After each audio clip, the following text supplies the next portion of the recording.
Hello, everyone, and welcome to day 2 of the GDQ Hotfix Transgender Day of Visibility Celebration Showcase.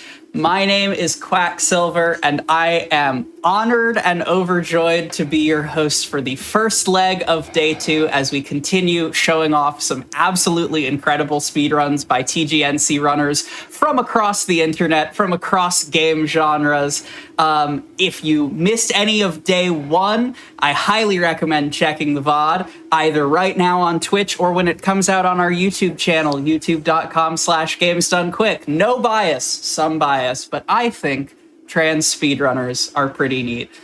We have an incredible show for you today. We are opening up with something I have been not so quietly calling Sicko Sunday, because we have several extremely cerebral, extremely execution-driven runs for you in the early afternoon. Coming up, we have some blueprints, followed by Pokémon Run Bun, essentially Kaizo Pokemon, followed by some Kaizo Mario World, and Hollow Knight glitched speedruns. Some of my favorite execution from across the internet. In case you're unaware, Transgender Day of Visibility is typically celebrated on March 31st. It is an annual celebration of trans people in the world, our current struggles and our current performance, and all of the stuff that makes us who we are. This is the second time we've been able to put on this showcase on Hotfix. I am so grateful that we are back again to show off some phenomenal runs. And we will kick off our day 2 with a runner who perhaps needs no introduction, but is going to get one anyway. Fresh off the sticks from Legend ZA at Frame Fatales, and here to run back a classic in her repertoire. Please welcome to the stage, running Blueprints B-Quest, the one and only Professor Birch. Mothman says trans rights. Anyway, hi. Thank you, Quack, for that lovely introduction. Sup, sickos? It's me, Professor Birch. Sicko extraordinaire, and I'm here to run you through some Blueprints B-Quest. So, as you'll probably notice on screen right now, I have a large bingo board somewhere. I don't actually know the layout that is currently up on screen at the moment. Just a peek behind the curtain. So what we're going to be doing today is, B-Quest is a custom bingo format created by Rad Ringtail, Bobby Berm, Gelly, and a few others of the Blueprints community back from last year, as you may see at SGDQ, or as you may have seen me do it at Flame Fatales 2025. So what we're going to be doing here today is we're going to reveal the board once we get into game, and there's going to be a series of goals going from easier to very hard, all the way from the bottom to the top of the board. And our goal is to go from the start square to the goal square, making a path to those just like we would in drafting the rooms of the game. Now, for this, I'm going to, now I'm going to be getting into a new game to prep this up. But with that, you might see me take a mulligan or two. I'm currently using, as a representation of the board, a tool made by Rad Ringtail himself. That's essentially how we kind of do B-Quest single player style. But with that, I'm going to take a few minutes just to give myself at least one mulligan on the board, just in case, as well as study the board. But Quack, this is just going to be some vibes. So honestly, let's chat and hang. Anyway, I am so excited. Time will begin. We're going to say time will begin when I click bequest mode and start loading in. But then I'll reveal the board afterwards. Anyway, bequest in 3, 2, 1. Transgender. All right. Generate, and show board.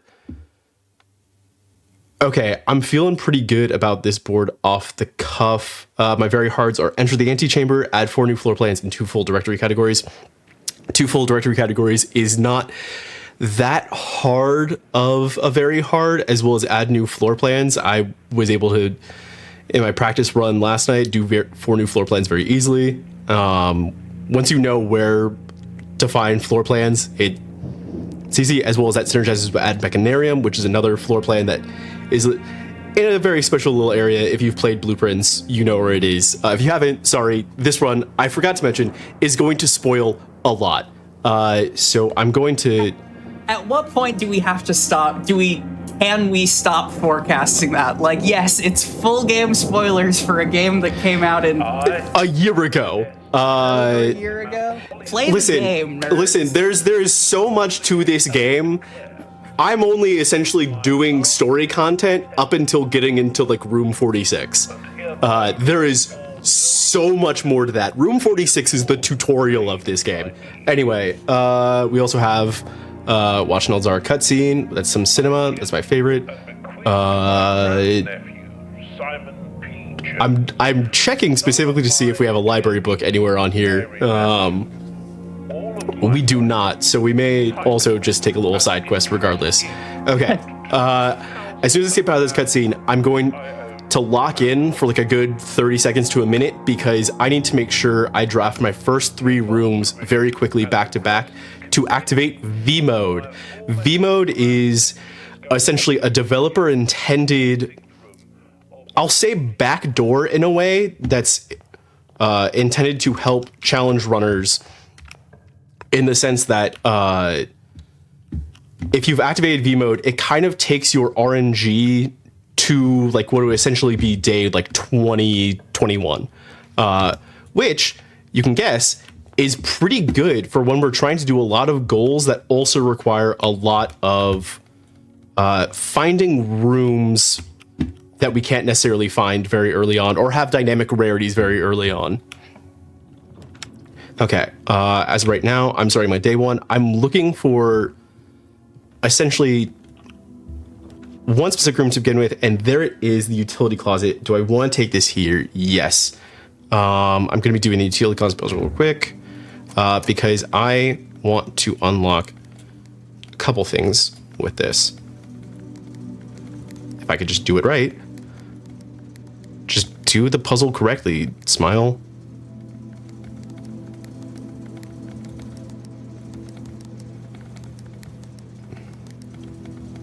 God, I am having a time already. Ah, yes, the blueprints experience. Okay. Quack, any questions so far? I mean, you know me, I'm endlessly mystified by puzzle games, just generally, but I guess you've run this a number of times. What is your like good and bad omen in the early game when at this point with so many B-Quest runs under your belt? Like what tips you off that it's gonna be a good run versus a bad run here on day 1? If I can't get Westgate, Garage, all that on day 1, then yeah, that's kind of an annoying little thing. There's only on pockets. Stream Mox. It's fun.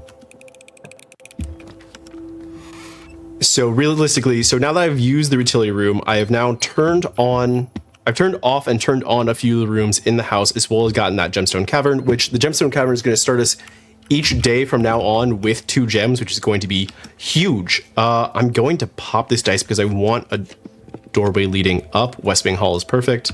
And 3 gems. So one of the rooms I turned on was the garage, and there we go. We got it. So this is nice. This is essentially, and we can continue the day if we want to, because I still have a few more doors elsewhere, which actually I'm going to draft out these 2 real quick just to see what I can get. Do I have 30 seconds of lavatory? I do not, thank goodness. I did. Typically when I'm running this and I have my own live split up with me doing, so there's a goal called spend 30 seconds in the lavatory, which is a very easy, which is just because it's just to waste time essentially. But as opposed to the read a library book, which is an extremely fruitful use of time. Anyway, that's open Westgate. So that's our first one off the board. You'll notice that the 2 left and right bottom corners or essentially rank one, column 1, rank 1, column 5 are open west gate, open orchard gate. I do have security. Okay. Don't walk backwards. Okay, I'm gonna do a quick little funny haha to go get a disc. This is a day 1 tomb, by the way. Seems all right. So I'm doing this quick little puzzle. I technically should be like listening for the audio cues, and you'll hear the little statue arms move just to make sure I did actually click them and they moved. But I'm gonna just watch them real quick just to make sure. If you're wondering how to solve this tomb puzzle, that's the solution. This is gonna be your guide to... For the record, if I get into a point where I can get room 46, I'm going to just blinders on do that. You know, as a treat. And just turn this into a bequest run. As a celebration of all of the great performances of blueprints that have happened over the past year and change. Basically. Shouts once again to Rat Ringtail.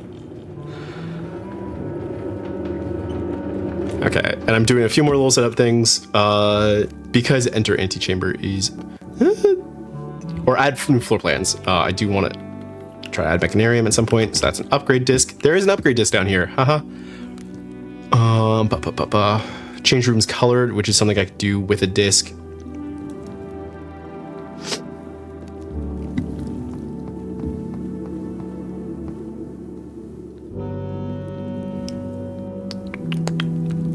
But yeah, also, if I truly start to lock in, feel free to yoink me out of it. I got you. We're getting our sea legs. It's day 1. It's day 1. Question from the chat though: what got you into running blueprints initially? So I picked up blueprints just as a game because it'd been on my radar for a bit, and then I was like, "Oh, this is a neat little game." Then I started playing it and got quote unquote. Oh, I did not pick up security. Okay.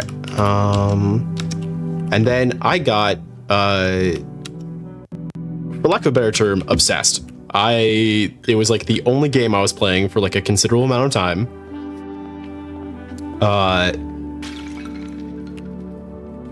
And like, well, also deep within the throes of my spring semester, I was like using it as a way to procrastinate my other projects. To the point where I was like, I got partway through it and I was like, I need to figure out how to speedrun this game. And I was like, even thinking of it while still doing my casual playthrough. And then, lo and behold, I discovered that actually kind of doing the any percent of this game glitchless is an RNG nightmare. That which does is why, make sense, yeah. The conservative number of like how often it takes. Okay, that's securities. That's disk.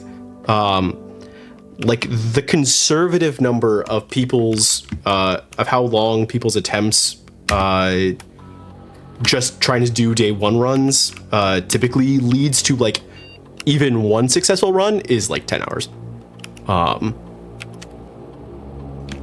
Okay, so I'm changing some security settings here because I now have turned the doors off, so I want to see more doors as well as them turned off and unlocked. And this is going to be the first upgrade disc.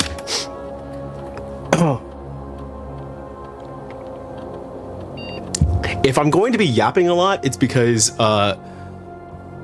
unfortunately I did ask someone who I do love near and dear to my heart to come commentate this, but she was unavailable today. Shoutouts to BD. Shoutouts to BD. And that's change a room's color. So that's also one of my, I believe that's where we start to get hard goals. For security door, and look at that, spare hall already. I don't have a shovel, but I don't necessarily want to lose half my steps before getting the chance to go outside at all. So you'll also see that like a lot of blueprint speedrunning is kind of this like very delicate back and forth between resource management and otherwise I ever grab two. So those 2 dice are really just here to help me get through this. Drawing room is huge because this is going to be this is going to give me one of the 4 red letters, if you can see that on the board, that I will need for it. I also believe I do see 3+ dice as a goal for you. Doesn't look like it's on your critical path, but it is something. Yeah, it's one of those, but I have it's with those I need 3 dice all at the same time. So if I happen to one of them right now, yippee. If I don't, I'm not going to lose sleep over, especially on day 1. Just the courtyard here for the chance to shovel. I'm looking for metal detector is not what I want to see necessarily. Because I have a sledgehammer, I really would like... I have a door up, so I'm going to take billiard room here, because I also have... I'm just going to... go in there. Okay. Let's do some quick maths. 7, 5 plus 6 is 11. 13 minus 12 is 1. 13 minus 2 is 11. 5 times 2 is 2 times 5 is 10. 20 minus 18 is 2 times 6 is 12. Should be it. And 2 keys for my troubles on that. Okay. So what I'm really doing at this point is just kind of digging through everything to really try to get a good cache of resources. Commissary is going to give me a shovel because I already have a sledgehammer. I really should have been taking observatory at any point in time here. But I think that's what I'll just look for at the end of this day at this point. With the dice I have, as well as the last reroll I have at our drawing room. I have exactly 1 gem to pay for observatory, which is also good, well, good fun overall, but I'm in a position to at least get 1 of my new floor plans for the day. If not 2, if I could just get the right draw out of this door. And I got the right draw out of this door. Let's go. Okay, so this is going to be... Nice. And what I can even do is also end the day with a live animal, which you'll see right above fail 1 parlor, because I did draft the bunk rooms as part of the beginning of my day. I could probably extend just a little bit further. I don't have any more gems though, and not really a way to get them, so I don't know how fruitful that will be, and that's 1 plan. I'm going to set this back up, complete the actual other half of the planetarium puzzle correctly, and that's because I would like to be able to get its benefits just in case later. It's only going to give me like 1 coin for today because I only have 1 star. The observatory, it's a room that the more stars, it gives you a star every time you draft it, and then for every star that you have, you get a certain benefit when you look through the telescope. We don't necessarily have anything on there that treats us like that. Key, getting Rumpus room, I'm gonna be sad. Stay's practically done anyway.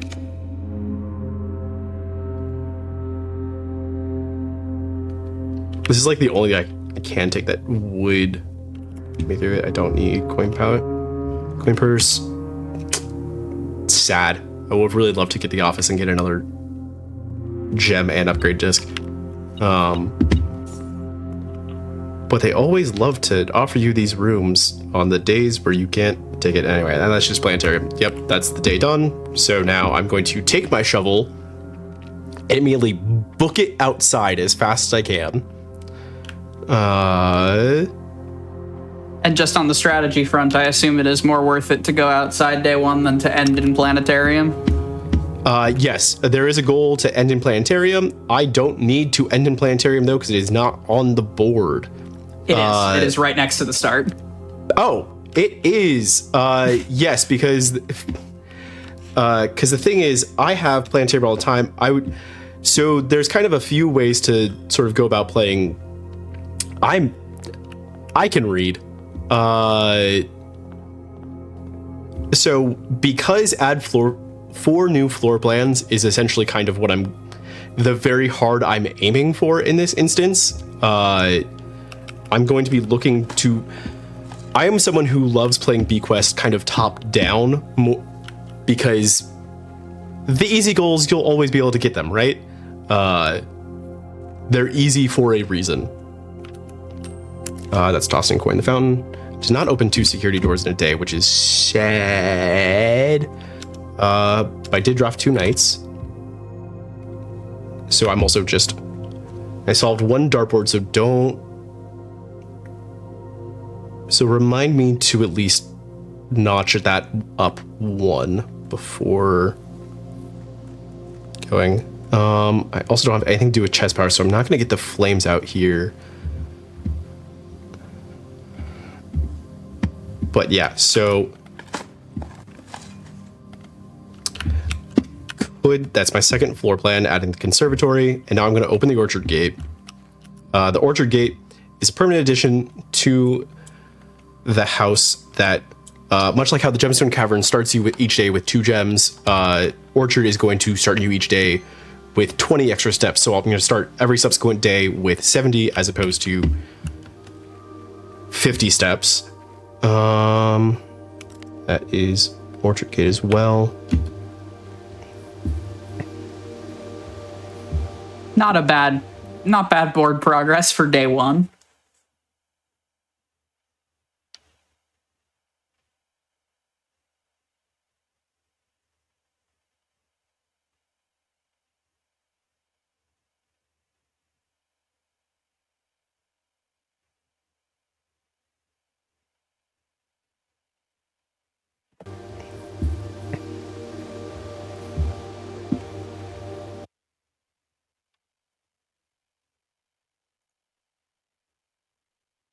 This constant push and pull of resource management, just like blueprint speedrunning in general, in that as much as I would like to go for a specific goal in some instances, sometimes I just have to see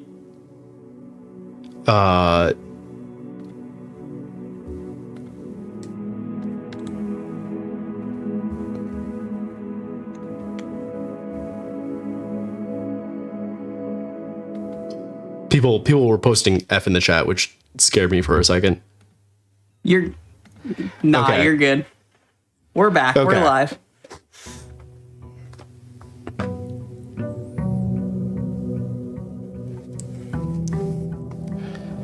Okay. But yeah, so it's this very delicate push and pull of resource management.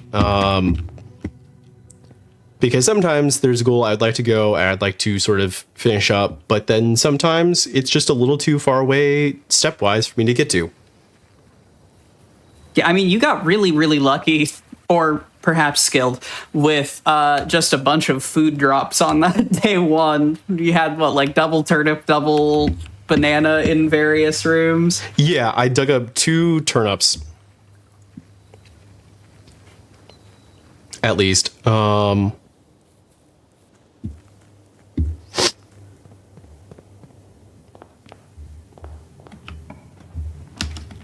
Okay. Oh, that's... And now... I've never seen goal software that lets you mark like your increment your progress towards numerical goals like that. I'm just now parsing like 1 on the 3 dartboards and 2 on the 4 new floor plans. Yeah. I'm a bingo Luddite. That's cool. Yeah, no, this was once again huge shout outs to Red Ringtail. This tool is has been so valuable in just the development of this format in general, and giving us a very robust tool. What's the farthest you've ever gotten on a day one? I've gotten right there. Anyway, this is gonna be office, so this is gonna be my second red letter and an upgrade disc. I don't need to really be doing upgrade discs, but also just upgrading rooms in general is still really good, even if it's not a goal on the board. There was something else upgradey on the board, like upgrade a room's rarity. Permanently increase. Oh yeah, permanently increase room's rarity. I can do that now that I have conservatory, but I also have to draft the conservatory to begin with. I'm just gonna take hallway closet here because this is not that great of a upgrade roll anyway. It's not necessarily one I'm wanting. There's a couple rooms that they're upgrades that have upgrades that can give me dice. I would love to see those first and foremost. And yeah, the gem sound does.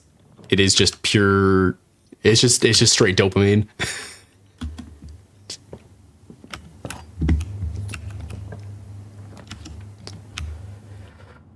Okay, and now that we just kind of get into the cycle of BQuest, and now that the day one is done, and we sort of did our checklist there, we're just doing freeform jazz. Yes, famously what you want, freeform jazz. No, genuinely, it is just a level of like, okay, what is the game giving me? Cool. Is it anything that can kind of help with like what I'm trying to do? No, got it. Try something else. Is it something that can help? Yes. Cool.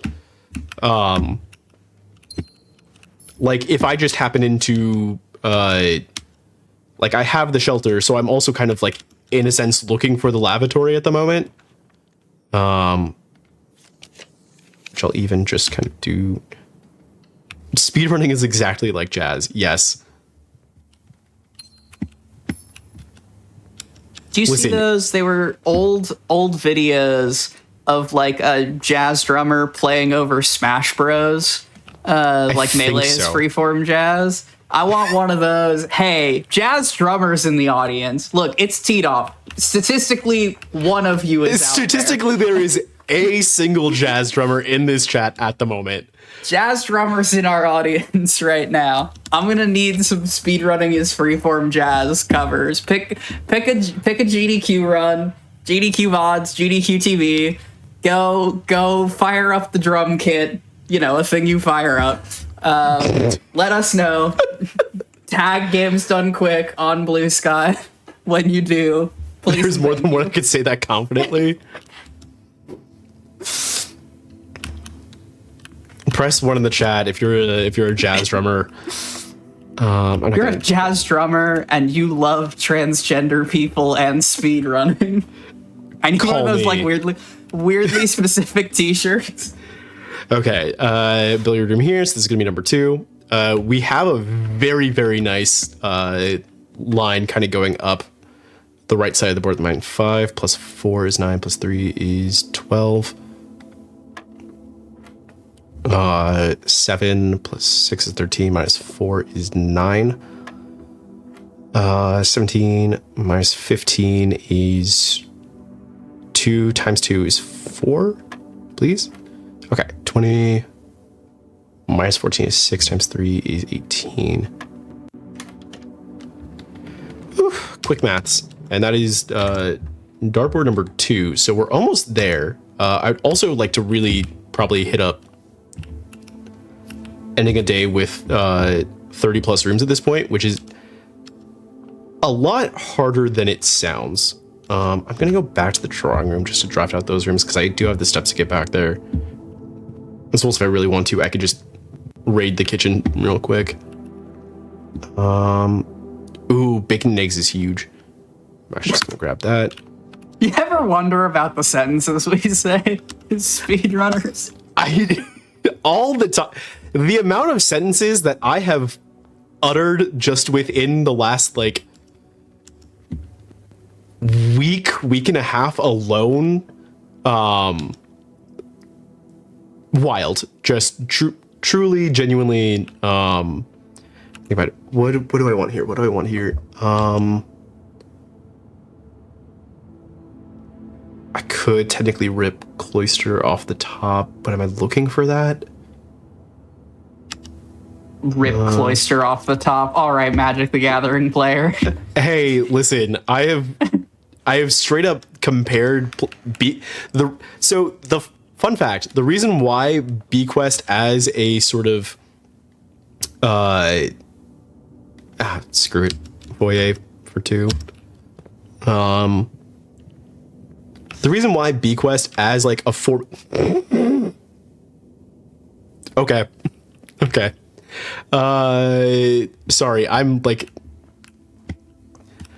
high rolling out of my gourd at the moment, I think a little bit. Hi. Anyway, the reason why BQuest sort of scratches that itch for me in my brain a lot of the time is because I have compared it essentially to like playing a game of Commander against myself. There's a lot of people making MTG jokes right now. Yeah, and I love you all. Trigger. Okay. Okay, that's another upgrade disc. I would really love. Listen, I started this entire. That's 3 dice. Nice. I started my introduction waving Mothman, waving the Mothman Magic the Gathering card in front of you folks. Yeah. Chat, press 1 if you pay the 1. One's anyway, in the chat if you pay the 1. 2 security doors in a day. Don't respond if you're a sicko. 2 security doors in a day. I'm just kind of ignoring you at the moment as I try to. No, play the video game. Yeah. Okay, hi. Yes, so this should why not let's fail a parlor. Why not?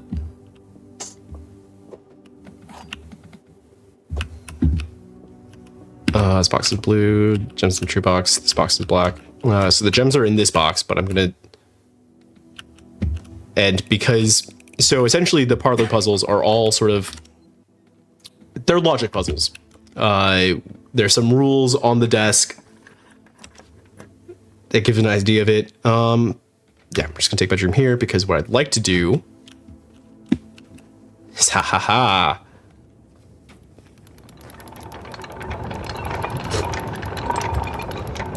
This board is saying, what if you walked up the full sides? Which side? Which is really funny considering that the goal I'm going for essentially is smack dab in like the middle of is the very hard at the middle point.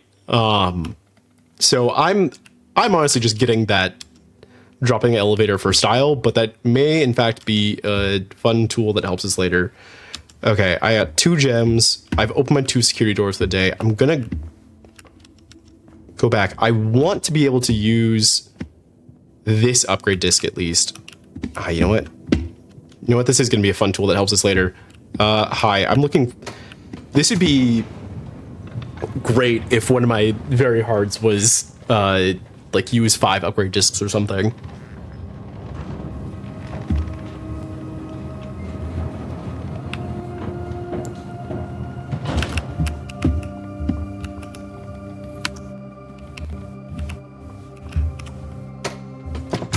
Hi, anyway,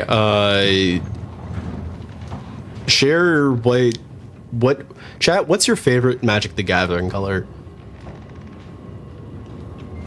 all right, it's on you to tie it back to blueprints.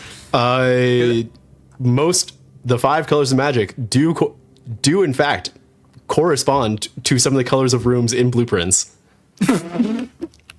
There are blue, red, green, and black floor plans, and for white, we'll just say it's the bedrooms. I don't know. That's my path back to here. Okay.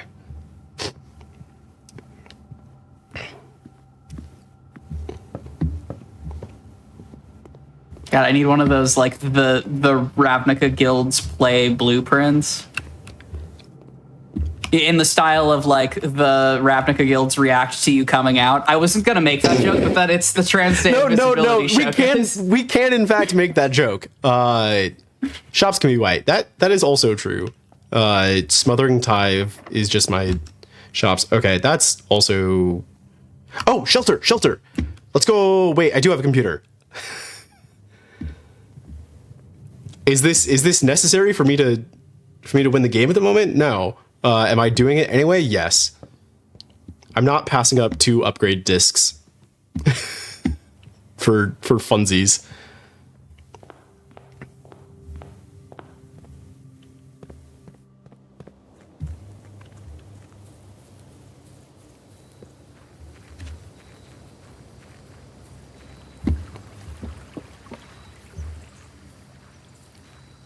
White mana is often shown with a yellow tinge. Yep, you know what? This is my headcanon now. Blueprints is just Magic the Gathering.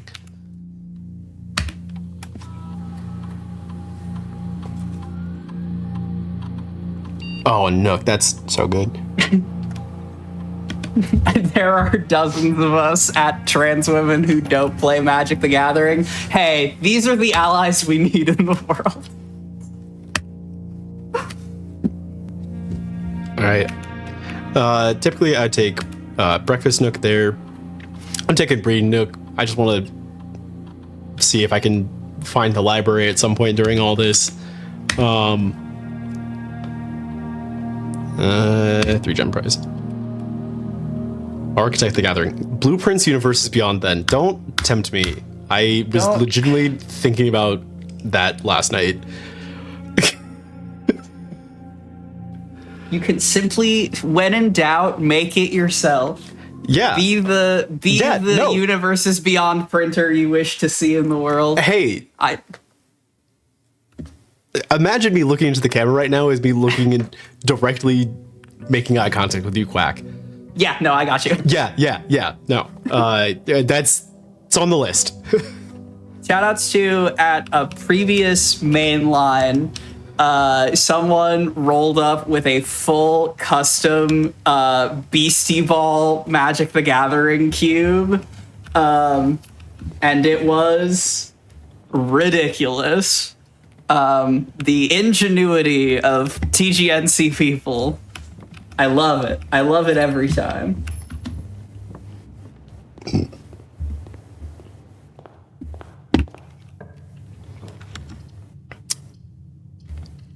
Would take Reading Nook if it didn't just immediately run into a wall. That's the way the news goes. Okay, so at this point, I'm looking for Planetarium again because I would like to end in that so I can connect to the other one, or just draft East and West Wing halls in a day so I can make that connection, or just read a newspaper clipping, which will also require me finding there's a second one in this room. See if my white box is true. That's false. This box and the white box are empty, so I'm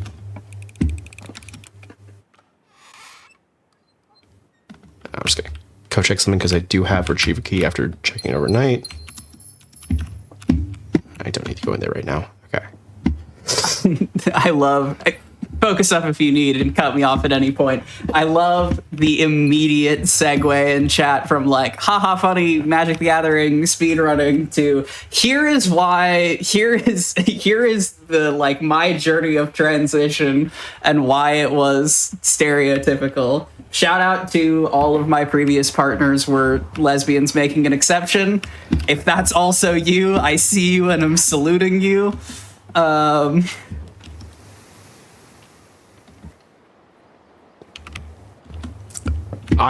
For like 2 seconds there, I genuinely debated how much I wanted to sort of you know what? No. Shout out to the one lesbian rugby player back in college that I had a crush on and just did not I did not connect 2 and 2 until much later. Anyway. Yeah. Yep. No, 100%. Yep. Look, transition is good, actually. Controversial take here on the PDOV showcase. Mm-hmm. I personally am a fan of having transitioned. Okay. I'm looking for battery now. I'm looking for a power battery. Ideally. Am I gonna get it? Probably not. But I'm looking for it. I'm manifesting. I haven't taken it out of the room yet, right? Yeah. Okay. So I can just outer room I'm looking for. I can probably dig for it though. What outer room am I looking for? That's the case.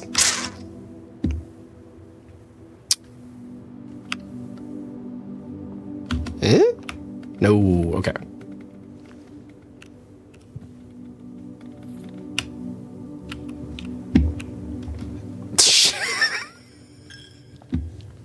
Shouts to hormone replacement therapy.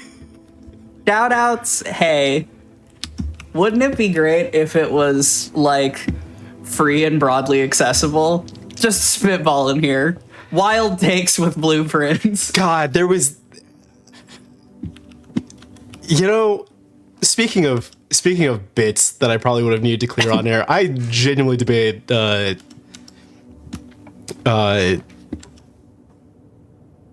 no, I'm not gonna say it. Good talk. Good talk. Good talk. Med check, everyone. I med check everyone. Yeah, that's exactly what I'm saying. Okay, this is gonna be billiard board 3, and then if I never see billiard board again, I do not care. 4 times 4 is 16. Well, I do care because I would really love to. 6 divided by 2 is 3. I'd really love to see some of the special keys that could be in this. But if I don't, that's whatever. 30 divided by 15, that's 2. All right, and we got our first gender. I hardly know her, so now we can say that the T-Dog Showcase was a success. Thank you, Chad. Pack it up, Chad. No need for anything more. We're done for the day. Got it. No, the rest of Sicko Sunday. You can't take this from me, Birch. I want to take Archive so badly right now, but it might. I have so many gems. I have so many. Gosh darn gems. Also, that was your third dartboard, wasn't it? Yep. Thank you. Yeah, I got you.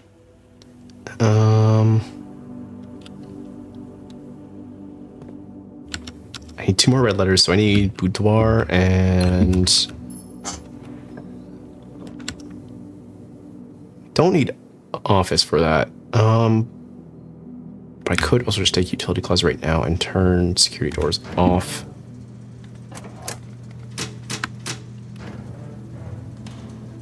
Utility box puzzle, much quicker once you've done everything day 1. Okay, so now that we've turned that off again.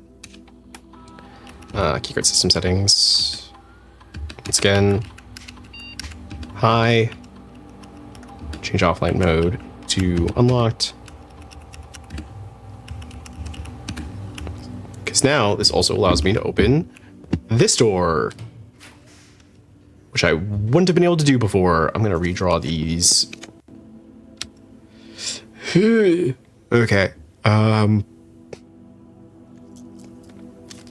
Redraw these.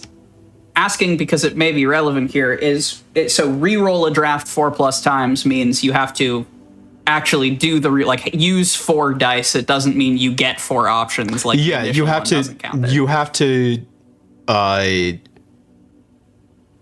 You have to re-roll the same draft 4 times. Gotcha. There are other ways, so you can just have a lot of dice. You can also have other ways to essentially get that. I'm just going to take planetarium here because this will give me end planetarium. I don't have a key, so I can't even check a key to retrieve overnight at the moment. But I do have a few more doors to... I guess I could have checked that silver key, but... I'm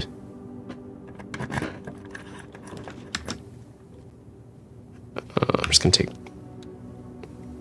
keys here real quick.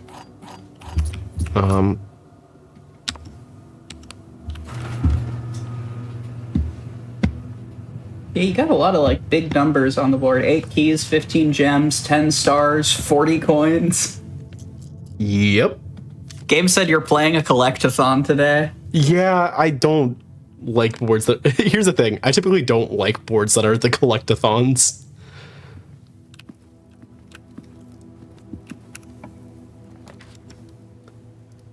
But, that's just the way the news goes. Also, how close are you to 30 rooms total? I think I saw that here. Did I make that 1, up? 2, 3, 4, 5, 9, 10, 11, 12, 13, 14, 15, 16, 17. I need like 2 more. Because 45 is the amount of rooms on the board. I need like 2 or 3 more. Also, if I can just get back across to get East Wing Hall, that'd be great. Which, honestly, I should probably just go down and do that. Just see if I can get it. Yeah, it looks like three rooms to go in order to end with 30 plus. Yeah. 2, 5, 9, 19, 23, 27. Yeah. Because we're. Yeah, and I'd really just love to get one of these. Right, this is kind of where the top-down play kind of hurts me a little bit. Is there's sometimes where just like, all right, cool. I guess I'm not. It's 30 minutes in, and that's East Wing Hall, and I haven't connected to the start yet, but I have now. So I'm now focusing on 30 plus rooms.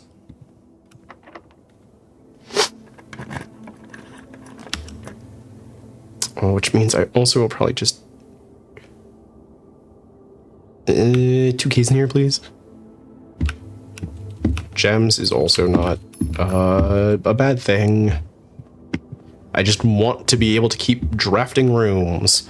That is it. Ooh, wait. Yep, here we go. Okay, this is going to be floor plan 3, and this is also going to be another red letter. Whew. Okay, so now I really want to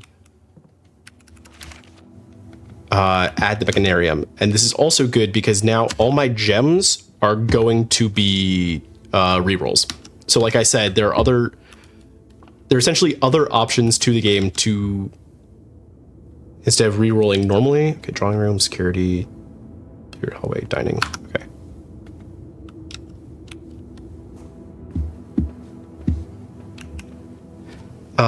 So there's other ways to reroll besides dice, and with that comes drawing room, which you've seen a couple times now. I could re-roll either of the other 2 draft doors out of that once. I can either get the study and then re-roll with my gems. Laboratory is kind of big here. Hopefully I get something that is just kind of adds steps. I'm not entering the antechamber today, and I do have plenty of gems still nonetheless. And this does give me dining room, and that's a security door that I could also just bypass. Let's go. Nice.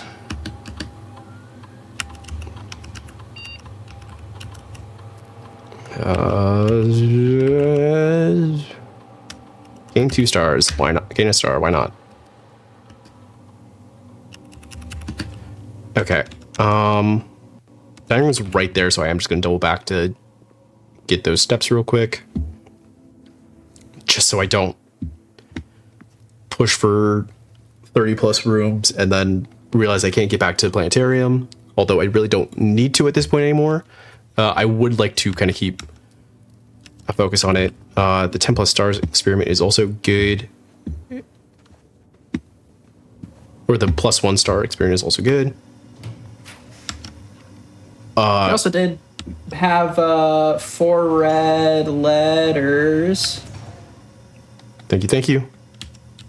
Yeah, I don't know how much these like mid-tier, low-tier goals are still necessary to mark, but just for completion's sake. Also, not much. Oh, are we? I was just going to say, how do you feel about ending this day and then taking our break? We're coming up on the halfway mark. It's perfect time because I'm going to take the freezer here, and it's going to freeze my gems and coins for the day, and let's take our break. Sounds good. All right, friends. If you don't know, here on the Hotfix, for longer runs, we like to take a break in the middle of them. That is so that you all can stretch. That is so we and our fantastic production team can get a break. And that's also so that we can run ads to support the work we do here on Hotfix. Thank you so much, everyone who has come in with subs, gift subs, and bits. Your contributions do, in fact, help keep our shows running year-round. If you're enjoying the stream, I hope you'll consider subscribing for exclusive emotes, ad-free viewing, streaming and the ability to chat during replays. If it's not within your means, just spreading the word goes such a long way. I love the work we are able to do here at Hotfix. I love being a trans person on the internet for you all and being able to platform trans people on the internet for you all. So your support goes such a long way. We are going to take a quick break, and when we come back, the thrilling conclusion of BQuest Bingo. I'll see you there. Hello, everyone, and welcome back to GDQ Hotfix's Transgender Day of Visibility Celebration Showcase. We are smack dab in the middle of a Blueprints BQuest Bingo run here on the aptly named, I will make this happen, Sicko Sunday. And here to show us the second half of BQuest, please welcome back Professor Birch. All right, let's get this going. Thank you to some of the eagle-eyed viewers in chat that sort of pointed some things out as we were ending that day. I marked a couple things off as we were ending the day, so if you'll now see, we're a lot closer to checkmate here than like we were, I think, going on to break. So I now have a few very targeted points of what I'm trying to do here. Anyway, let's get into it with our fourth day, day 4. So there are a few things that we need to see, or that I would like to see. I may also just check how close am I on some of these directory categories, because I'm probably... Okay, I just need Great Hall here, and then... Ooh, I like all the red rooms. Okay, and outer rooms. Okay, I'm not doing that. Directory category looking a little... But that is a possibility. Uh-huh. Can you talk about non-outer room outside? I have not seen that on a historical bingo board, and I don't know what that means. So this is, if we want to talk real sicko stuff, so there are a few of the hard goals that specifically have to do with one of the outer rooms in particular, and that is the shrine. The shrine is essentially an outer room that you could draft that you can pay an amount of gold to get a certain sort of buff, to get one of a handful of buffs for a certain duration of days. One of the most basic ones,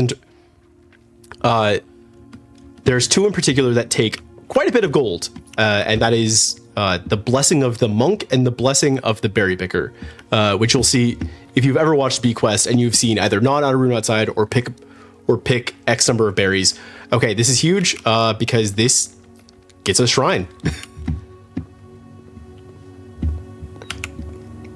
So I'm going to head out there and do that immediately because I was not expecting to find 2 dice in that trunk, but that is perfect.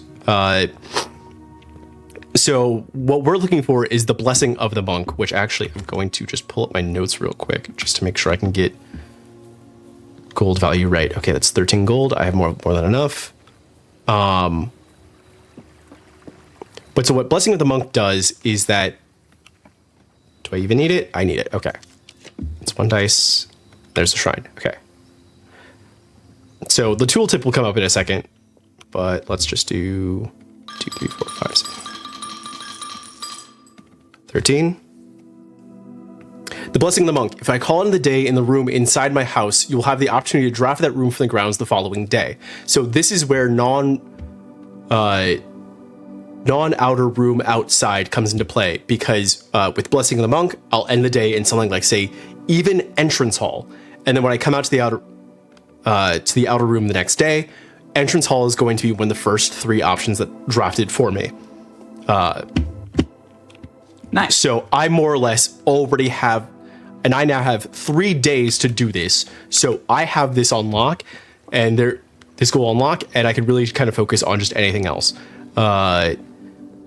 Ideally, I'd be like, I'm looking to still add that 4th floor plan and now draft archive rooms. So I didn't take the archive before because it was going to just kind of, is a real inopportune spot. It may have just, and the number of essentially draft spaces that the drafts that it may have like screwed up in one way or another would have not been fun to deal with. There's nothing I really want to raise the rarity on there. I didn't even end in planetarium.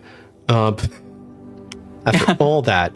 Okay, so right now I'm also kind of looking at 15 gems just in case. But also theoretically, I do not need boxes are empty. Spot box.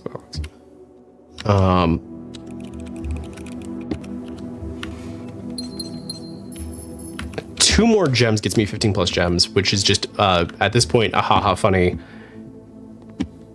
But I would like to specifically... For the spirit of the collectathon. For the spirit of the collectathon. Because as you can see, it's a little bit farther away of like what actually is my connection to like win the game, quote unquote, at this point.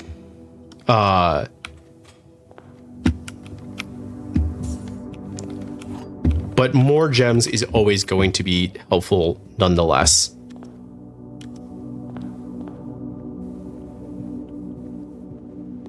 So yeah, at any point today, I can end in just quite literally any room. Ideally one that does not have a gem cost, because the gem cost does carry over even if it's in the outer room. And I get library pointing up here, which is great. I want that. And there's a gem in here. So this is, funny enough, 15 gems.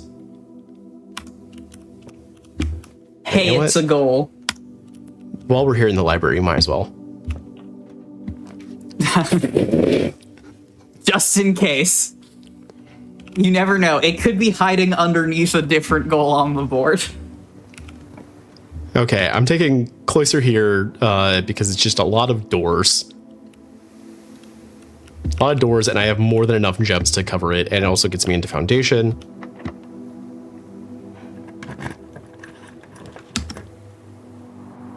So realistically, at this point, I'm also kind of looking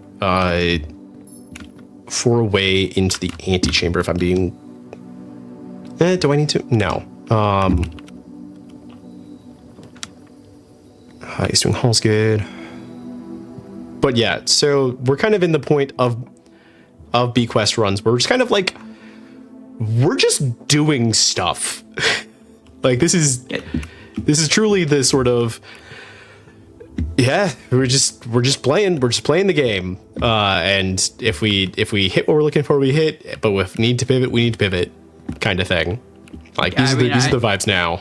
Now that there is one obvious path to victory, and it seems to be gated by one of a small handful of rooms, it feels as a lay observer like it's kind of like, well, do we hit that? Do we hit archive in the way to make floor plans? Or do we not do that?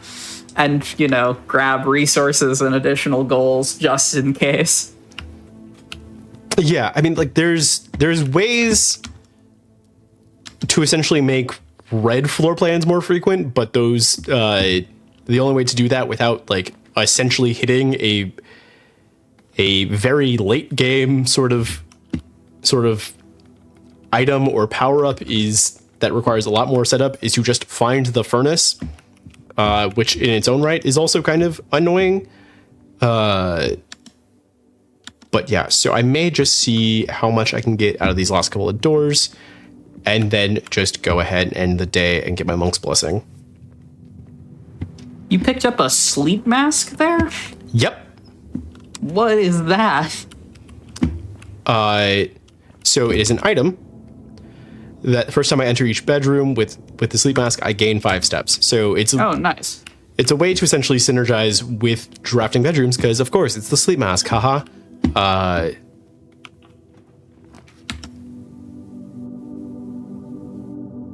Listen to me. Secret passages are just funny. You know what? Do it. We ball. For the memes. Archives, please. Archives, please. Okay. Gaming? Funny enough, we could also do this. Marigold wins Herald Literary Honor. Popular children's writer Mary Marigold adds yet another feather to her scholastic cap when she discovered on Thursday that her picture book Swimbird has been chosen as the Herald Literary Medal Illustrated Book of the Year. This is Marigold's second time winning this prestigious honor. The previous medal was for, of course, her debut effort. Anyway, let's read a newspaper clipping. Hey, and now, speedrunners confirmed literate. Yesterday in shambles. Okay, can't open that door. So we're going to have some fun with numbers now. Trying to figure out which. Okay, so that's the down door.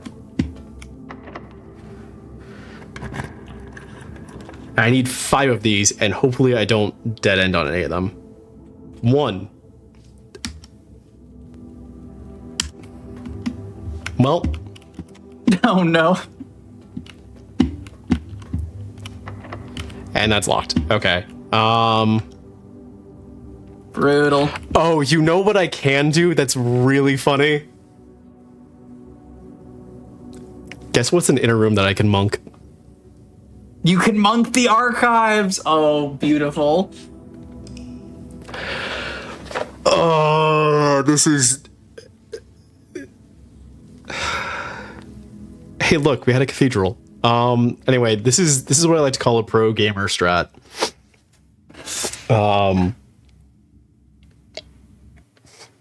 Surely, can we read? Yes. Can we count? Remains to be seen.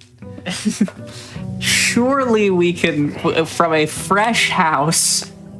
From a fresh house, if I play this smart and don't and only draft archive floor plans from spots where it's not going to screw me over, like it is like my last door or something. We should be good. You can trust the I believe the in the fear heart that's of the clearly cards. in my voice. Yeah, listen. I so believe in the heart of the cards. Anyway, that's done. Outer room outside. And at this point, there are 2 ways to add a new floor plan. One of them just is a little bit more complicated that I do need to still see the setup for. Or both of them are kind of complicated. Let's just get more doors first. Before I really start. Yeah, why not? 1. Okay. Never punished.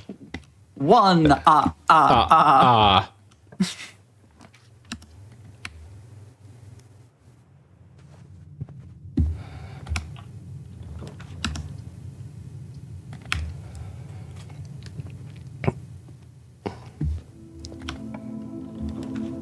Two. And that's been never punished again. That was probably the room I was going to draft there anyway if I was actually able to see it.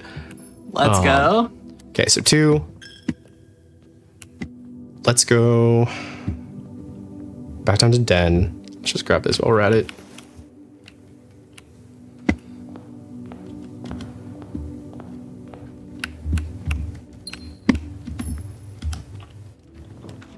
Uh, 3. Perfect. Okay, now I'm gonna draft normally for a little bit, and then only when I'm in a spot where it's like I just literally cannot, like, no matter what I draft, like I'm looking to essentially find ways into little gaps to the point where it's like, all right, cool, no matter what room I draft here, it really doesn't matter. Like I'm drafting observatory here because I want to hit the wall. This is gonna give me just a few more steps. The slicer, that's 3 stars as well. So West Wing Hall is perfect here because bedroom, storeroom, guest room were my 3 so far. 4. Wait. Fortunately, this bit is dead in one more room. Yeah, but we gotta see it through. Listen, if I was digging 15 times a day, we would also be doing the same bit, and it would get old a lot quicker. It would be worse. So hey, and that's 5. Good board pathing. That's 5, and that's a corridor too, so that's also probably the best install I could have gotten there. Anyway, I am now looking for 1 more floor plan. And there are a couple ways for me to do it. But I really gotta.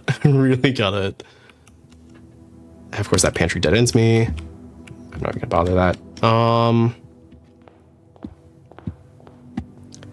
I could just not end the day in an inner room whatsoever and just not get a monked room, which would then also give me Oh, it's not one-time use. It's each of the next 3 days. It's each of the next 3 days.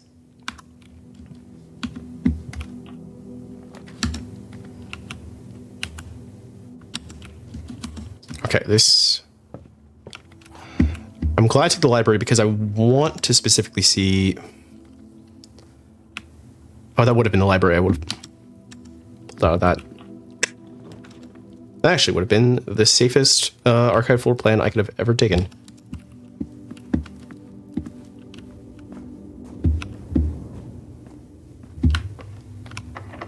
I'd love to see that we're still counting archive floor plans. Sometimes you gotta. I know exactly what this is because it's one of the few 3 gems rooms that can only be drafted on like the wall.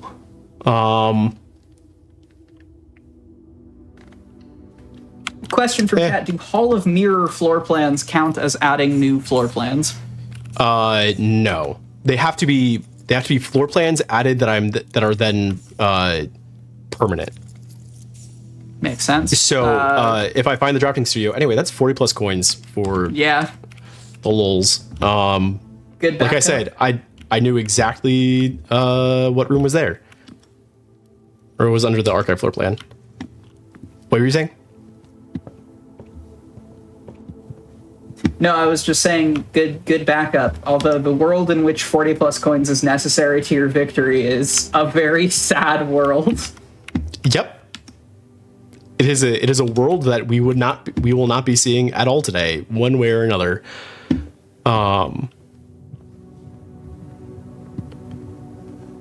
Realistically here, if I could just have 2 gems and hit drafting studio, the game's like over. I mean, to see your process here, do you have any eye at this point to 2 full directory categories, or is it safe to just totally tunnel vision a way to get a new floor plan? I mean, I need to find the Great Hall and hallways, and then my remaining 4 red rooms, which the remaining 4 red rooms are not that bad, which also, if I could just happen to find a furnace and monk that would also... Of course, it's a library that now goes nowhere.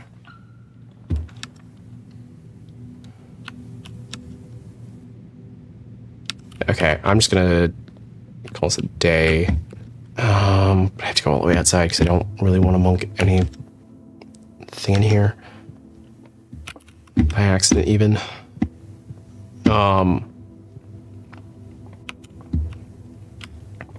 Yeah, no, just leave. Okay. I'm just playing it like really safe. I don't want to.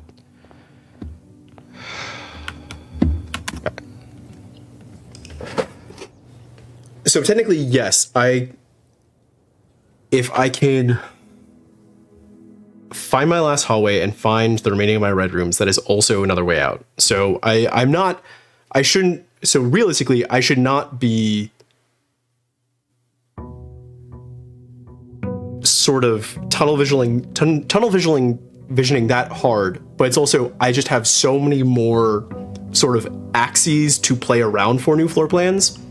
I.e., if I can find a way down into the basement.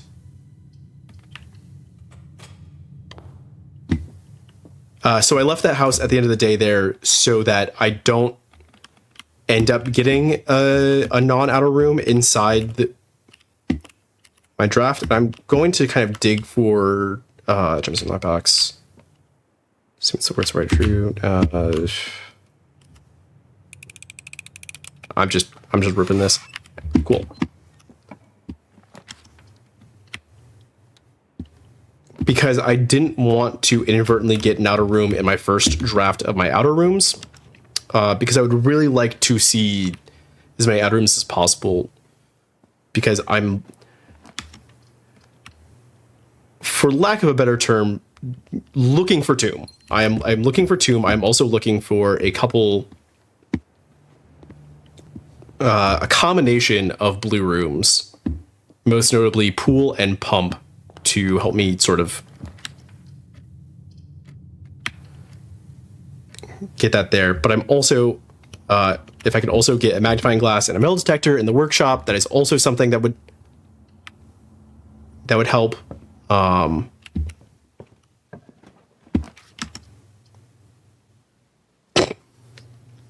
This is a mess. Okay.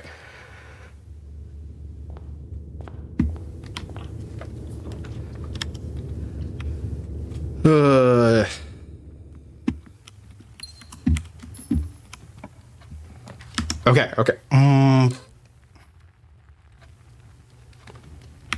Okay, so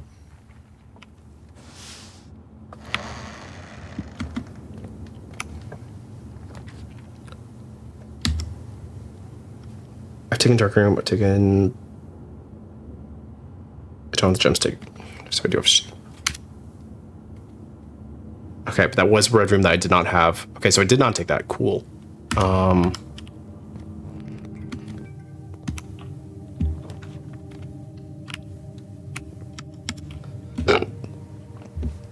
Huge. Nice. Good door luck.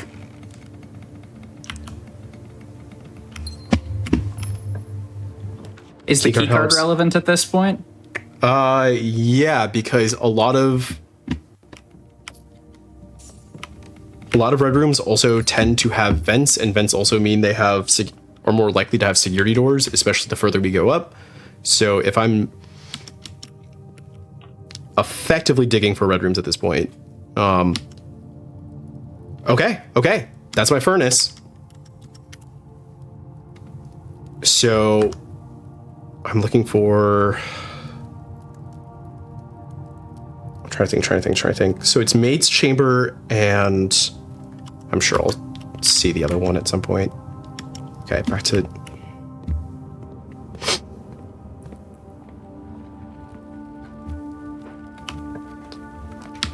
Okay, that's Maid's Chamber, but it dead ends me. What was it? I'm trying to think of the last red, because I feel like you have seen multiple weight room. That's it. I remember not taking weight room earlier. Yeah. I didn't take it earlier because that would have halved my steps. And but that's bad. But if I see it now, I'm just gonna take Maid's Chamber here because that's actually a little bit rarer than, because the day is probably done anyway.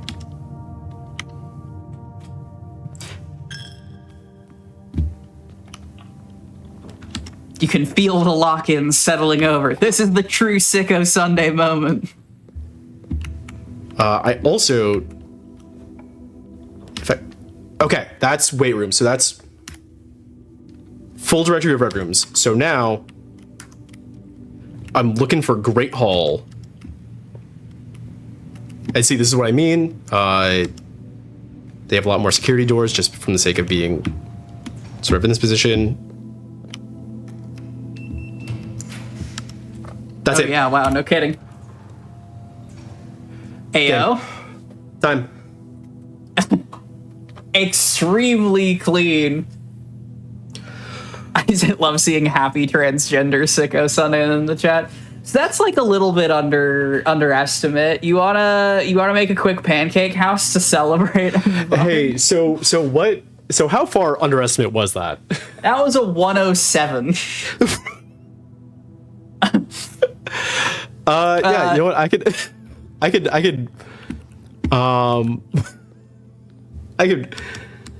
yeah. Let's build a couple of pancake houses and see, or let's see. Do you have a PB in BQuest? Like how absurd is that?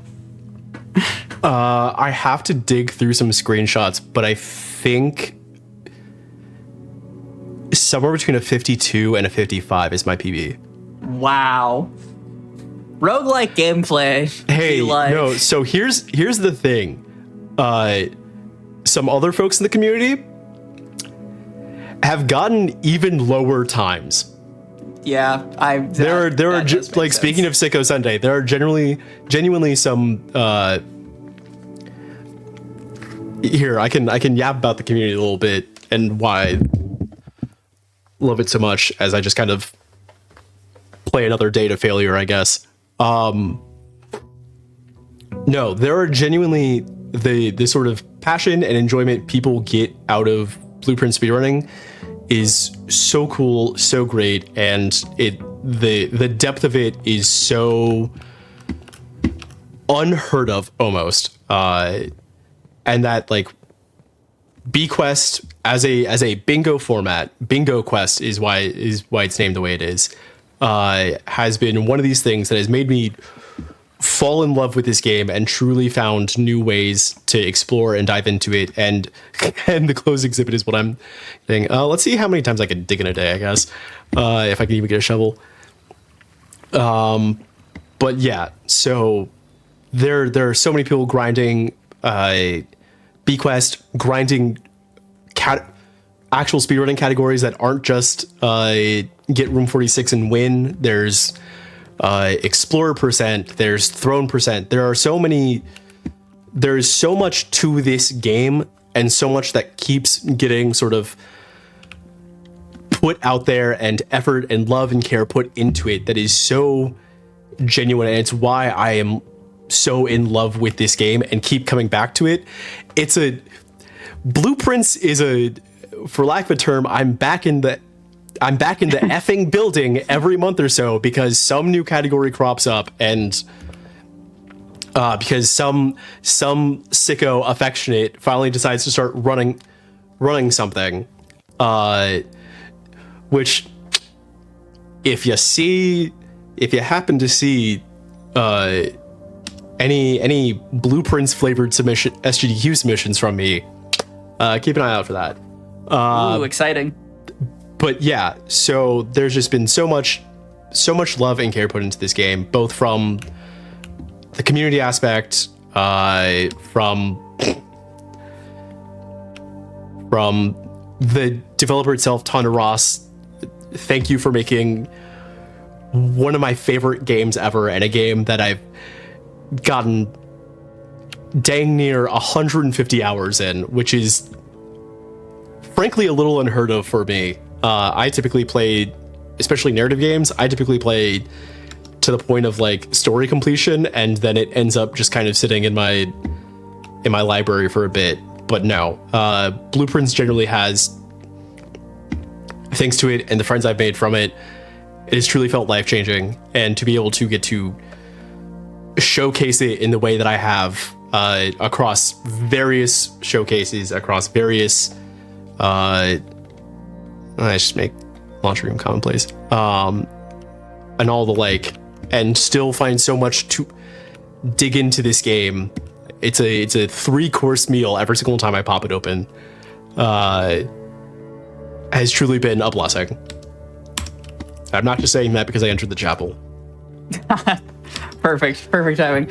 All right, I am. Yeah, if you need to play me out at this point, do it. I am hearing word that after the 23 minutes under jump scare, we are good.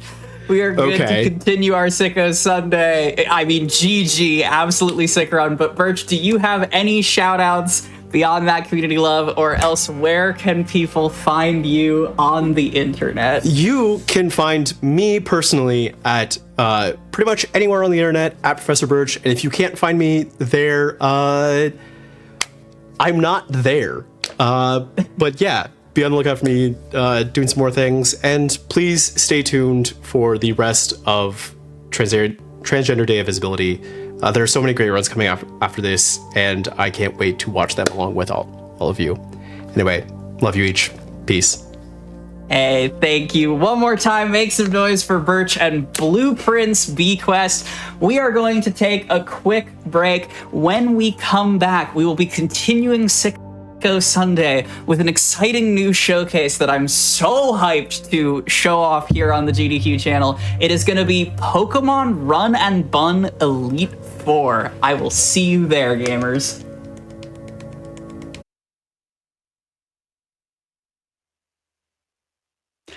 Hello, everyone, and welcome back to the GDQ Hotfix Transgender Day of Visibility Celebration Showcase.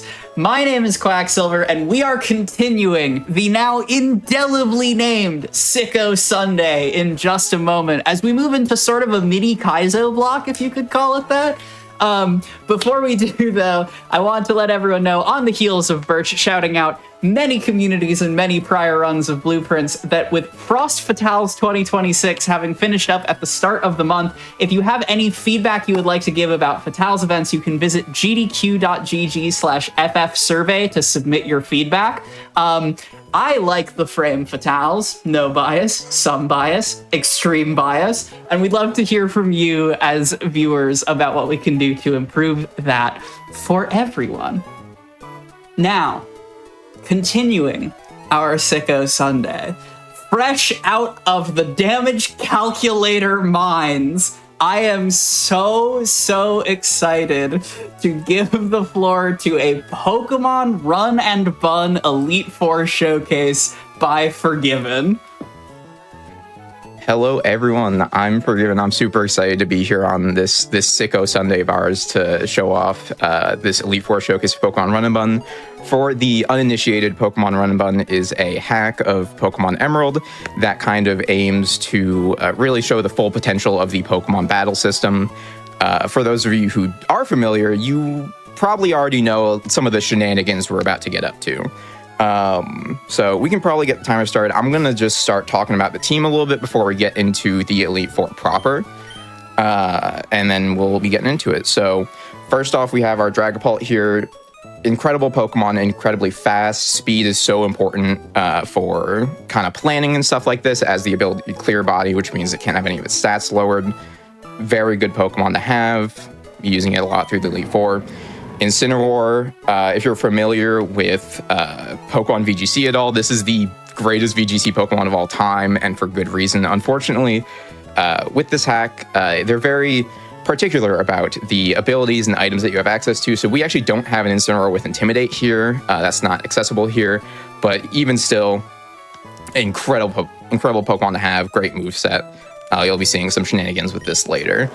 Ursaluna is, I would say, by far the most important Pokemon on this team. You're going to see this Pokemon do so much work through the Elite Four. Has the ability Guts, so whenever it has a status affliction, it will increase its damage by 50%. And you're going to see that used many times throughout this Elite Four. Beedrill, this was my choice for showing off why Run and Bun is really cool. In Run and Bun specifically, bug types are actually kind of good. Stuff like Beedrill and Glycopod are actually really incredible Pokemon for the Elite Four for numerous reasons. In this case, this is a Mega Beedrill. Mega Beedrill is kind of a glass cannon, but in this case, that's exactly what we're looking for. And you'll see some fun stuff with that. Togekiss is our fairy type for the Elite Four. It's really useful just to have a fairy type. It's really good typing. Switching on dragon type moves is pretty useful. And having a flying type to pair with Ursaluna using Earthquake will be, incredibly important for us later. And then lastly, we have our Breloom. Breloom actually isn't going to be used so much in the Elite Four. This is kind of like, she's kind of our cleanup queen that you'll see. If things go wrong, you're going to see her a little bit more, but she's important later on, you'll see.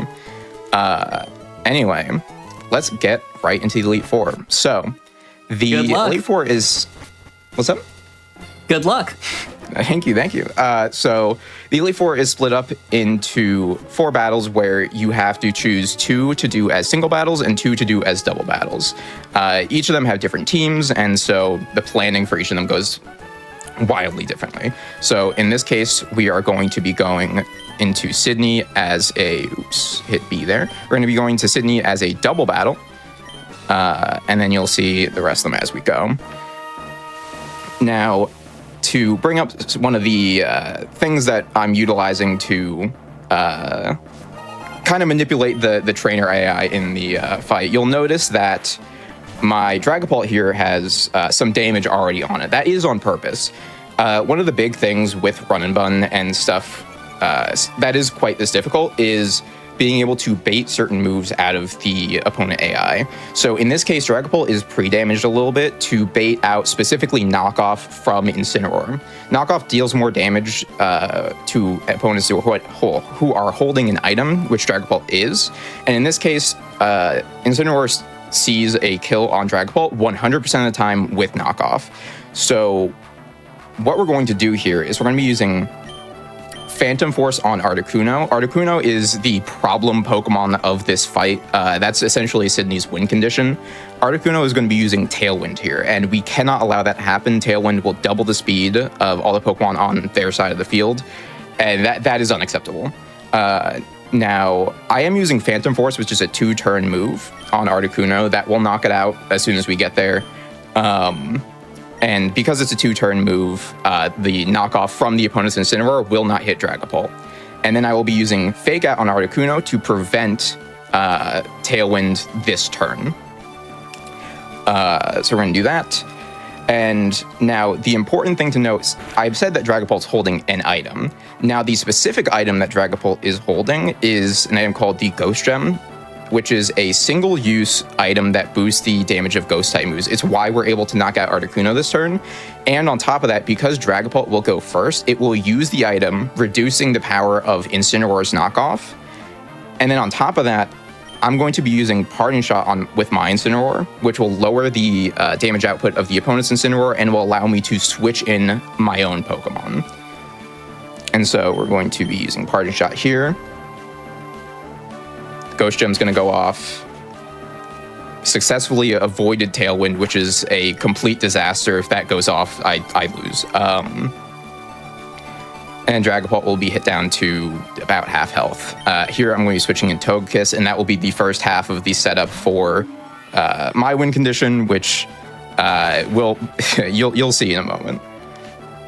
So Sydney's going to be sending in Overquill here. The switch in AI is very particular, and it's a big part of the routing for something like this. The opponent will send in a Pokemon based off of what it sees on your side of the field. So if it sees that it can knock out your Pokemon in one turn, if it's faster, all these different things kind of inform the AI and what it wants to do. In this case, I sent in Togekiss, which baits out Overquill. Now, Dragapult here is going to do a little bit of chip damage, but is mainly here to just, feint and then allow Ursaluna to come in and kind of clean everything up. And then the next part of what I need to do here is set up my Tailwind. And then this will allow me to kind of sweep the rest of this. So we're going to deal a little bit of damage. Dragapult's now at a health where it will bait both Incineroar and Overquill to attack it, which is very convenient. Togekiss is holding a Kebia Berry, which reduces a super effective poison type moves. And because of that, it makes it so that Overquill doesn't see a kill on Togekiss with Gunk Shot, which would be disastrous. Oh, the AI sees your held items in this game? Oh, the AI sees your held items. Beautiful. Also worth pointing out now as the first feint that this is not a Nuzlocke showcase. We are. Oh, yeah. We're not dropping Dragapult for the rest of the time. Yeah. To be very clear, if I were to try and do all of this Deathless, it would have at least doubled the amount of time I spent in the calculator mines. Yeah. Someone in chat saying solving R&B fights takes a whole college degree of game knowledge, and that's true. And it sure does. And so now, because I have Tailwind set up, I basically win. So now I'm going to be hitting Earthquake, and since Togekiss Flying type, it's not going to hit it. And then I can hit literally anything, it doesn't matter. And that is kind of the main thing for the 2 double battles that we'll be doing here is if I can get Ursaluna and Togekiss out at the same time, it will really give me as much of an advantage as I could possibly have. So now, Sydney's going to send out, I believe, Darkrai and Gyarados. Now, Ursaluna is holding the Choice Band item, which means that it is locked into Earthquake right now. And you might be saying, hey, Gyarados is a flying type. Why would you be locking yourself into Earthquake? Well, Sydney's actually going to hand me the win on a silver platter. This is a Mega Gyarados, and in this game, the AI will always Mega Evolve on the first turn, and Mega Gyarados is Water Dark type, so it loses the flying type and allows it to get hit by Earthquake, which is actually so nice of Sydney to do that for me. So we're going to be hitting Earthquake and Dazzling Gleam. We'll get both of them. Now, just to note, this Elite Four showcase is not entirely riskless. Even in Tailwind, which we are in I believe, turn 3 of Tailwind here, Darkrai still outspeeds Ursaluna, and it has Aura Sphere. So technically, if Darkrai crits Ursaluna, we're kind of in a bad spot. But we're just going to cross our fingers and hope that doesn't happen. So We dodge these crits. we dodge these crits. I think that's fine. And then there we go. There's our free win. Gyarados will not get a move off. And then let's cross our fingers. It's using Sludge Bomb. And you know what? That's never happened before. Hey, we got our quota. I have to say, the amount of times that I have gone through and done this just to kind of weed out all of those, that's surprising, actually. And actually kind of the best case scenario. And now they're going to send out Urshifu. Technically, this Urshifu could use Detect and make my life a little bit harder, but let's just hope it doesn't do that. Yeah, we're good. If Urshifu uses Detect, it does have a Focus Sash, by the way. If Urshifu uses Detect there, then Tailwind goes out, and I have to switch out Ursaluna because that Urshifu will annihilate Ursaluna with close combat. So I hope that gives you a little taste of kind of what we're in for here. We're going to be going into Phoebe now, which is a single battle. I've been talking a lot about like win conditions, and the win condition here is actually incredibly strong for me. The thing that will be the most important thing for me here is that Dragapult can solo most Pokemon on this team. But there's 2 that it can't, and so I need to, be able to deal with that. To be able to get through. Now, I'm going to try my hardest to not accidentally hit a full restore on Ursaluna. Ursaluna needs to keep this burn the entire time, which is why I need to make sure Ursaluna does not faint. I do have access to a Flame Orb, but that is not the item I want to be using. I want to have an item on Ursaluna at all times, and actually I need a berry. And if I had a Flame Orb, it would take a turn to activate. It's like a whole thing. So we're going to put Ursaluna in the lead spot, and we're going to get into Phoebe singles. So Phoebe leads with a Crobat. Crobat is the fastest Pokemon. I believe it's the fastest Pokemon on our team. The only Pokemon that I have that outspeeds it is Dragapult. But like I said, I need Dragapult for later. Luckily for me, this Crobat will always use Super Fang on Ursaluna, which will always deal half damage. And then after the burn, Ursaluna will heal up a little bit. So we're going to be hitting Facade, which will knock out Crobat in 1 turn. There we go. And then this will bait in specifically Hisui and Zoroark. Don't be fooled. It will look like a Gengar. So Suspiciously Gengar-shaped Zoroark. Exactly. So this Zoroark switched in because it has Grass Knot, which does more damage the higher the weight of the opponent is, and Ursaluna is a heavy ground type. Now, what I can do here is do like our first kind of big pivot of the run. Since it's going to be using Grass Knot, I have essentially a free switch into Beedrill here. It'll do, I think, like 9% damage. Do that. And now, because Beedrill's out, this Zoroark has Flamethrower. And it's going to use Flamethrower because Beedrill is quite a frail Pokemon. But I can U-turn into Incineroar and take just a tiny little bit of damage. So we're going to do that. This will deal quite a lot of damage. This Beedrill, Mega Beedrill is kind of incredible, very fast Pokemon. There is the illusion getting broken. I'm just going to use Flamethrower. Now, Zoroark, technically, there's a few points in the run where things can kind of split off. I have plans for, like, you should see the document I have. It branches off into a lot of different possibilities for what can happen. Technically, the Zoroark could use U-turn here and switch into Lunala, which would be fine. I'm going to be using Knockoff, which would be funny, and I can explain that in a second. But it's probably going to use Shadow Ball here, so I'm just going to hit Knockoff.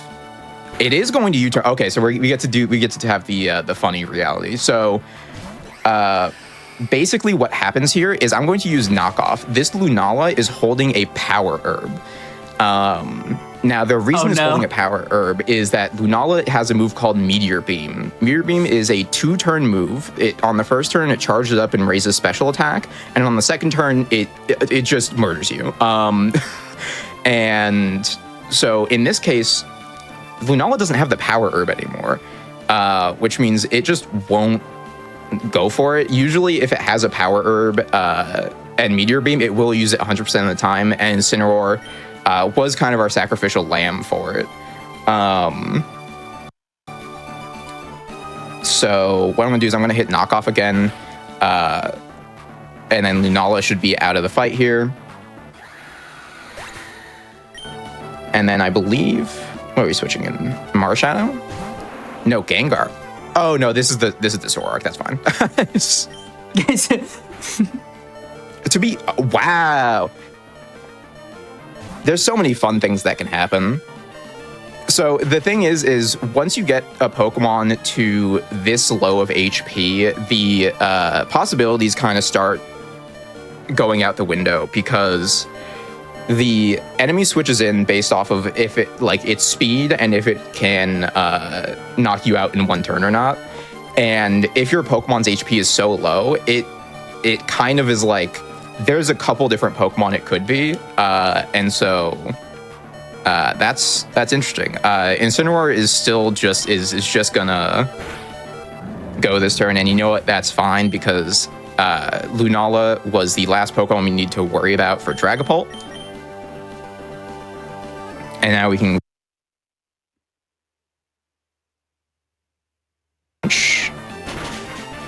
and luckily, Hisuian Zoroark was the other Pokemon that we had to worry about for Dragapult, but luckily, because it's so low health, I can just use Sucker Punch, and it's fine. And I guess I'm going to go ahead and say, this isn't Gengar. If we had to guess... If you had to guess, I don't... Hey! Yeah, that's not Gengar. But yeah, so at this point, this fight is essentially over. This Marshadow is the only crit that I'm risking this fight, because it has Shadow Sneak, which is a priority move. I'm going to use Phantom Force, and then we should be fine. Yeah, we're fine. And I can honestly just start talking about the next fight. Monstrous Shadow Sneak. Oh yeah, it's tough. When you get hit in this Elite Four, you get hit. So that's Marshadow. Gengar will be no problem at all. It's going to Mega Evolve. It's going to be all scary and stuff. Who cares? Dragapult will one-shot. I can already kind of just start getting into the next fight, which is Glacia. Glacia I do as a double battle. And Glacia's double team is a Trick Room team. So in Sydney, we had to worry about Tailwind with Articuno, and with Glacia, we have to worry about Trick Room. But in that case, we actually have 3 different Pokemon that know Trick Room that we have to deal with, which makes it kind of a lot more difficult to route around. So really the name of the game for Glacia doubles is avoid Trick Room going up at any cost. Trick Room will reverse the turn order. And that's going to be really bad for my team. I don't like the slowest Pokemon on my team is Ursaluna, and even then, in Trick Room, I don't have anything that will, outspeed, so to speak, any of her Pokemon. So Trick Room with a built team is like a VGC staple. and it's Yeah. always such a good and pleasant time to run into on ladders. Oh, yeah. I'm a certified Trick Room hater. Yeah, this team, I don't actually, I'm surprised I haven't mentioned it this far. This team is evil. Like there's, you'll see exactly how bad this is. I almost just started the fight without the right leads. So we're going to start off with Ursaluna and Togekiss, which is our kind of dynamic duo from before. We're going to go straight into doubles. Now, Glacier leads with a Magearna and a Crabominable, and the Crabominable has a Focus Sash, so keep that in mind. Magearna is, like, one of the scariest Pokemon in the entire Elite Four. It has the ability Soul Heart, which means anytime any Pokemon on the field faints, it gets a special attack boost. So if you don't deal with this Magearna instantly, it will set up, and you will have such a hard time dealing with it. Now, I don't have to worry about this Magearna specifically. It's planning to use Trick Room, which is a negative priority move. And the other thing that's really nice about this battle is the fact that because they're a Trick Room team and all of their Pokemon are really slow, pretty much all my Pokemon are going to outspeed pretty much all of Glacier's Pokemon, which means I have the advantage outside of Trick Room, and I desperately want to keep that. And so Earthquake is going to one-shot Magearna, and Crabominable, like I mentioned, has a Focus Sash, so we're going to be hitting it with Air Slash to get rid of that Sash. Yeah, if Ursaluna did not one-hit KO Magearna here, this fight, I mean, I might have done this in singles, to be honest, is how tough it is. So Glacier's now going to send in Kyurem and Calyrex Ice. And this is really scary. And this is another one of those like pivot points where things can kind of go one way or another, but we'll see that in a second. Calyrex Ice, or Ice Rider as I might say, which is VGC thing, is one of the scariest Pokemon, and that's the end of the sentence. Yeah. This is their second Trick Room on we have to deal with, and it also has one of the strongest Pokemon moves in existence, Glacial Lance, which is a spread Ice-type move, which, if it were to use it here, both my Pokemon would be gone. So what I'm going to do is I'm going to be using Facade, gets an extra damage boost because Ursaluna is burned on Calyrex, which has a chance to one-shot, but I'm going to be using Dazzling Gleam just to make sure everything is cleaned up. Now, Kyurem is going to be using Icicle Spear on Togekiss, and Icicle Spear can hit either 2 or 3 times, and so Togekiss may or may not live this turn. That's just a certain level of uncertainty that we're going to have to live with. There is a plan for anything regardless of what happens here. And we got a crit. Okay, sure. I'm not going to complain about that. All right, let's see what we get. 2. That's a crit. Well, Do we crit. get 3? We get 3. That's fine. I believe that is the main plan that I have. There's so many different timelines of different things that can happen in this fight specifically because of Icicle Spear. Yeah, I alluded to it in jest in the intro, and then you more seriously in your explanation. But how long did you spend in the calculator mines for this showcase? Oh Lord, I want to say it was at least like 25 hours. Yeah, Of just like sitting in a calculator and like typing stuff up, and like it's yeah. Kaizo Pokemon is wild. So we're going to switch in Incineroar here, which should bait in Porygon 2.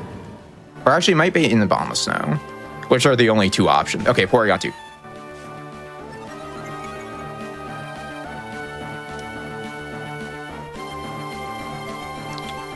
Okay. So this turn, Porygon 2 is our last Trick Room mon that we have to deal with. Again, Trick Room has negative priority, so as long as we can deal with Porygon 2 before it gets to its turn, we should be fine. Now, the thing is that Kyurem is now targeting Ursaluna with Icicle Spear. And like I had mentioned before, Ursaluna cannot faint, like, period.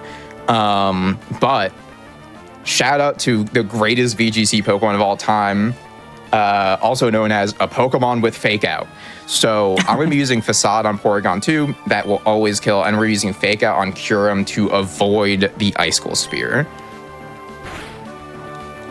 So that'll avoid that. The other thing to mention, Kyurem is actually the one Pokemon on Glacia's team that will outspeed Ursaluna. It's kind of like her way of trying to kind of counter teams that are faster, because Kyurem is holding an item called Room Service. So when Trick Room goes up, it will lower its speed. And so Kyurem outspeeds Ursaluna both in and out of Trick Room, which is kind of awful. So now Ursaluna is going to have to switch out just because Abomasnow really wants to use Blizzard here. We're going to be switching into Beedrill. Beedrill might live, might not, we'll see. And we're going to Flare Blitz into Abomasnow.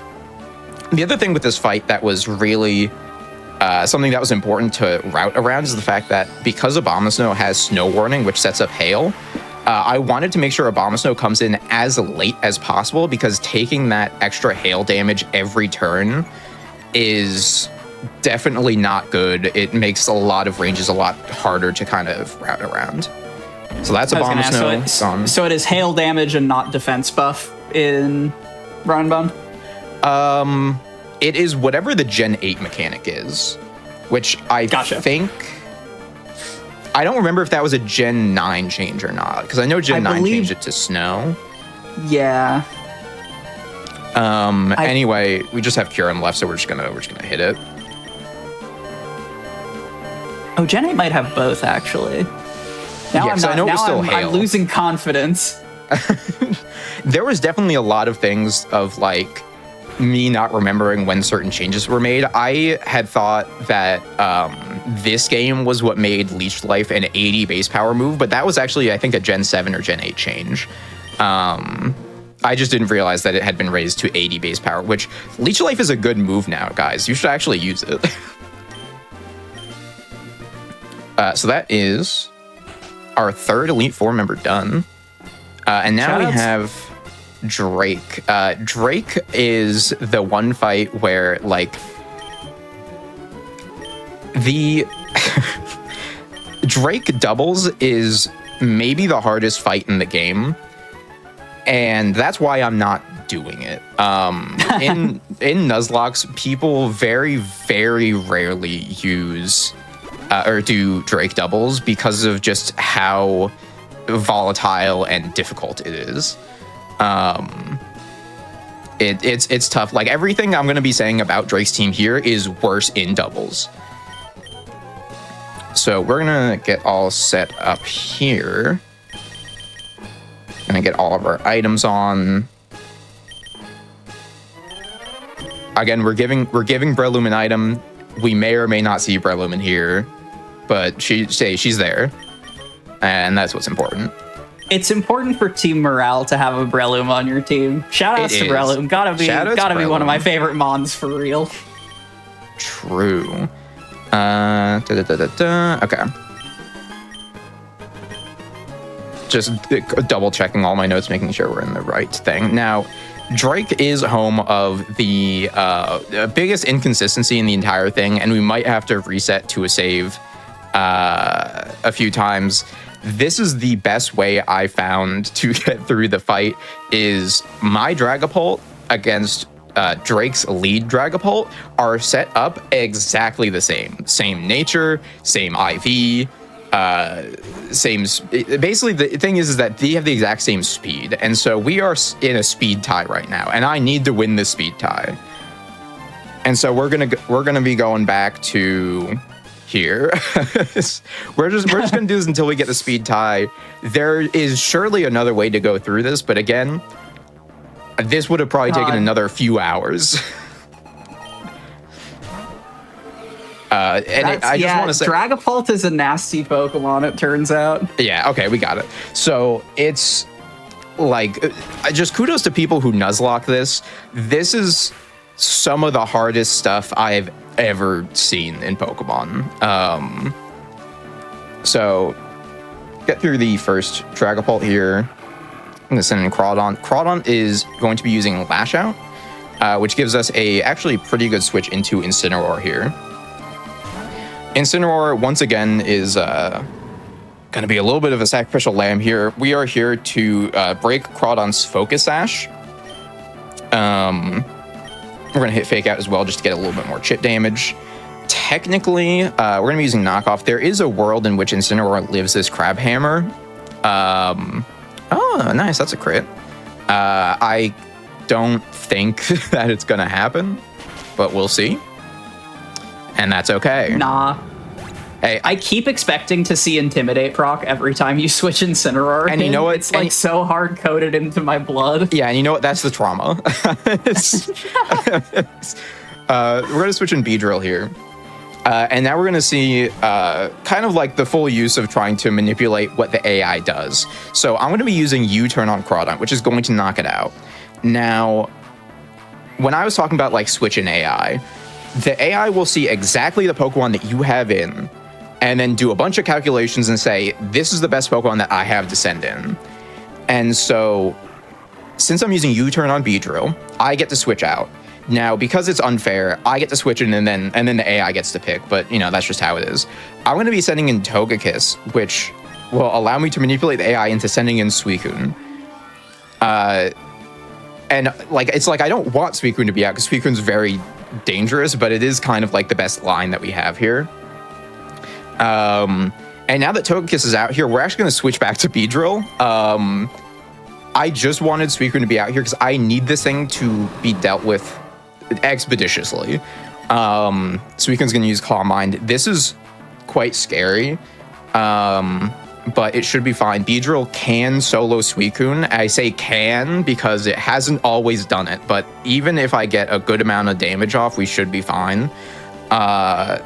Leech Life is such a good move. As long as... I actually don't even think if Suicune crits here that anything happens.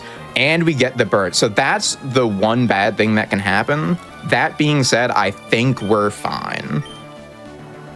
Energy for the Beedrill. Energy for the... So brutal. Yeah. We should... Do we live this? We do. And I think... we definitely... This Suicune's not going to die from this, but... Crit? That should be fine. Nah, not for justice. Now, I will say this is one of the possibilities that I don't have an exact route for, so we're gonna work around this a little bit. And in fact, just for marathon safety, I will be making a save here. So what I want to... Oh, no, I know what I want to do. So I'm going to be sending in Dragapult. Sucker Punch should finish the Suicune off. Suicune is such a bulky Pokemon, and that's why it's like so scary, including the fact that it has leftovers. But it should be a low enough health that this should be good. And then I believe Drake should be sending in Zygarde. That's right. Okay. And now Zygarde is going to be using Dragon Claw, which is actually very convenient because I have a Togekiss in the back here. So it's going to be used Dragon Claw. I will take that any day of the week. Hey, and that's the other possibility, and that's why I gave Togekiss a Cherry Berry. We gotta prepare for everything here. So what's going to happen is I'm going to use Dazzling Gleam once, and we'll see how much damage it does. The main thing here is Zygarde has the ability Power Construct, which means that after it goes below 50% HP, it's going to transform into its 100% form. It's going to give it like an HP boost. I believe it gets a small stat boost. It's not great to deal with, but it's what we have. And of course, Zygarde has the one ground type move in the entire game that hits flying types, but that's fine. There we go. Oh my god, it's so cool. Now I'm going to use Tailwind. It is like pretty cool. It is very cool. It got me the first time I saw Power Construct Zygarde. Yeah, so we're going to use Tailwind. This is kind of just a safety measure for later. It may or may not be important. We're going to use Dazzling Gleam one more time.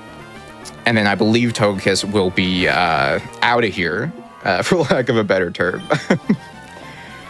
And I believe this is where Breloom shows up. To be completely Let's honest with go. you here, I am almost fully winging this. I have basic plans on how to do all this stuff, but this is a very specific circumstance. Now, with Tailwind up, I should be able to just hit Seed Bomb. And, ooh, I should live this. Yeah, that's fine. Hey, shout out Effect Spore. Use Mach Punch just to finish it off. Breloom overperforming. Breloom heard me ragging on Beedrill and is like, I got you. Exactly. Now, unfortunately for Breloom, this is where the this is where the road ends. I pretend I did not see it. Yeah. Now, the one thing this Breloom can still do that is really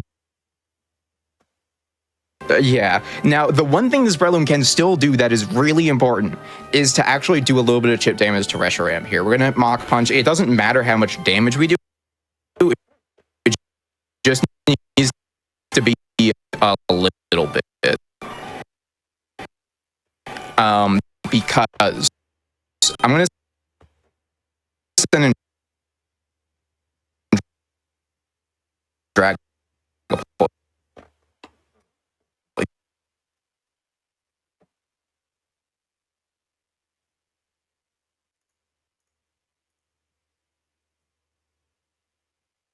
because I'm going to send in Dragapult.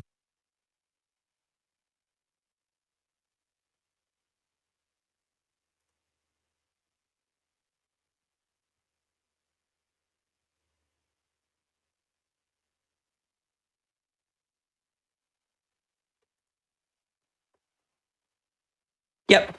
Friends, Because I'm going to send in Dragapult. we are seeing the Fs in chat. Thank you so much to our wonderful back-end tech and production team. We are going to be returning to our Elite Four showcase. Breloom's sacrifice will not be in vain. She will not down the entire stream. We'll be back momentarily.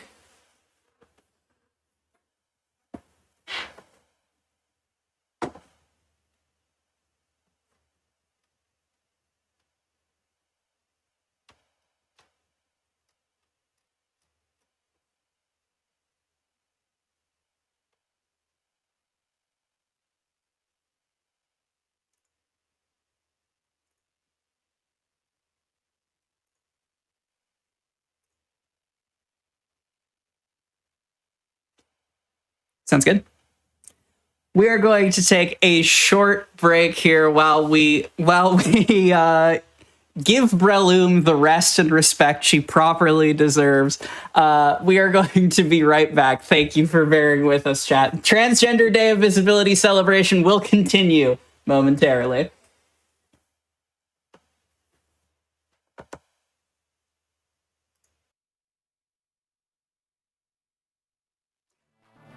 Hello, everyone, and thank you for bearing with us. Effect Spore got in the wires. It happens to the best of us. But I am delighted to say that we are back with the Trans Day of Visibility Showcase, and we are back to Pokémon Run Bun here in the Drake fight. Forgiven, back to you. All right, we have beat our demons here, and I'm not sure exactly what showed up on stream before, but we did take out Reshiram with Dragon Darts. So we have one Pokemon left for the Drake fight here, which is Salamence. So this Salamence is a very evil Pokemon. Basically, this is, first of all, it has Intimidate, which won't be relevant for Dragapult here, but this is a Mega Salamence. And Mega Salamence has the ability Aerolate, which means that any normal type moves that it uses will now be flying type. And it has a fully powered return, which is one of the strongest moves that we're going to be seeing throughout the Elite Four here. So luckily for us, the way that the AI sees damage calculations, even though that it always Mega Evolves on turn 1, it doesn't do the calculations as the Mega Evolved Pokemon. It does it as the regular Pokemon. And so it actually, the AI doesn't know that Return is going to be a flying type move, meaning that it's probably going to just use Earthquake, which is fine. We're going to use Dragon Darts, which is not going to one-shot, but that's fine. Since we're faster, we'll just be able to knock it out on the next turn. It's going to use... Yep, we're going to Dragon Darts. And then I believe it should be Earthquake. Yep. And that's A-okay. We're going to Sucker Punch just to finish everything off here.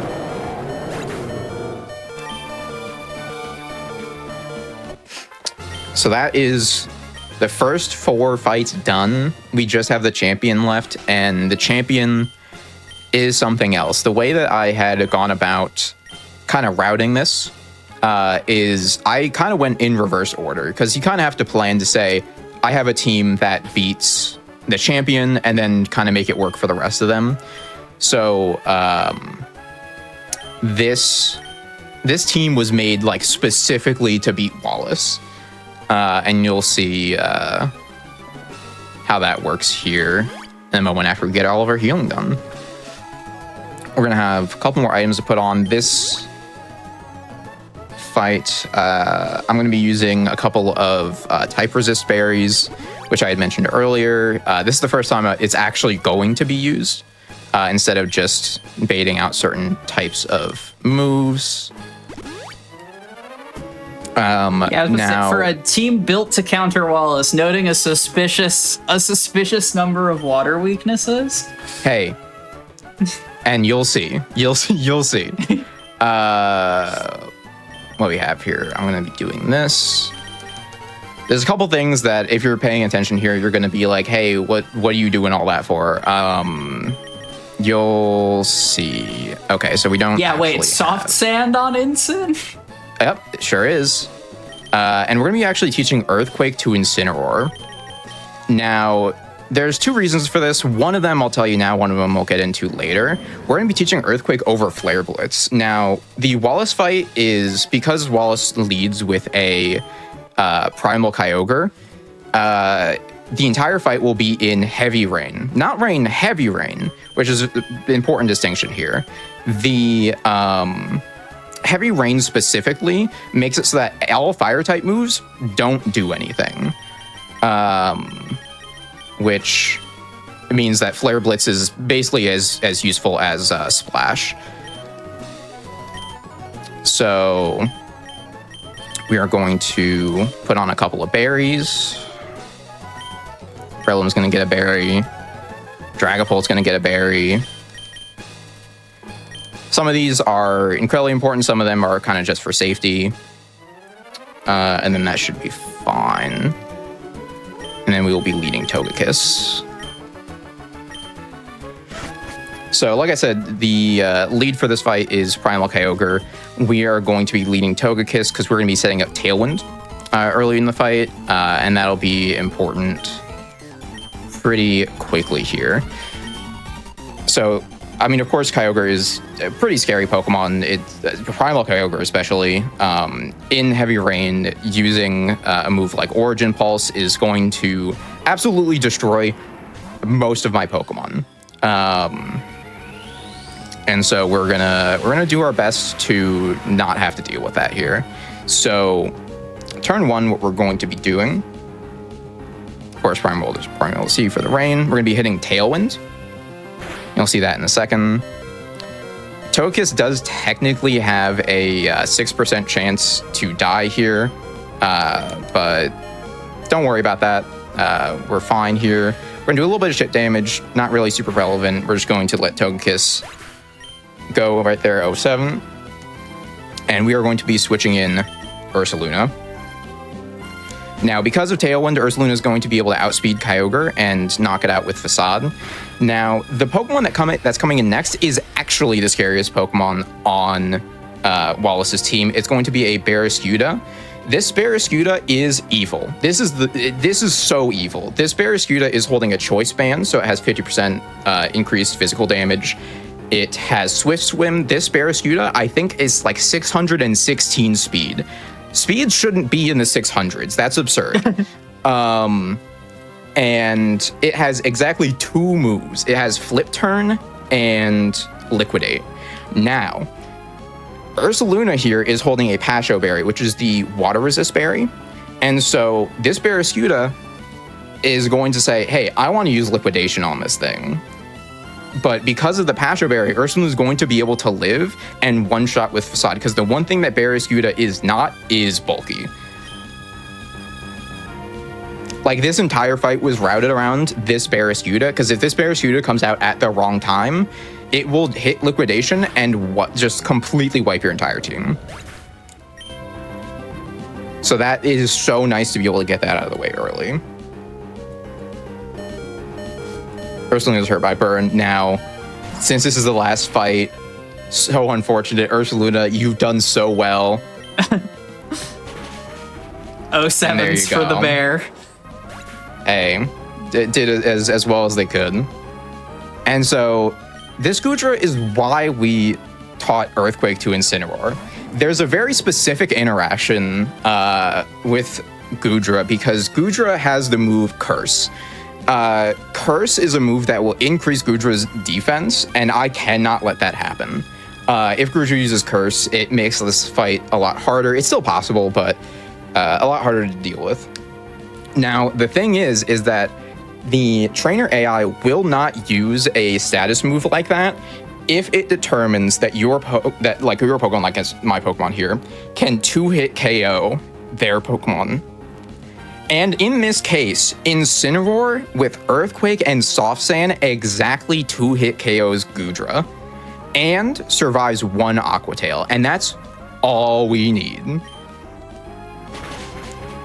So if you've never seen an Incineroar with Earthquake before, well, here you go. This is like, if Goodra got Curse off, this would have been awful. I had a route before which used Knockoff and other stuff, and it just wasn't as consistent as I wanted it to be. That is 100% consistent as long as I don't get crit. I was going to say, out of curiosity, how much do things fall apart if that Aqua Tail crits? We just start the fight over. Understood. That is kind of the reality of doing this type of thing is if things go wrong, usually there's not a whole lot you can do to recover. There are certain circumstances in which you can, but not in this case. And in the case that we're in right now, Palkia, there's really not a whole lot we can do. 07 to Incineroar once again. You did great. Nice that Draco Meteor is the kill move. I don't know how much Palkia's damage matters, but... it technically does. Palkia Draco Meteor is why I have a Haban Berry on Dragapult. After one of them, it should be fine. I shouldn't have to worry about it. But now with the berry, it's actually crit safe. So what we're going to do is switch in Beedrill here. Palkia is another Pokemon where Dragapult can't exactly knock it out in one turn, which is unfortunate. So what we're going to do is going to U-turn Palkia, and it can use either Hydro Pump or Draco Meteor. Beedrill is just so frail that it will die to either of them, and so it'll just pick randomly. It doesn't really matter which one it is in this case, especially after the Draco Meteor attack drop. We're going to U-turn, we're going to go into Dragapult, which now, because of the chip damage, is going to be safe to just hit Dragon Darts and be fine. What do we get here? Hey, and you know what? That's never happened before. I forgot that it had Focus Energy. Yeah, that's a bit of a weird pull. Run Bun, explain yourself. I mean, Focus Energy is a scary move if you can't knock it out in the next turn, you know? And in that case, Beedrill was not able to, and so I understand why it did that. It's a bit odd. We're going to use Dragon Darts here, and then we will be getting into the, I believe, second to last Pokemon, which is Manaphy. Manaphy is surprisingly bulky for a Pokemon like that, and has some of the scariest single turn difference between how scary it is, because Manaphy has the move Tail Glow, which will increase a special attack by 3 stages. That is absurd. It's like you cannot let that happen under any circumstances ever. Luckily for us, it shouldn't ever use it, and Thunder should it should two-shot Manaphy, but I believe Manaphy will knock out Dragapult. Maybe not. Yeah, Dragapult usually takes chip damage, so we're in a slightly different situation than I had planned, but that's totally fine. We're gonna Thunder again, which luckily for the rain is 100% accurate. And then we're gonna get the last Pokemon on Wallace's team, which is Swampert. This Swampert is also pretty scary. It's a Mega Swampert, which when it Mega Evolves, it will have Swift Swim. And so I believe it actually still outspeeds Dragapult. We're going to just Sucker Punch it and take the sack on Dragapult. Because I believe, actually, it might use a random move because Dragapult's health is so low. If the AI sees a kill with multiple moves, it'll just choose one randomly, which makes things a bit more inconsistent, but... Is, I know, a point of extreme frustration and fear for Nuzlockers. Oh, 100%. And that's why you try and just route around it most of the time, but sometimes it's more difficult. Now, this is Breloom's moment. This is why Breloom's on the team, to be completely honest with you. Breloom's the only Pokemon on my team that can deal with Swampert entirely. Now, you'll notice that I put a Yachi Berry on Breloom, which is the Ice Resist Berry. Swampert had used Ice Punch before, and Breloom can live an Ice Punch, but there's two things. One, without the berry, Ice Punch crit does kill, and there is a risk of freezing. And that is kind of not a risk I want to take here. And putting the berry on makes it so that Liquidation is actually a higher damaging move, which means it will always go for Liquidation, which even on crit never kills.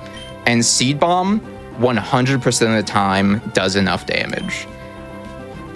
And so this is Breloom's moment to finish off the entire thing, and the Effect Spore, my absolute GOAT. She's an overachiever, folks. And that is the entire Elite Four. I hope I was able to really show you how difficult this is. If you really like Pokemon battles, you should try this. It's actually a really fun game. Just play it casually. Takes a while. I do want to shout out my good friend Sapphire and Pink, who we played through this game together last year over the course of several months, and it's some of the most fun I've had with Pokemon. And like, you know, without them, I wouldn't be doing this run here. So yeah, if you want to follow me on Twitch, I'm at Forgiven with 2 underscores on Twitch or on Blue Sky Frogvent. And I guess lastly, I just want to say thank you for having me on. This is so awesome. It means so much to me to be able to participate in an event like this. Being trans right now is frankly quite scary, and the administration is trying to make our lives worse in a number of ways. But truly, I wouldn't trade it for anything. The amount of joy that I get from being able to live as the truest version of myself and connecting with other people having a similar experience is incredible. Like that joy is more powerful than any kind of legislation that can be passed. So once again, thank you so much for having me on. And I think that's about all I got. Get the Hall of Fame. I assume that's a safe time call. Yeah. Yeah, we can get the time call on that. Yeah. All of our goats here. What a wonderful team to have for the Elite Four.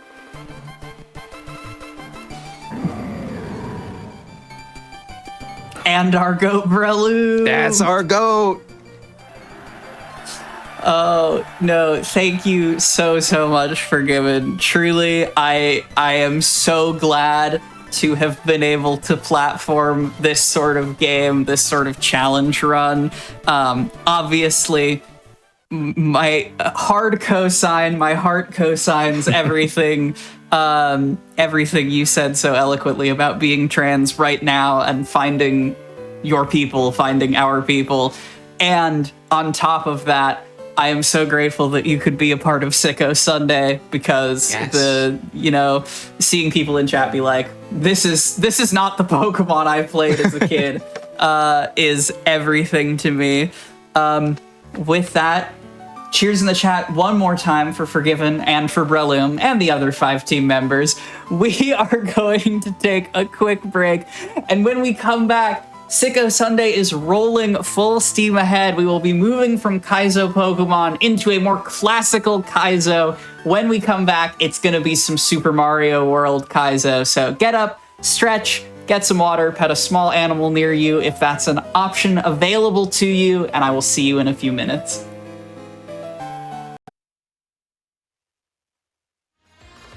Hello, everyone, and welcome back to the GDQ Hotfix Transgender Day of Visibility Celebration Showcase.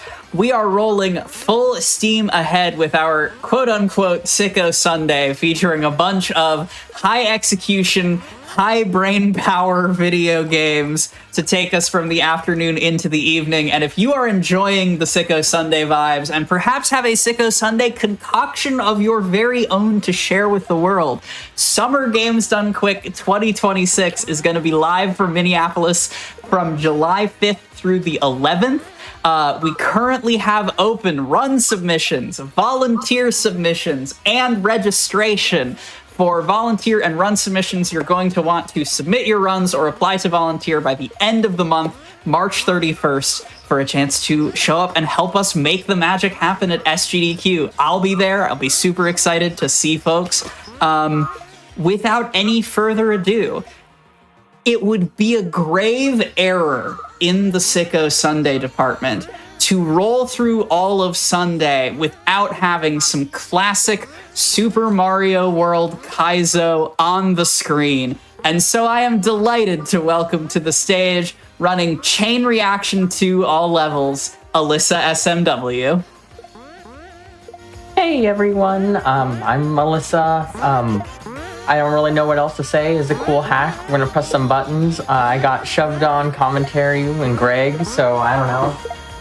If y'all have anything else to say, I'm just gonna start and time on 3, 2, 1, go.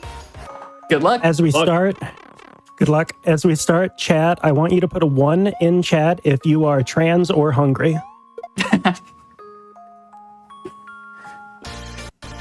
Good energy to begin with. I just started, or just ate just before this, thankfully. Well, you can still put a 1 in chat. Yeah. So this is a Kaizo Mario fan game. I think the one weird thing that's worth just making a quick note about is that 1, you play as Luigi, and 2, in this game, Luigi has the superpower of always being in P speed. So this game moves and will probably go by very, very fast. Sorry, just getting all the deaths right now. Yeah, we're going through it. It'll be fine in just a minute. My understanding, I actually have not played this fan game. I will be completely honest with you, but my understanding is that there's an H. Every level lets you. Can you not switch jumps whenever you want in this? Not yet. Not yet. Okay. Oh, I spoiled it. I am sorry. Well, I can't believe you spoiled the lore of a game you haven't played. That's a superpower right there. I am the most accomplished color commentator of all time. So this game is Chain Reaction 2, and Chain Reaction 1 you played as Mario, who has the superpower of being able to change jump whenever he wants. Important lore. That totally won't become relevant later. I can't spoil it.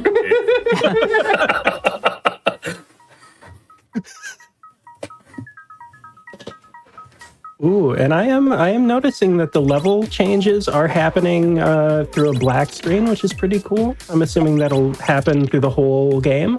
Yeah. So it's all constant action, no victory fanfares, no overworld to slow it down. I mean, I've never wanted to feel happy about any of my accomplishments. So.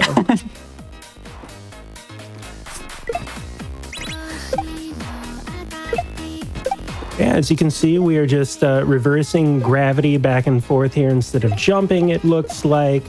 Oh, a nice double shell jump there by Alyssa, right into the screen transition. Oh, everyone's favorite power-up, Cape. If it isn't your favorite, you're wrong. Correct. Wow, bold discursive calls right at the start here. So apparently the energy we're taking on with this run is just highly opinionated and divisiveness. It's Sicko Sunday. You're allowed to start discourse. That's TDOV Showcase canon. Okay. Here's my hot take. If you don't think Cape is the best power-up, you are not gay enough. Dang. Wow.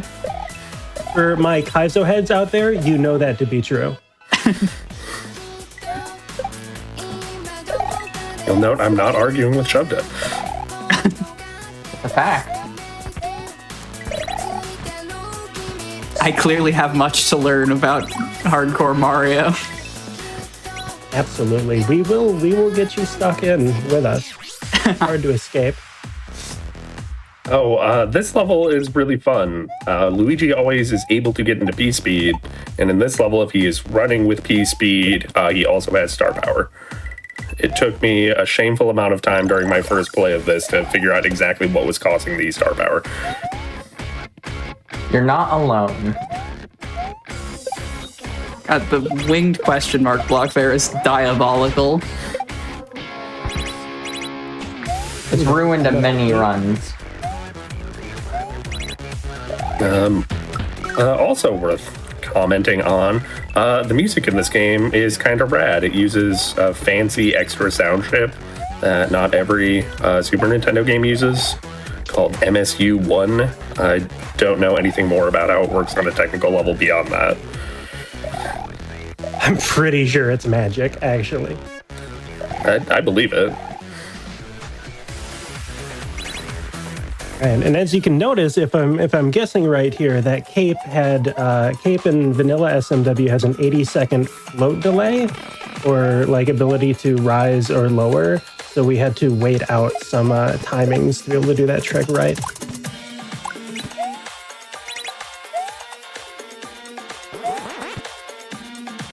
Ooh, this is the balloon plus the cape. Okay. It's neat It's a fun stuff. combo. There's a lot of this game when you're playing it, if anyone ever does pick it up and try it for themselves. This game is incredibly like a tongue twister for your hands. Like nothing's too terribly difficult, but it's hard to like understand exactly what the creator wants you to do and then do it. Oh, hey, it's Mario. Hey, so is Mario okay? It is actually a perfect recreation of how my older brother used to carry me around when I was a child. That's where Sweet Dude got this from. I wasn't aware that you had inspired this level. Thank you for sharing the lore. I have actually inspired every single Kaizo level that has ever been made. I believe you.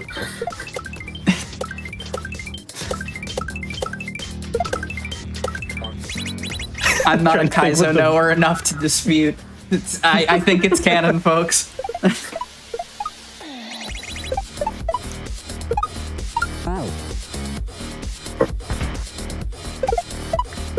So what object is Mario technically right now? Is he like a key? It is actually a sticky key situation. Okay. So I'm not sure it entirely matters, if that makes sense.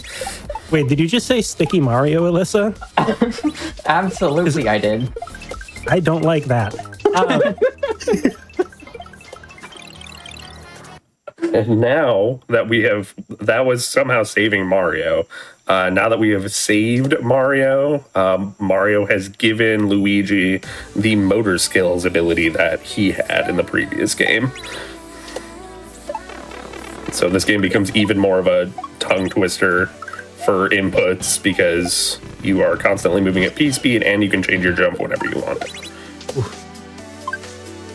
And you can also use the shoulder buttons to change jump type, which I understand Alyssa does a lot of throughout this.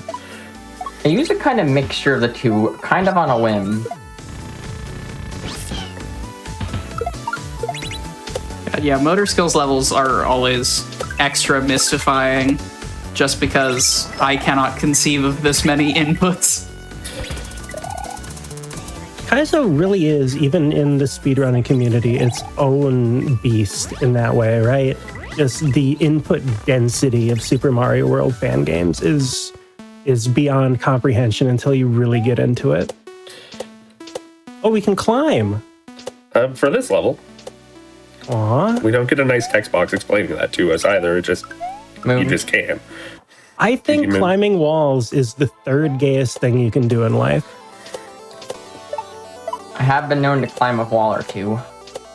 I'm just Does she, so tempted to climb ask. walls? Nail care emoji.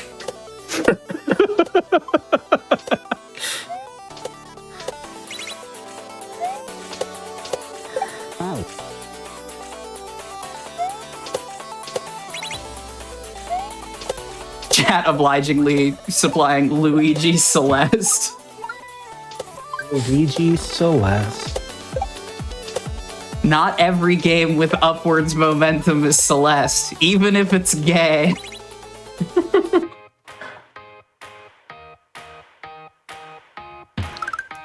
Okay, so it looks like we are doing some of the same gimmicks from the first half of the game, but now with motor skills as well, right?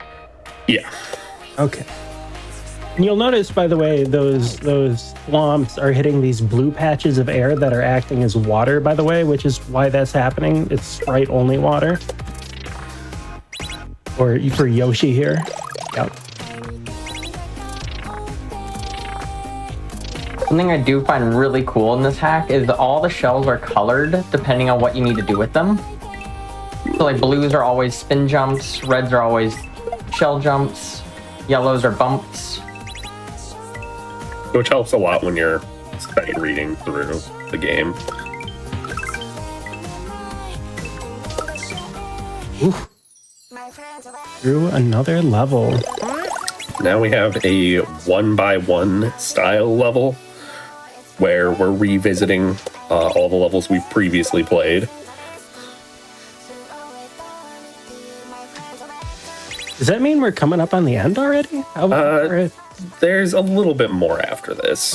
Okay. Yeah, I was just saying, I insert my barometer is set to other games that have been performed in GDQ events, but after, Masterpiece, for instance, I hear recap level and I'm like, oh. That's fair. Although, to be fair, the recap levels in Masterpiece take like 900 hours or something? Yeah, the last 5 levels that are each a final level. Yeah, each of which could be their own entire fan game.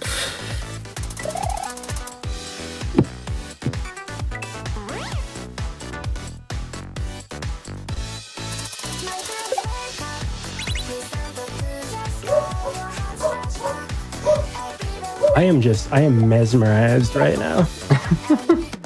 There's kind of a lot going on. Right.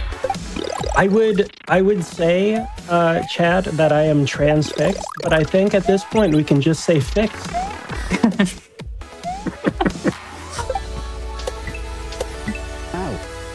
I'm not sorry for who I am. No, I think that's beautiful. I think that's the energy we need here on early Trans Day of Visibility.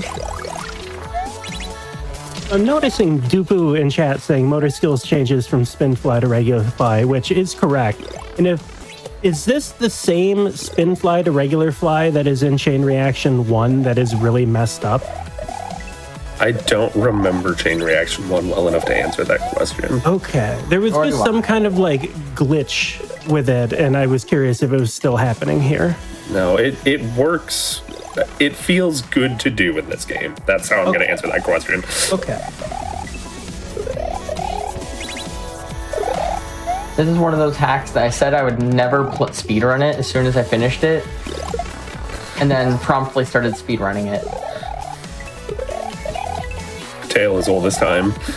Many speedrunners with this energy.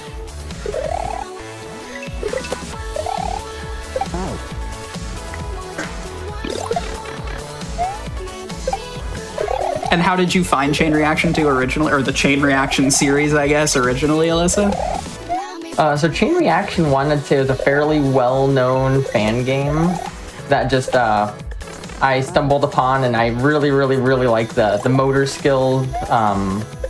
code, I guess, or whatever you want to call that. The being able to change jump types in midair. So when the second one came out, I assumed that that would be what the entire hack was. Wrongly so, but it is very good. Yeah, I would say that Chain Reaction 1 was probably one of like the more beloved Kaizo games out there. And so when this game came out, I don't believe there was like an advance announcement or anything. It just kind of showed up one day. It kind of took the community by storm for a couple of weeks. One thing I can tell you about Kaizo generally is that people tend to be aware of about every fan game that comes out. There aren't really like unknown ones after it's been out for a couple days, just because the community is so small, tight-knit, things like that. So it would be surprising for somebody to be like, oh, I didn't know there was a Chain Reaction too. That's fair. I guess I know I am also speaking to a group of people who play a huge variety of absolutely. Kaizo. So yeah, I meant that for them as well. That makes sense. I will tell you a little fun fact. I'm noticing checkpoints here. I'm under the assumption that you can actually save your game and come back to it in Chain Reaction 2. That was not the case in Chain Reaction 1. And that was apparently a conscious decision. But Sweet Dude once told me it was actually because he broke the ROM and didn't know how to fix it. And so he just made it so that you had to beat it in one go. Seems fair. Necessity is the mother of invention and all that jazz. Exactly.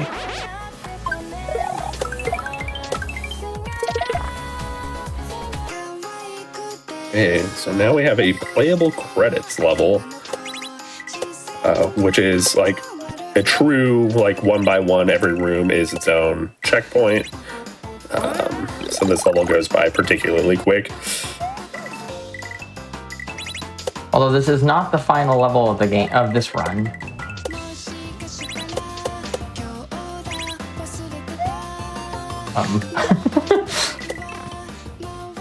Perfect.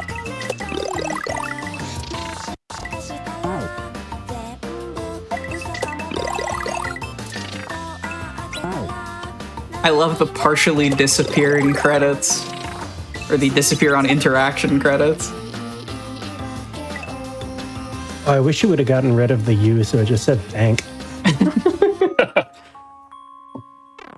So that would have been where any percent ended. Well, actually, technically, it's any percent no level select.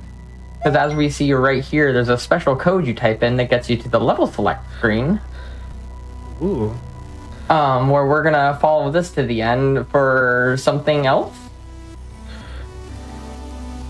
We have a bonus level coming up, and at the end of that bonus level is going to be time.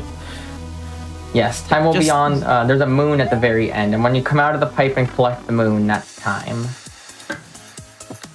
Just the T-posing Luigi slide is beautiful. So now we get to do upside down cape. In case we didn't get enough cape earlier.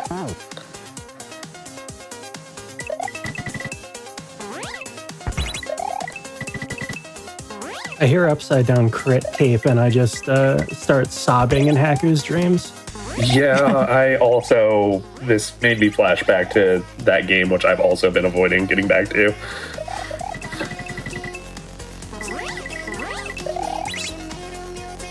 I've made now 2 levels that both include reverse gravity. So you could say I'm a fan of reverse gravity. That is a choice that you made. That's true. Is that the threshold? 2 levels made officially qualifies you for fan status? I'm gonna say yes. Noting this for later. I was gonna say I'm a fan of reversing gender, but now I've only done that once. So can I really say that? These are the questions that plague the philosophers deep philosophical of our day. questions. I'm going to be lying up at night thinking about this. This is true. Catch me going back and forth several times to prestige class. I'm a prestige trans woman.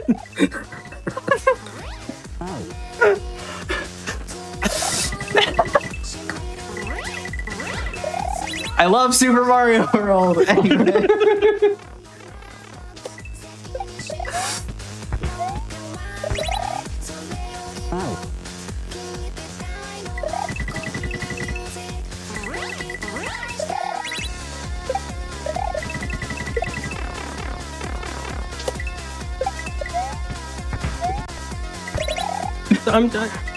How's everybody doing? Chat. I'm good now. Good. And time. Done. GG. GG. So that was a chain reaction too. I think it's a fun hack, it's a fun fan game. It's a good time. No, that was exactly the vibes I was hoping that Kaizo would have, and also a completely blistering showcase. For the three of y'all, if any of you have any shout outs you'd like to give, or else where can the people find you on the internet?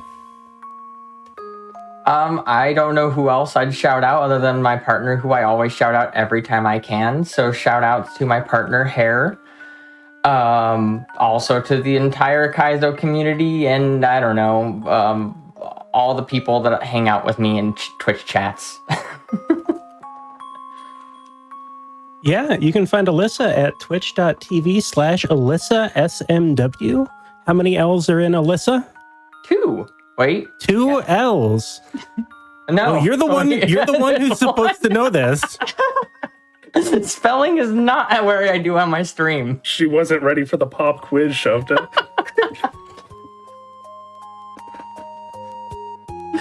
I exist on the internet, most places that you can find in XOXO Gossip Greg. That's where I am. And just shout outs to the Kaizo community and smwcentral.net, which is your main hub if you're interested in getting into this type of thing.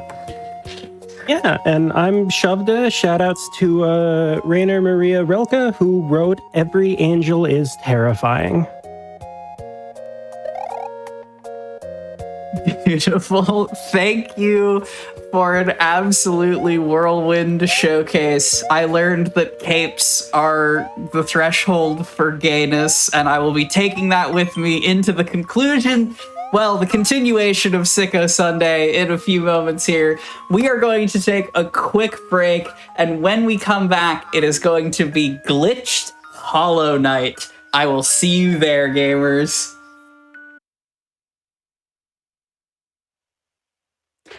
Hello, everyone, and welcome back to the GDQ Hotfix Transgender Day of Visibility Showcase Celebration. I am joined by my extremely wriggly co-host, Kuiper the Cat. He always hides right before we go live, and so I'm glad to have been able to show him off. We are continuing our Sicko Sunday with some high execution, high brain power speedruns here, celebrating our TGNC runners from across myriad communities, and I am delighted to continue it with a game that is so near and dear to my heart, a small indie Metroidvania you may have heard of, here to showcase Hollow Knights, all grubs, all glitches. Please welcome to the stage, Aggie.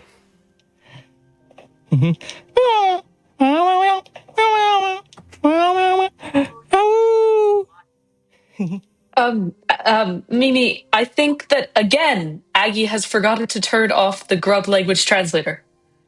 Oh no, not again. Oh my gosh, just last week. Aggie, put the translator on. Oh, hi. How's it going? Hello. Yes, we're here to do a run of all grubs, all glitches. Would Mimi and like to introduce themselves before we get going? Hello, I'm Herm, and I am here to have a wonderfully grubby time watching some grubs get saved. Hello, I'm Mimi, your resident glitch knowledge expert, and I'm here to explain glitches and talk about grubs. Okay. So let's get things started in 5, 4, 3, 2, 1. So Good Aggie luck. has a lot of things on the screen, and you might have seen This is there. true. And that's called main menu storage. There was multiple sort of parts of the menu stacked on top of each other, which let her click on one and then click on another. One of those files starts a normal playthrough. The other one gives you all the equipment. So if she just clicks on the one that gives you all the equipment and then clicks on the one that starts a normal playthrough, then she just started a normal playthrough, but has all the equipment. Yeah, you might notice a few extra masks, soul vessels. Oh, we just did a nail art there. We're about to sit down on a bench. You might notice the shade cloak, a few other things that, yep, pretty much leads to us having all of the equipment, which is very helpful. Now, Mimi, would you like to tell us about our best friend, this specific bench? So this bench is the Mato bench because it has Mato next to it, and it has a very special property of being right next to the load. It's the only bench in the game that we know of that is close enough to a load to do this.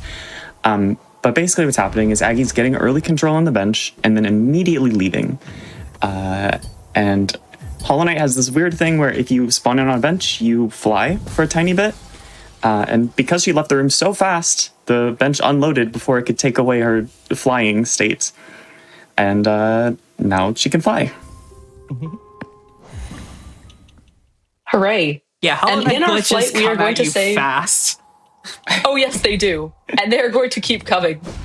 We're going to save all 46 of Hallownest's grubs in a very, very short order. And we are going to be seeing our best friend, that bench, a lot, so get ready to say hi to it over and over again. Hi, Mato. Well, we don't Hi, get to see Mato. Mato, but Hi, Mato. So the other state that Aggie has at the moment is called bench storage. And bench storage is giving her the @bench flag at all times. And that just basically means the game thinks that she's on a bench right now. You can see that she's not, but the game thinks that she is. And so she can do all of the normal stuff that you can do when you are on a bench, like equipping different equipment, or if you try to equip charms, you heal. And Of course. lots of other small things that you can do. One of the things that is going to be shown off in just a second is transition storage. Now she's going to open inventory in the load like that, and then she gets a special state called transition storage or strong inventory storage, where the game basically acts like she has the inventory open the whole time, which does some weird stuff. The biggest thing is that the next time something would take control away, it doesn't. And in this case, if she does a dash and then pauses during that state, it just keeps going. And so back there, we did save our first grub. It was just deep in the darkness. But do not fear, we're about to be able to see some grubs being saved with our own two eyes coming up very, very shortly. And there we go. You can see the happy dance of our second grub being saved. Me mama. That's good. Thank you. It is something I pride myself on. One of the really important, I made a decent amount of this route, and one of the difficult parts to route that Aggie is going to face as an issue here is the soul. So soul is a mechanic in Hollow Knight, where whenever you hit things, you get a little bit of, I guess you could call it mana, something to cast spells with. And every cast is expensive in that getting hits is not easy since we're one-shotting everything with max nail damage. So all the soul gathering really matters here, and it's really everything's very closely routed, and if you miss anything, it can get a little sketchy. Mimi, do you want to just briefly remark on the essence we just collected from that dream tree as well? Yeah, so there's this ability called a Dream Gate, which is it's sort of a teleport that you put down one side of it and then you teleport back to that spot at any point you want. And each one of those costs an essence. And an essence, you normally would get them from killing a boss or something, and you get like 100, and then at that point you don't care. 1 essence, who cares when you have 100? But when Aggie starts with God Home Menu storage file, there's only 1 essence, and so every teleport. Oh, I didn't know you got 1. That's you so start nice. with 1. I think it's because Team Cherry wanted to let you be able to teleport out of rooms, but they didn't know how to do it if you just had 0, so they just gave you 1. Excellent. And then they stopped you from ever being able to lose it. So it's kind of the same as not having any, but Fascinating. I love the quick feathering inventory there just to heal. Like, oh, we dunk? No. Yeah, this game has very few rules when you're playing with the amount of glitches that Aggie is playing with, but there are a few rules, like be nice to the floor. I still don't really understand the complicated relationship glitch runners have with the floor in this game, but I know that it involves a lot of general requests for peace and kindness. Floor is friend, but floor sometimes is not friend. Yeah, sometimes there's lots of floor in the ceiling. And sometimes there's no floor in the floor. Ah, yes. Me when there is not a floor in the floor. Floor here, not actually made of floor. Chat, this will be on the quiz later. Yes, it will. So the issue with being able to fly is that it's hard to land. Especially when you fall through the floor, if you try to. And so Aggie is going to... The most difficult part about no-clip movement is managing floor and managing when you're landed and when you aren't, and your resources, because you only get your resources back when you land or you pogo something, and there's not always something to pogo. So every bit of slightly off movement can just be potentially run killing in a normal run. In this case, it can potentially be a big time loss. So we're gonna hope that none of that happens. Shouldn't, because Aggie's very good at the game, though. Yes, and there is our lovely Dreamgate that we are setting for later, and soon enough we will be heading to. We're up and about in Kingdom's Edge, but we're heading towards the Tower of Love, which for many players is sort of the final boss of the Grub storyline. But in this case, we just get to go right up the tower, completely ignore the collector that has so cruelly imprisoned all of these grubs, and also say hello to the Vitruvian grub as we Dreamgate out. Mm-hmm. Who needs floor to teleport? No. I mean, if you're already flying everywhere, it seems like a pretty low stakes move to be like, yeah, we can teleport midair. And then we get to put the Dreamgate in our favorite location, the acid pool.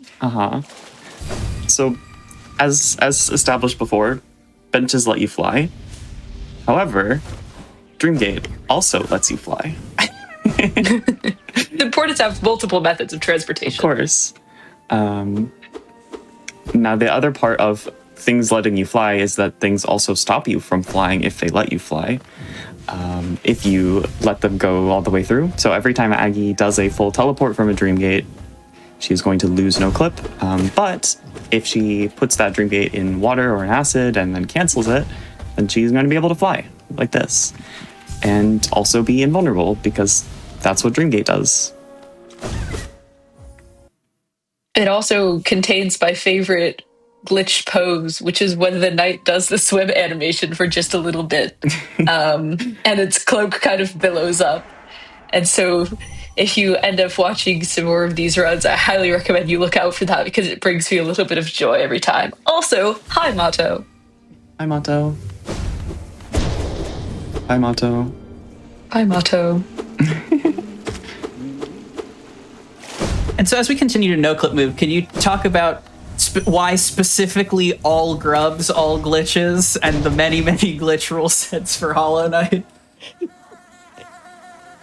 Yeah, so we have all glitches, no main menu storage. Technically, there's some other old categories that we don't talk about anymore, because they're from the old days. They're not real.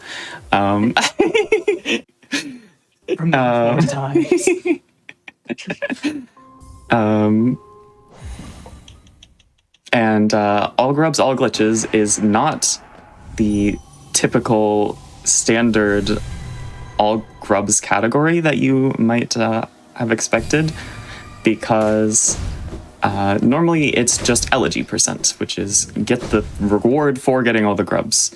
But glitch players are mean, and we decided that we don't actually want to free all the grubs sometimes. Instead, we want to cheat and get elegy without saving all the grubs. And some runners thought that's not very nice, and we just want to save all the grubs. And so there is a... Grubfather bullying is mean. Yeah. I would never... Why would you steal? I had never done that. Why would you steal from the very individual that seeks to reward you for kindness? It's a little bit counterintuitive. But thankfully, Aggie is a very nice person and wants to free all of the grubs out of the goodness of her own heart. Yeah. For reference, the elegy all glitches category, I believe, is like 5 minutes long, something like that. It's very short. This category is a little bit longer than that. Wait, does elegy all glitches ban just using menu storage to like start with elegy? Yeah, you have to actually go pick it up. All right. I assume, yeah, the condition is get it from Grubfather. That makes more sense. In my mind, elegy AG was just like the pristine joke category where it's 2 milliseconds long. No, that's pure snail. Yeah, pure snail is that category. I love it. It's like 20 seconds long because you equip the charms and you pure snail and that's it. Beautiful. Perfect. How many grubs does the elegy run save? 1. Oh, that's very sad. Yeah. And that's why, that's partly why it's called Grubfather bullying. Yeah. Team Cherry didn't have the brightest idea of making it so you need to have... Grubfather only checks if you have the same amount of rewards as grubs saved, and not if you have less rewards than grubs saved. So if you happen to make it so that he throws 2 rewards and there's only 1 grub saved, then he's just going to keep throwing rewards forever.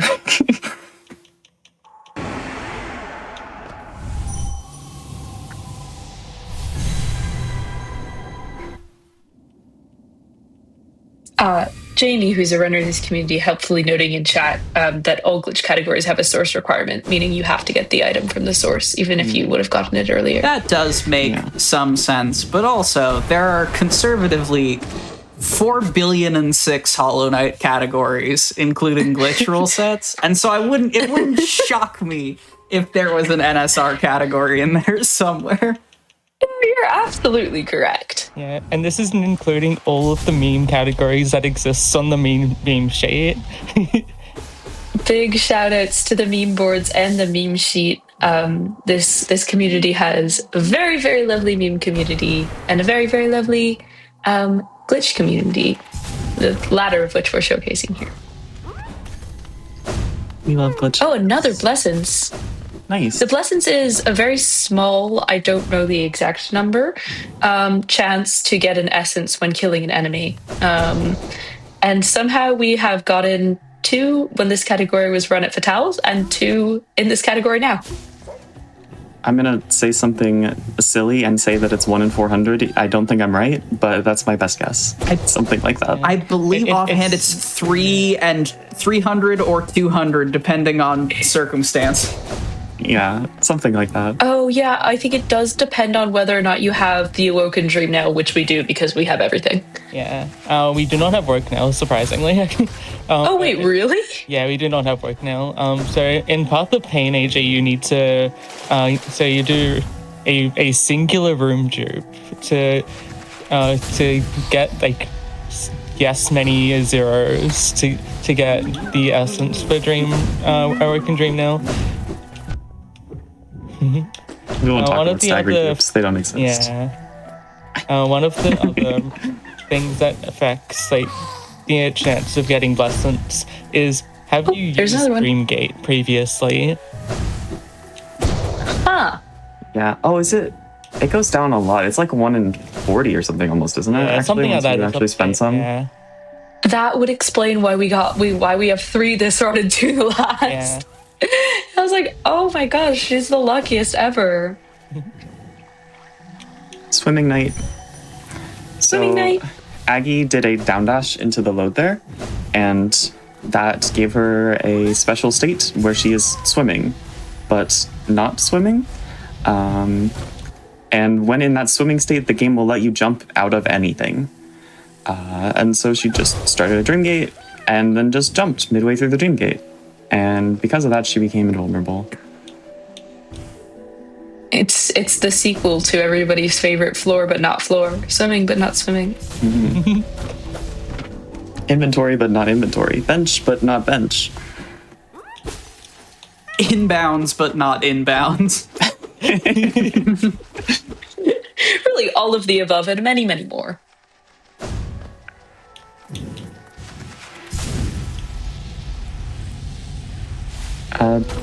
The C dashes, the thing with the flying animation behind her is called a C dash. It lets you go really fast. But C dash also, unlike the dream gate in the air earlier that we saw, C dash will not let you do the dash if you are not on the ground. And so sometimes you gotta find floor in the floor or floor in the wall to actually be able to do the C dash. And there's a lot of knowledge required of just things that aren't even in the level to know where you can be. No, glitch runners truly know the workings of the Hollow Knight map in a way that is neither reasonable nor necessary for runners of anything else to know. But it does really lead to some fascinating knowledge of how this game was made and continues to exist. You telling me you don't know the setup to down dash into every load from another load because you're in a room dupe? What? Not everybody knew that. Personally, no. This is Sicko Sunday. Coming in like a radio host. That's fantastic. Say hi to Mato because this might be the last time that we see our friend. Hi, Mato. Bye, Mato. Bye, Mato. It was great knowing you. Can we all thank Mato for his service despite the fact that we never actually talked to him? To be fair, we already have the nail art, so... Perfect. Yeah, I mean, he helped us in a past life, arguably. Is that the lore of landing Got is, Home main menu storage? Wait, that's Definitely no. That was But it would be funny if it was. That was like a 3 or 4 frame landing there, so very good, Peggy. Very, very good. It was so fast. Wee, dash storage. Whee! We love a good floating flying wee.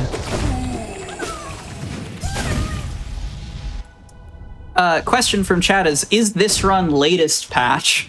/ which latest patch, if so? Well, latest patch doesn't exist, unfortunately. No one's ever seen it in a speedrun, so we're not sure that actually... nice state. I'm not even sure what state you got there. I don't know either. That was weird. We need state Jeopardy. It was state. It was surely one of them. A lot of the glitches in this game depend on... The game gives you a lot of states, and it doesn't do a very good job of taking them away sometimes. In fact, it does a very poor job of that. And so if you just do things in the right way, you can keep those states. States like being on a bench, or flying, or being invulnerable, or that weird walking animation that we're not sure what it was. Yeah, is there anything you can't store in Hollow Knight? Well, you can't store the menu in-game anymore, sadly. Aww.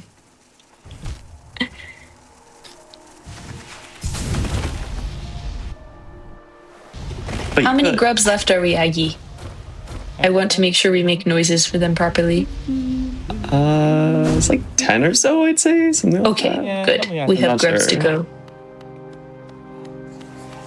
Oh. Yes, we're going through Soul Sanctum in the most normal way. If you go through this in your casual playthrough or in many speedrun categories, you will probably look upon these rooms with some degree of annoyance. But when you're Aggie, annoyance isn't real. Oh no, Soulmaster's angry. Oh, Goodbye, okay. Soulmaster. He's just gonna take some time to process his emotions. Yeah, take some anger management. Oh, okay. Thank you. Thank you for saving us there. Folly? Those are the follies? Are those the mistakes? One of the two. Who knows? Follies float, mistakes walk, I think. Oh, well, there you go. It's a good mnemonic.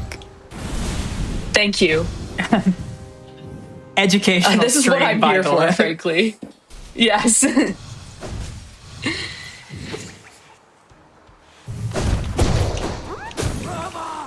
Grubby. The absolute flyby grub rescue there.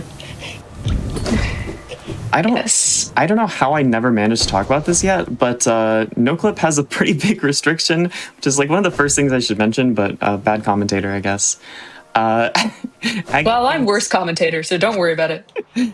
Aggie cannot go back up into an above load, which becomes a pretty important thing to note here, which is why a lot of this routing maybe looks a little weird with like setting dream gates in certain spots and then going back to them. That's because sort of whenever you go into an upwards load here, the game sort of puts you into an animation where you like hop up and then fall back down, and then it gives you control back. But if you have no clip, you're flying, so you never fall back down. And so the game is like, okay, well, as soon as you fall back down, I'll give you control back, and I'll let you open the menu again. But it never happens. Yeah. Then I kind of goes, I must go, my planet needs me. Here at the TDOV showcase, you can transition any way you like, except up. That'll soft lock. You might have noticed some really strange gameplay from Aggie back there, jumping on the wall, using the double jump, fighting an enemy. Please rest assured that it is okay, and your regularly scheduled glitches will be returning in due time.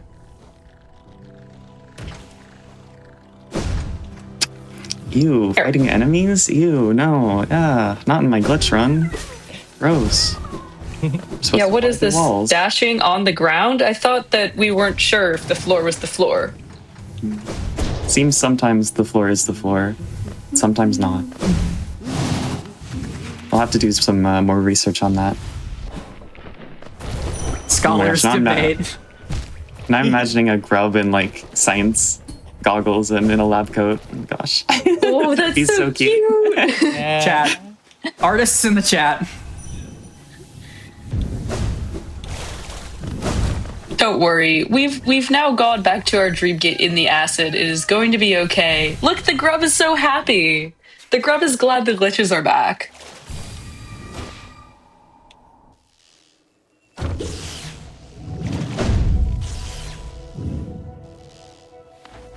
Yeah. Oh, Quack, we've not asked of you what your favorite grub is. Oh gosh. I wish I had a good answer prepared for this. I think my favorite grub is probably Deep Nest Mimics. Okay. Just because... Aggie's favorite grub was...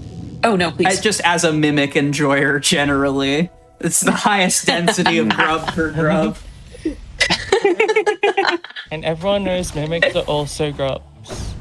Exactly. It's true. And that's why you should randomize 700 mimics into your games. Do it. Smile. Wait, You will.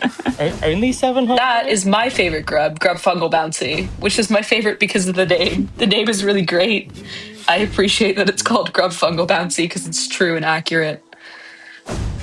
But yes, as the author of short fiction about befriending grub mimics, I'm a big advocate for the fact that mimics are grubs.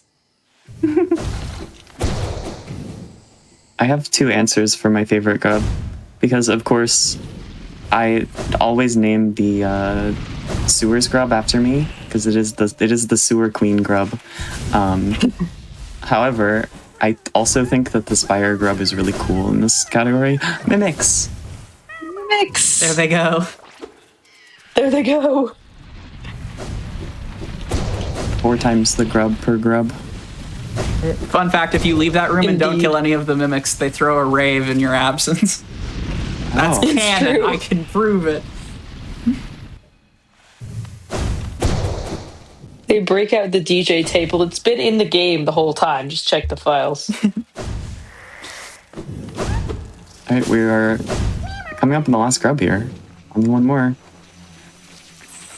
All right, let's get ready to raise our voices in a joyful chorus of grub noises.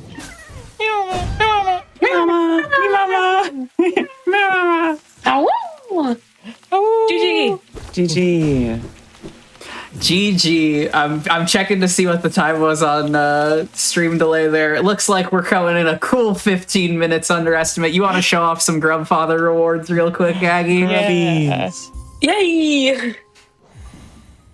Oh, Aggie, we should have chat play the guessing game that you and Vivi made play last time. Yeah. Mm. I have a very important question for chat. How much geo do you expect us to get from Grubfather? Do you know this, Quack? I was around for the Fatales showcase of this, so I have the right order of magnitude in my mind. Then you bear the burden of knowledge. But we'll give chat a second. Just one Yes. guess. How much geo are we about to make from Grubfather? Surely you could just like look at the wiki, right? That would give you Absolutely. accurate Sure, information. yeah, of course. Glitches Yeah, definitely. never Yeah. change anything about the game. It's true. I see 2 geo. That's our guess. All right. Oh, two. Really going for closest without going over on that one. Okay. 2 geo, 13k, 20k. That's our. I'm gonna go. I'm gonna go with 175k. Okay. I'm gonna go. I think with I said- approximately 200k. What did I want with last? I think I said like 3,600 last time. I think I said like 150,000 Yeah. or something, 100,000. I think whatever I said last time. I'm going with that. Okay.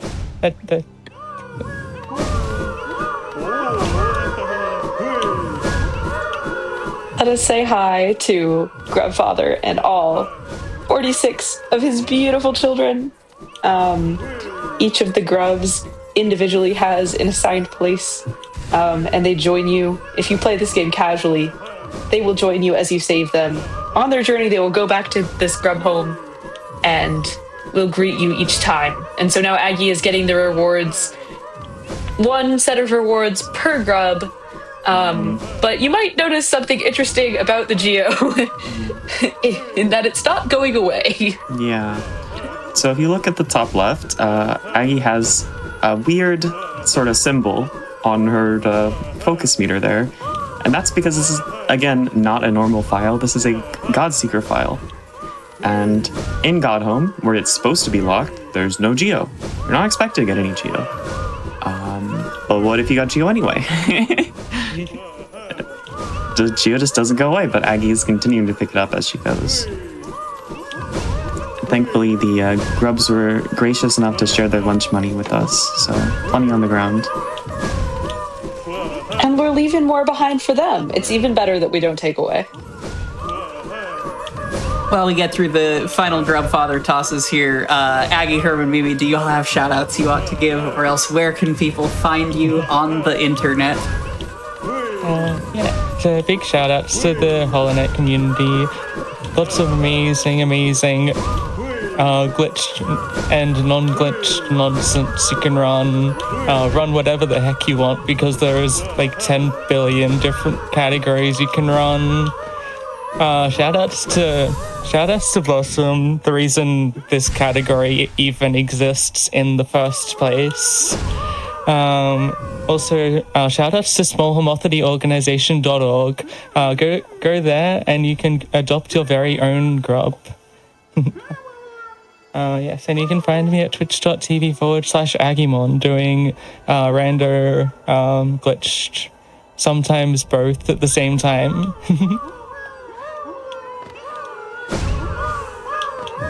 I would like to give a shout out to... Oh, that is a lot of... That is Oh, that's more than way usual. more than I thought. Yeah, Woo! 255k. GG. I think I saw 185k in chat. Or no, one of you said 200. Anyway, sorry. Mimi, continue. whoever gave the exact number in chat, that was very smart of you. I'm sure someone did, right?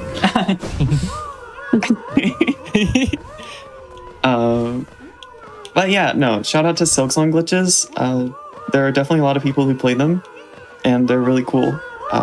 It's definitely not only me that plays them, or anything. If you like to fly, there's a lot of flying in Silksong.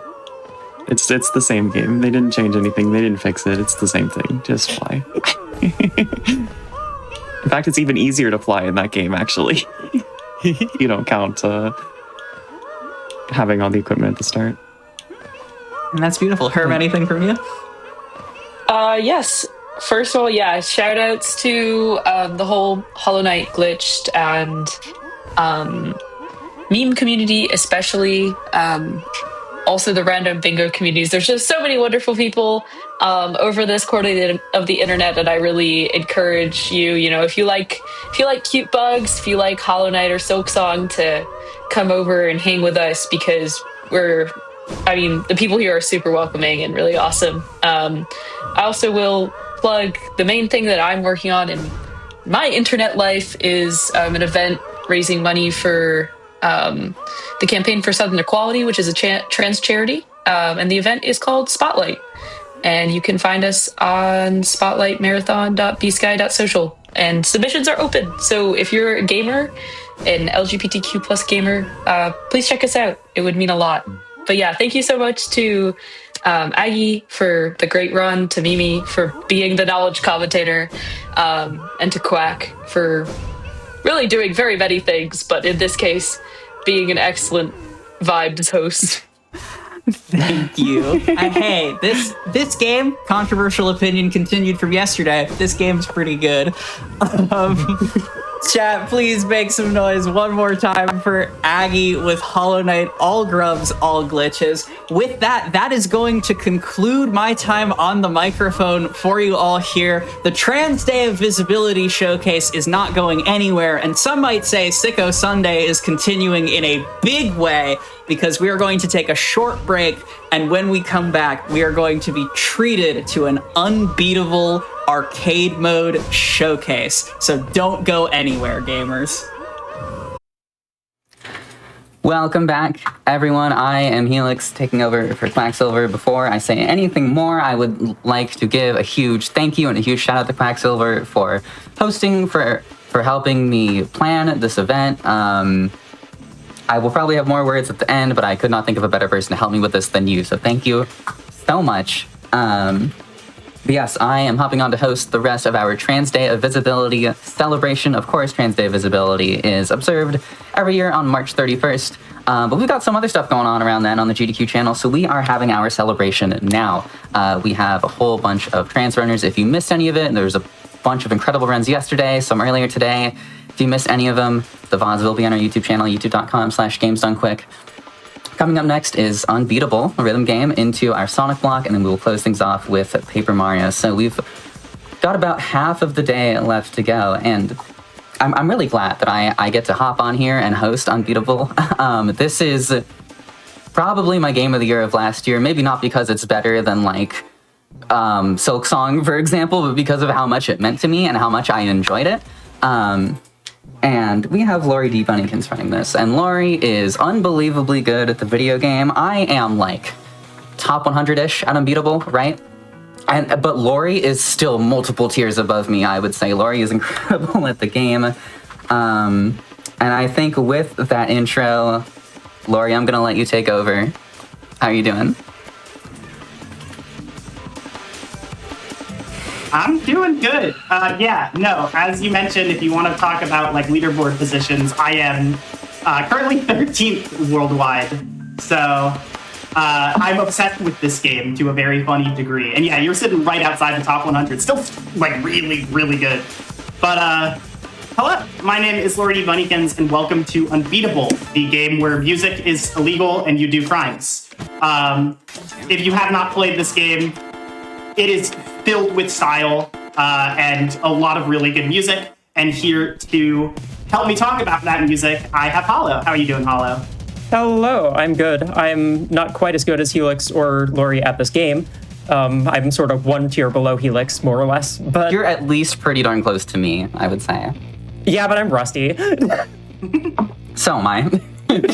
But that's why we're not playing and Lori is. Exactly. Speaking of playing, we mentioned a game with good music and a game that means a lot to all of us. So Yes. I can think of no better way to start this than with the opening segment of the game, the mic check, which I will get started with in 5, 4, 3, 2, 1, go. I counted down from 5 because I needed to double check an option. So, Unbeatable is a 2-lane rhythm game. Despite the fact that it may look like there may be 4 lanes sometimes, there are 2 lanes, top and bottom. Notes can come from both sides of the screen. When they cross the line on their particular side of the screen, that's when you need to hit the button. There are plenty of different note types, which you're seeing a whole variety of here. The plain yellow notes, obviously, you want to hit. The red triangles are spike notes, which you don't want to hit. The long purple trails are hold notes, and yes, there is release timing in this game, so Lori has to both hit the note and release the note with the correct timing in order to get a perfect, which she is doing a very good job of so far. Obviously, if there are notes in both lanes, you hit them at the same time, and there are a couple other types of notes which I'm not sure we've seen yet, but might show up later in this chart. I don't quite recall off the top of my head. Oh yeah, the blue notes. Blue notes, depending on the song, will always like bounce to the other lane. Depending on the song and where you are in the chart, they will take a different amount of time to fall just to sort of go with the musicality. There was also a mash note in there in the center, which you can hit as many times as you like. Those are fun. Yeah. A little bit tempting to hurt your hand on, but fun. Yeah. At the end of the song, we mentioned this game means a lot to us, and I really like this game's opening segment where this song plays. One of my favorite lines from this game's opening is the line, it goes something along the lines of like, all stories kind of are love stories, at least the good ones are. And the reason I say that is because I bring this up now, rather, is because this game is very important to me. It's a very striking game emotionally. And events like this, to be able to, like, you know, raise our voice is also very important to me. And so it's really important to me when given opportunities like this to just do the best I can and show every ounce of love I have for the community, for what I do, and for just kind of everything. So I hope that's what you're thinking about as we play the game today.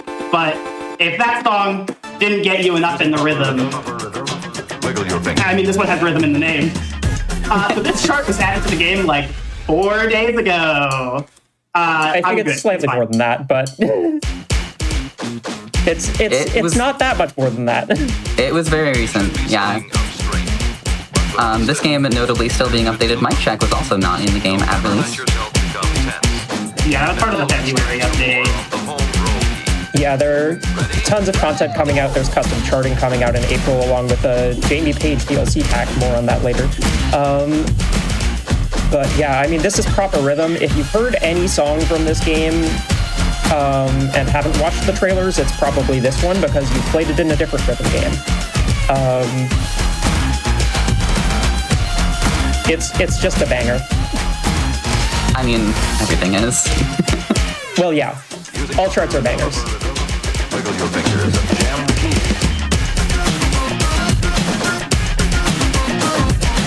A quick snap of the fingers, and with practice, that's all there is to it. All there is to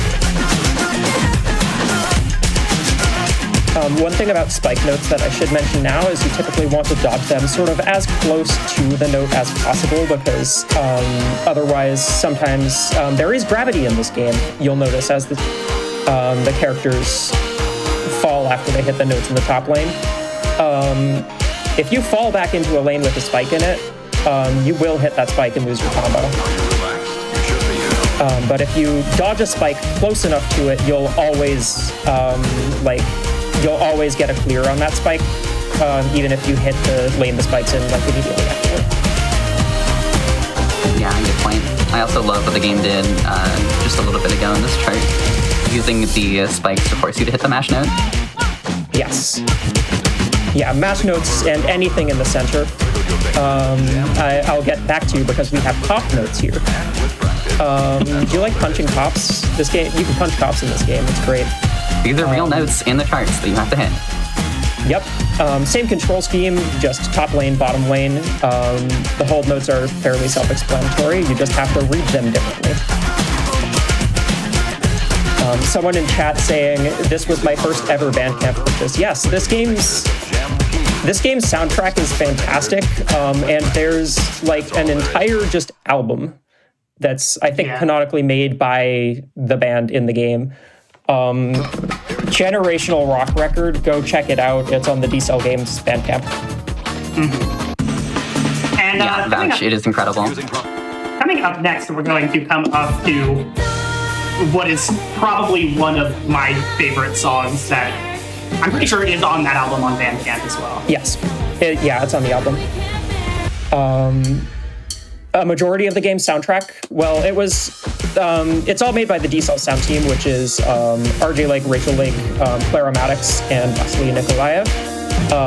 The latter two there, Clara and Vasily, are, Vasily? I am so sorry if I'm butchering your name. But they're the duo Peak Divide, who made like most of the album songs, and they're fantastic. Clara is trans and just absolutely fantastic on all manner of instruments that she plays. They've mostly just done work on this game so far, but I mean, I'm incredibly excited if they ever release anything else as well. Vocals on most tracks done by Rachel Lake. I believe was also some variety of director. I do not recall the credits off the top of my head. I don't know. She is the story mode voice actor for Beat, the main character of the game. The pink-haired girl that I am currently using my assist character for. My main character is Clef, who is a different main character. Just because she's my favorite. She's her. I just would like to point out, Lori, that we use the exact same combination of characters. In the same spots, I'm pretty sure I use Beat and Flex swapped, so. I tend to use a different character as my assist at times, but I will not talk about who that is. Fair. Spoilers. Play this game's story mode. This chart isn't in story mode. We'll talk more about that later. But yeah, someone in chat mentioning this is a trans anthem. It really is. It is. Yeah, and that's pretty much why it's being included on the set list. Yeah. Yeah, I knew I had to play this song the second I got in. Yeah. There is a trans rights palette that you unlock by playing 2 songs, and this is one of them. Yeah. We'll play the other one later. Yeah. This song is also in the... Sorry, mobile rhythm game Noise Starlight is what I think you were about to say. And that is important to the fact of... Yes. About the palette. Yes. That was actually my first exposure to, like, Unbeatable in general. Like, I played that collaboration back in Noise Starlight when it came out back in, like, 2021. And I was like, dang, this song is really good and very trans.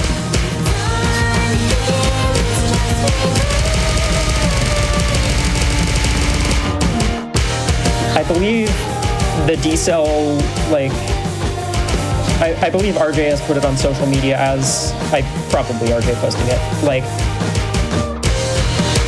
this game is not, like, it's not an explicitly clear story in any way. Like, you can play this game and have all of it go over your head, but wow, some of these characters are gay. Yeah. Yeah. Ray posting in chat that Unbeatable was at last year's GDQ Dev Alley. That's how they found out about it, and that's what got me hooked on it. Was I played the demo and I was like, this is really fun.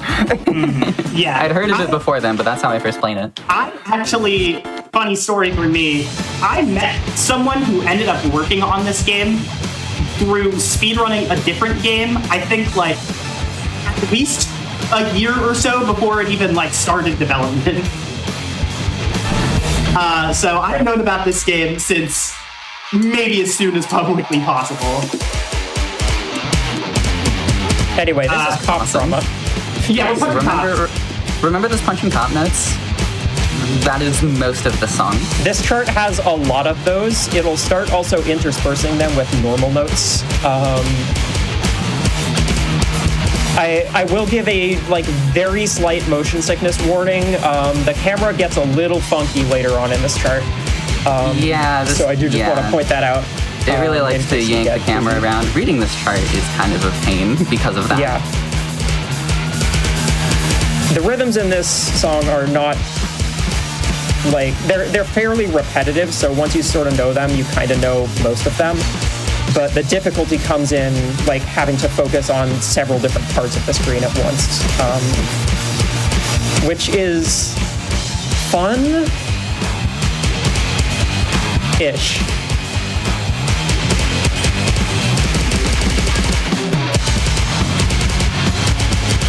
So fun fact, I actually didn't know for a while that the squiggly notes on the cop songs were the mash notes equivalent. Yes.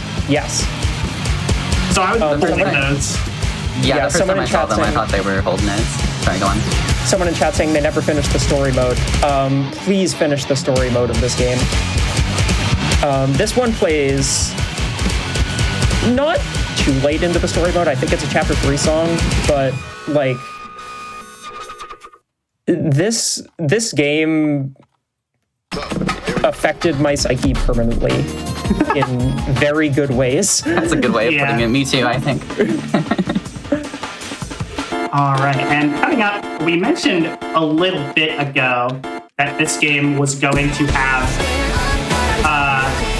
a DLC coming up later this year featuring songs by Jamie Page. But this game already had an original collaborative song with her. And it's this one.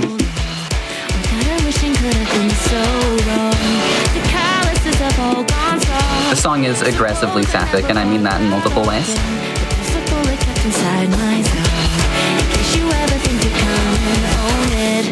Don't waste my time on a lie if you want. Try me, come and surprise me. Why swing for the light?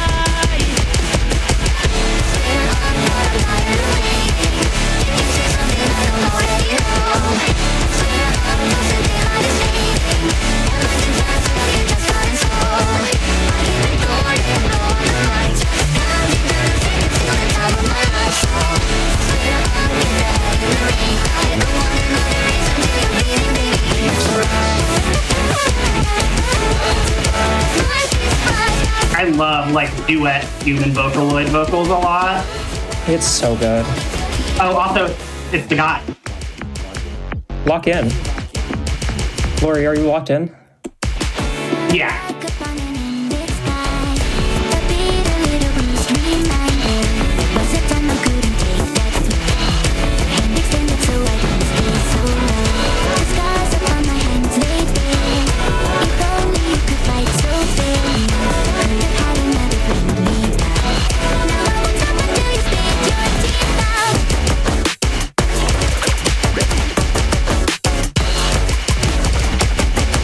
Someone in chat mentioning that this game's charting is quite inspired by action games as opposed to rhythm games in general. So you'll often find that I'd say it's probably a bit easier than a lot of other rhythm games in a lot of ways.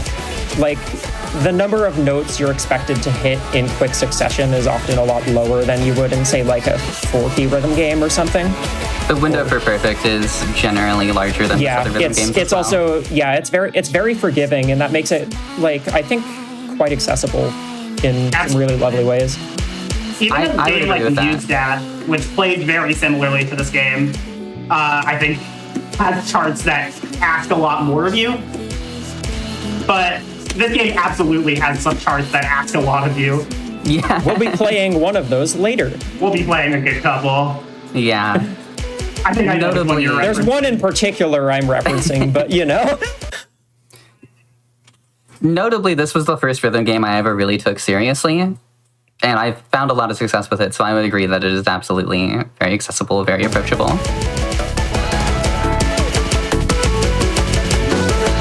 Yeah, but I mean, it really does feel like an action game. Like, you can hear how punchy the note hit sound effects are. It's just so satisfying to play.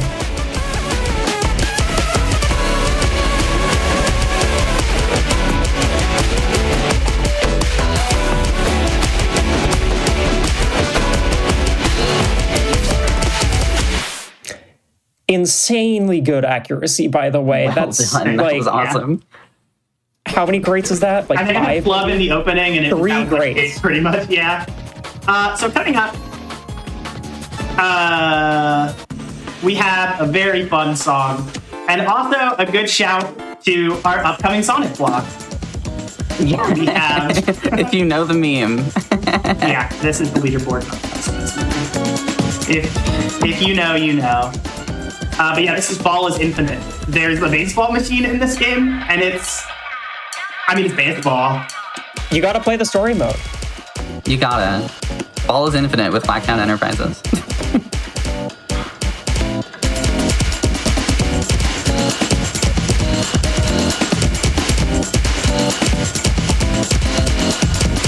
This is one of a few, like, somewhat baseball-themed tracks in this game, and you'll be seeing one more later that,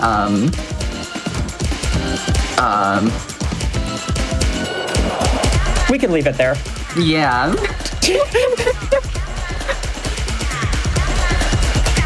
And if you want to know why, play the game. Specifically story mode.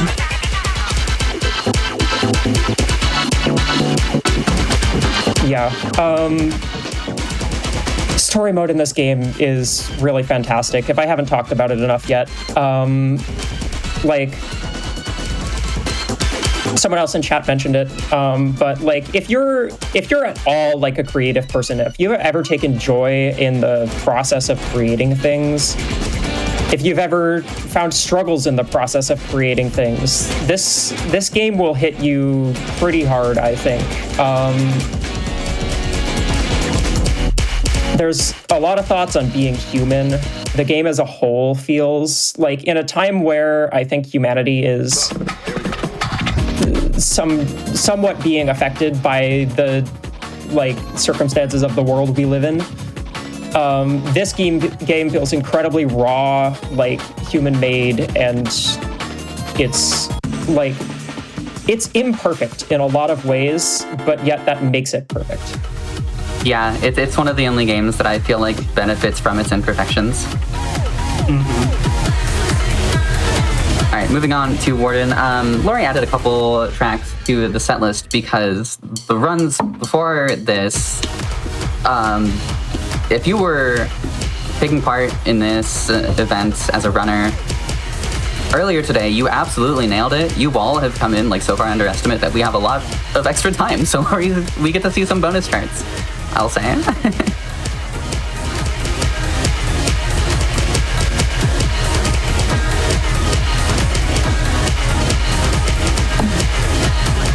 Yeah, getting into the upper echelons of difficulty, or at least toward them now, as we're playing a 19. Charts go up to 25, and obviously start at 1.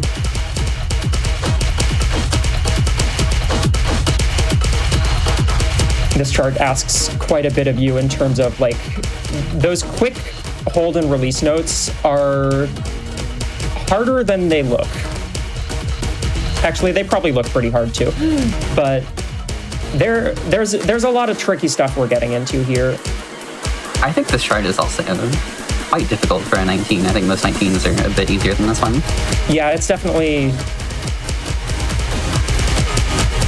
like, This game doesn't have like sub difficulties, but I'd call it like a 19.7 probably.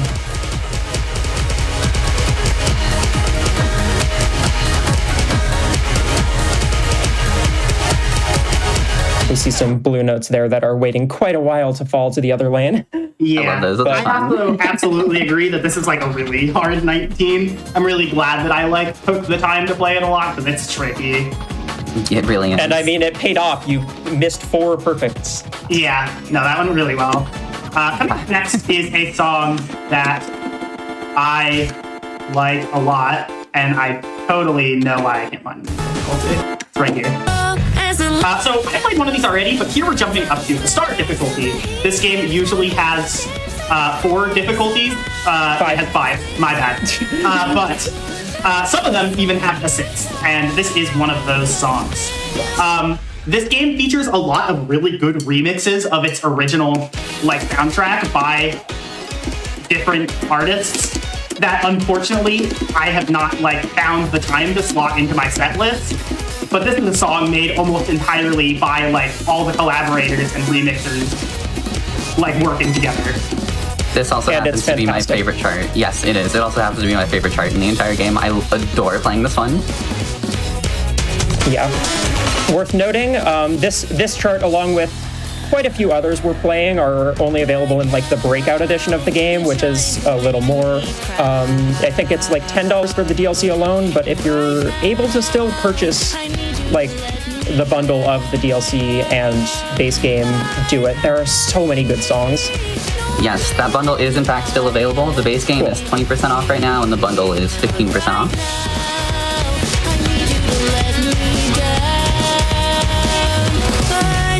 Which leads me to, if you were waiting to pick up this game, this is your sign, go get it. It's on sale. Yes. You have 3 people in a voice call. Yes, true. You have 3 people in a voice call and probably several more in chat yelling you to play this game right now. So yeah, go do it. Lori brings up a good point. We haven't really talked too much about the stages. This is a very recent feature that they added along with that most recent update that added the proper rhythm star chart. So recent feature as of a few days ago, and I'm very glad they did just add so much needed variety to the backgrounds, and they're all designed so well. I love them. Long time no talk, it's getting to think you might have forgotten mine if I stop the fight for a hot sec. Can't explain it, way too much context, nah. Can't be a whole project, nah. Can't see the whole object, only reflections of the intentions of the suggestions. I was lost it, but I'm gonna make you feel it. I'm gonna crack this. You will also see these different stages and backgrounds normally if you play through the story mode.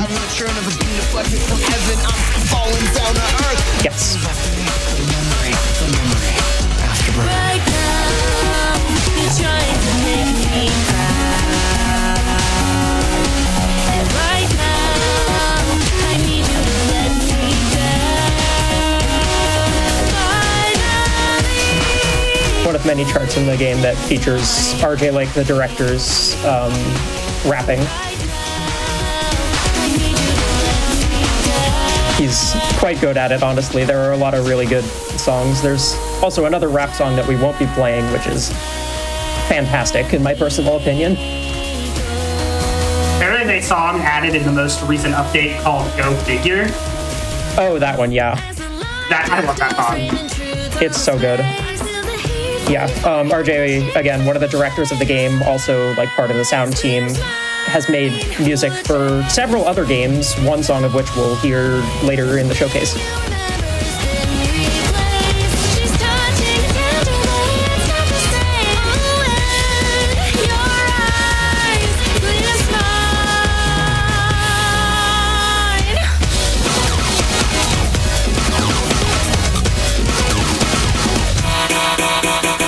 I just love the rhythms in this song so much.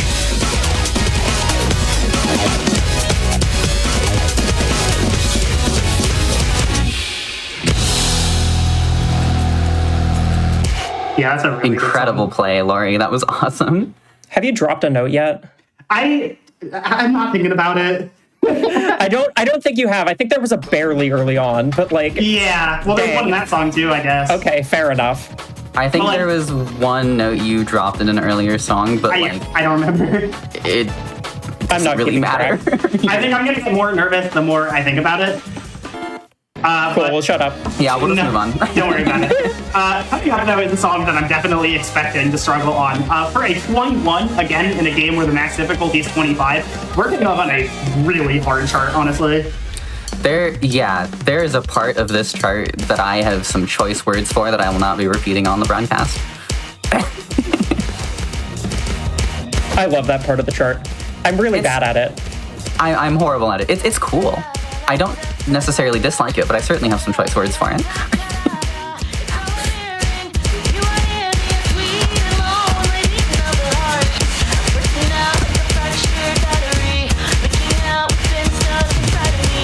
This song plays in story mode and has...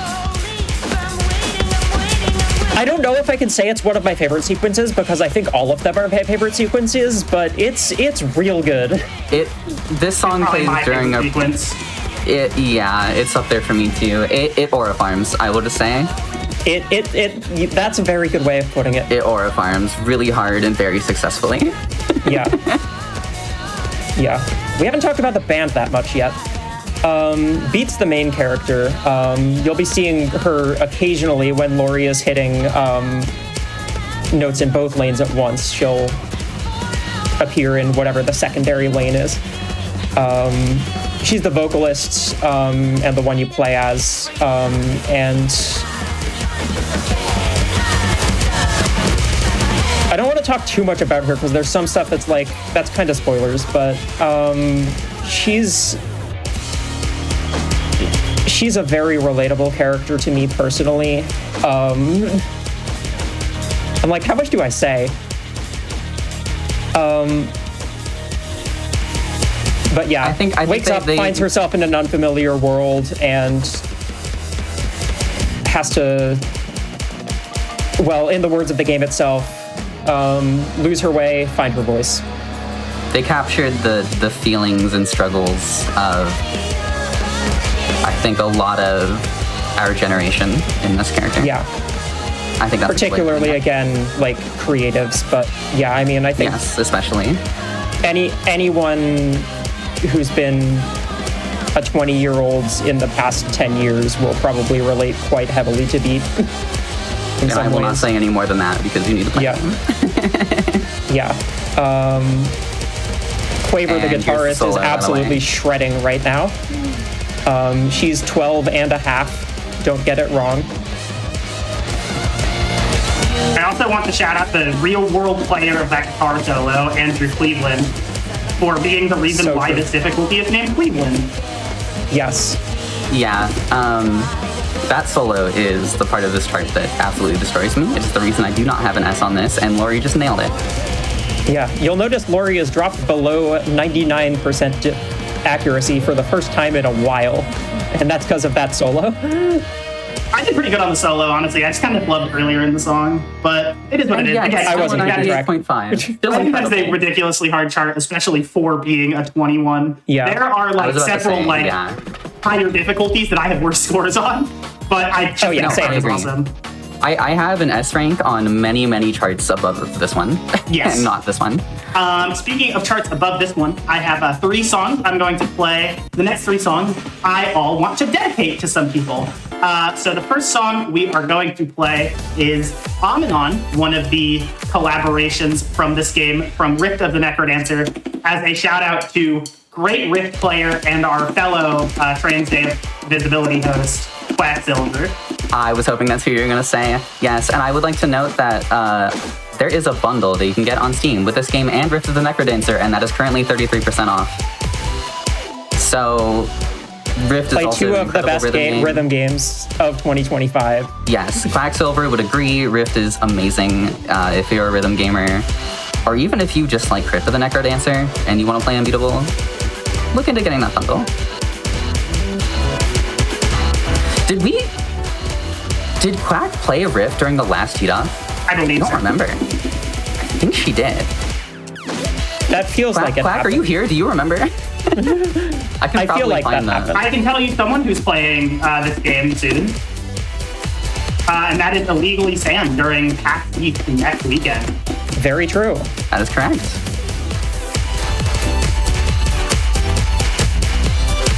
So if But you're yeah, going this to is be one of my at favorite PAX songs from East, that game. it's so good. I love this chart too. This chart's incredibly fun. This is my favorite song from that game.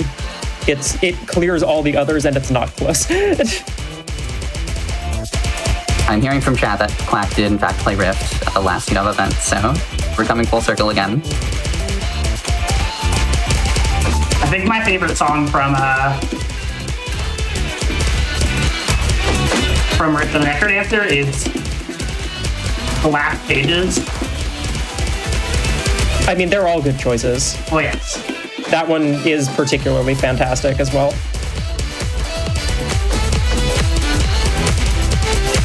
I had to stop myself from like saying 3 different song names at the same time there.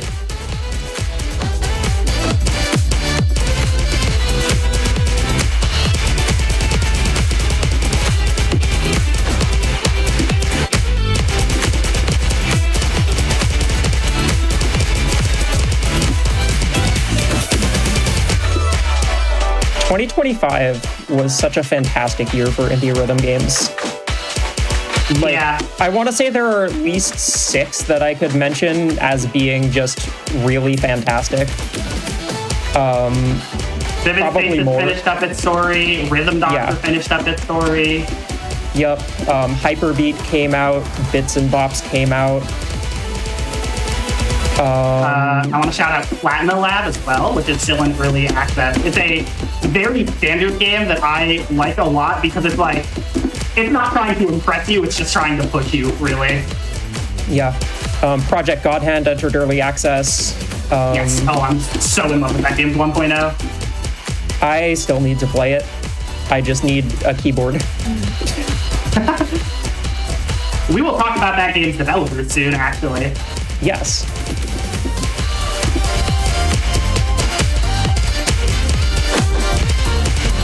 Alex Mukala is so goated for this key change. Good.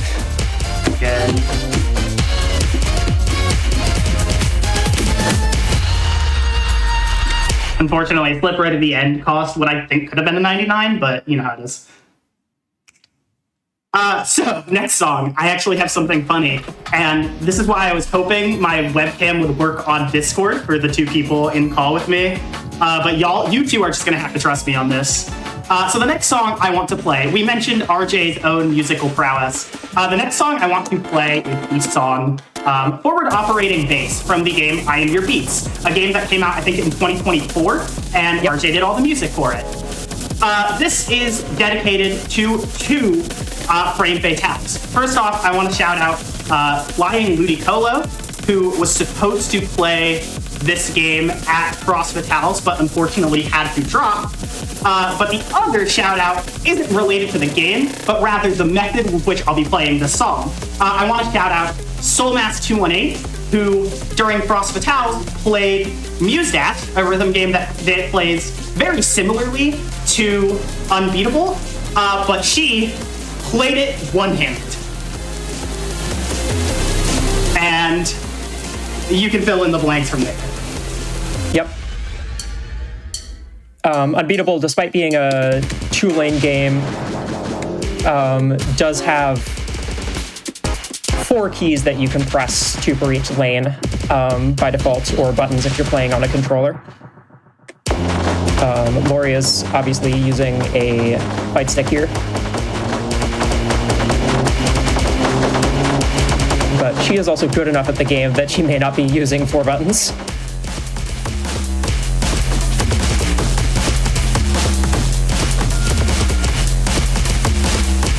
This is one of my favorite charts in the game. I love the song. The chart just feels fantastic to play. It was, I think, my top-rated play for quite a while. Still up there.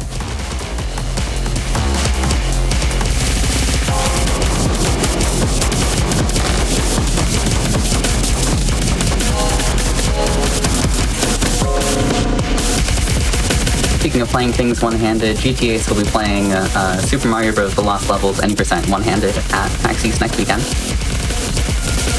also another thing that you can look forward to if you are going to PAX. Check us out at the speedrun stage, or it will all be streamed right here on twitch.tv/GamesDoneClick.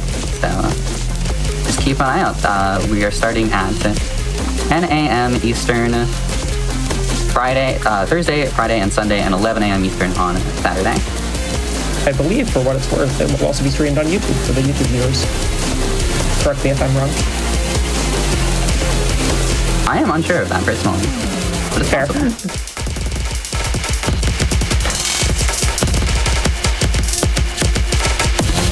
It will make its way onto YouTube one way or another. It will make its way. The VOD will absolutely be there.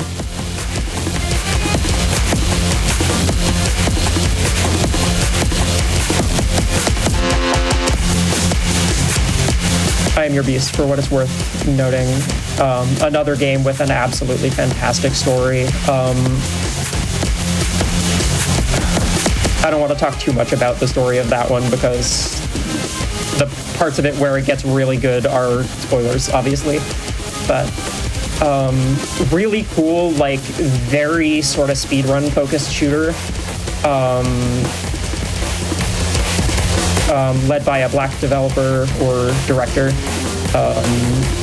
Strange Scaffold makes a lot of really fantastic games. And I guess another thing at PAX, he's doing, I believe, like the sort of opening talk of the entire event, which is really very cool. Xalavier Nelson Jr.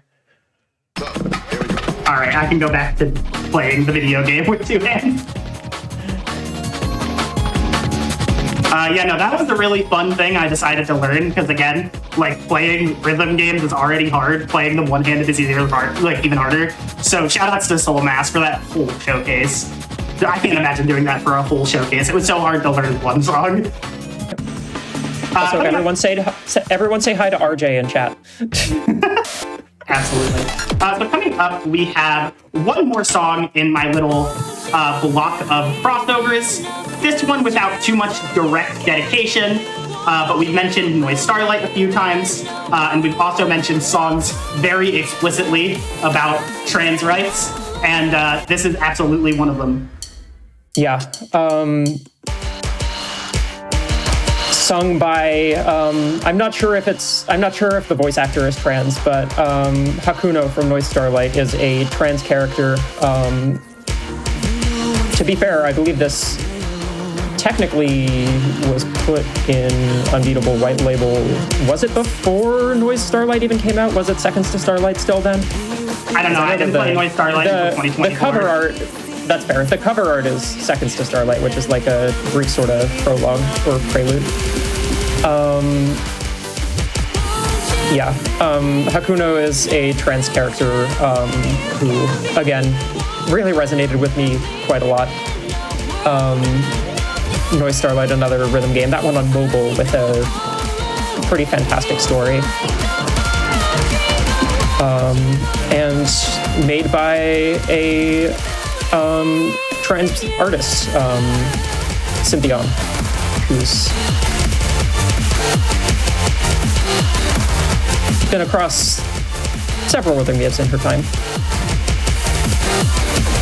Speaking of trans artists in rhythm games especially, I want to take this opportunity to give a massive shout out and rest in peace to Akira Complex. Yes. As someone who has in the past, not quite as much anymore, but been in those music spaces, she was like a truly wonderful person, and yeah, we miss you, Charlie.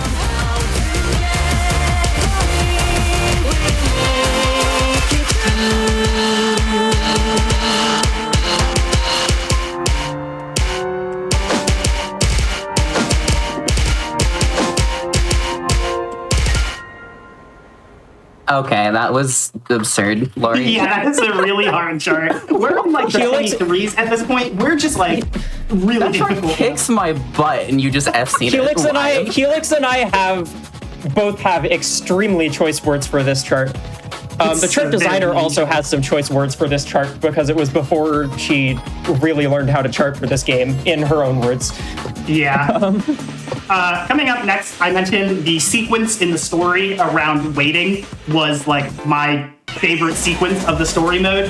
Here is the song that pairs with it.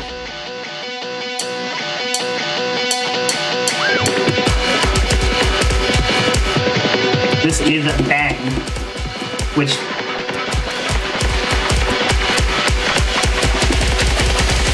you will find out why it's called that soon. Everyone say hi to Clara in chat, by the way. Clara of Peak Divide. This is awesome. Hi RJ, hi Clara, hi everyone. This rules. Thank you for being here.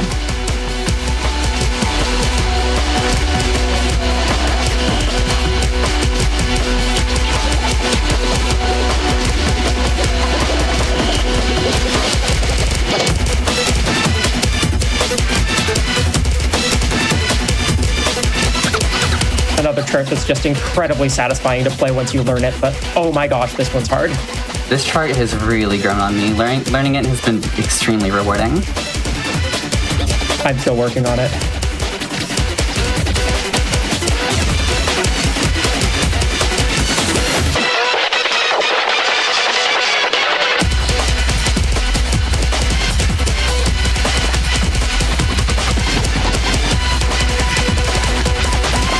This section in particular is just real hard for me.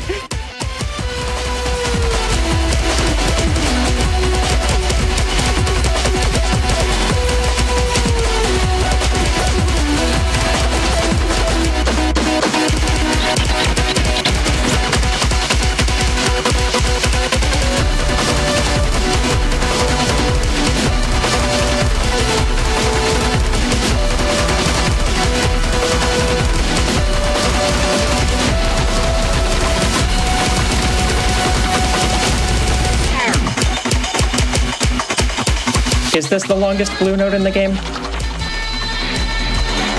think so. Someone in chat may know. I think it kind of has to be. There's one other that's like comparable. I love when they do that with the blue notes, by the way. It's very fun.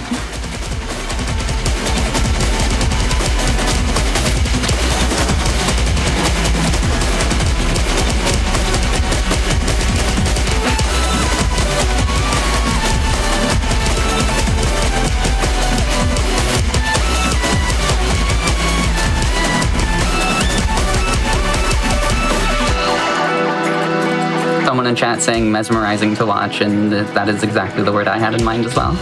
These cards look so satisfying when they're played correctly, and I think it's like a really cool part of this game's charting style, where it's like very direct with the song, I feel like, in a lot of instances. Something that impresses me about this game is just how aggressive of a note hit sound they managed to use while not having it feel strange or off-putting. It's so satisfying. They nailed the sound design perfectly.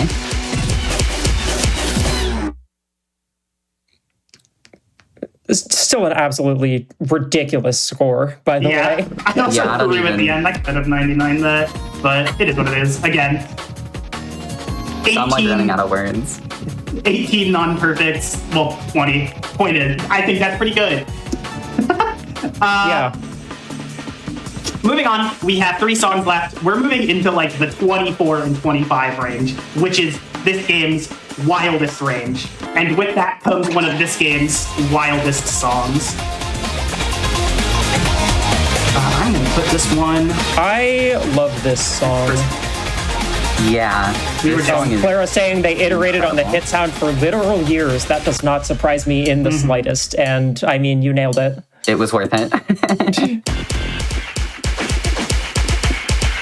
This is another one of my favorite charts in the game.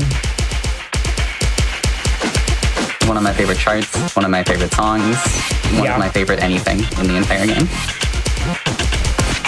Have we told you to play story mode enough yet? Play story mode. I'll just leave it at that for this song. Enjoy.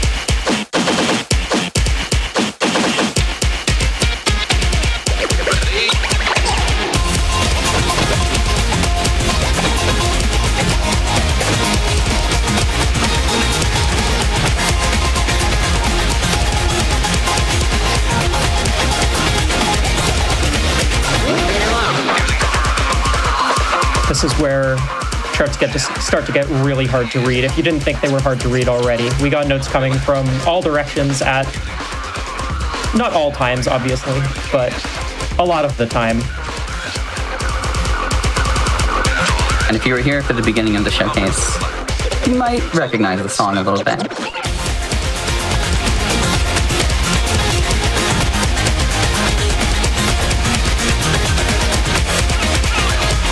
There are something like 7 different versions of Proper Rhythm in this game in arcade mode.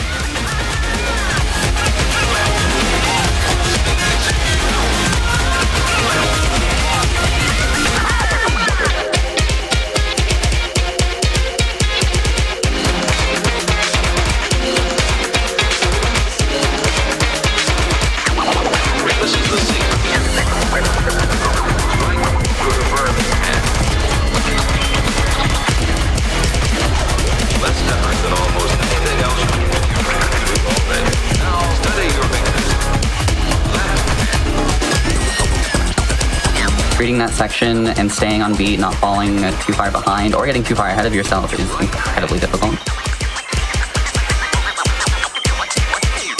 Yeah, I'm just kind of focused up at this point.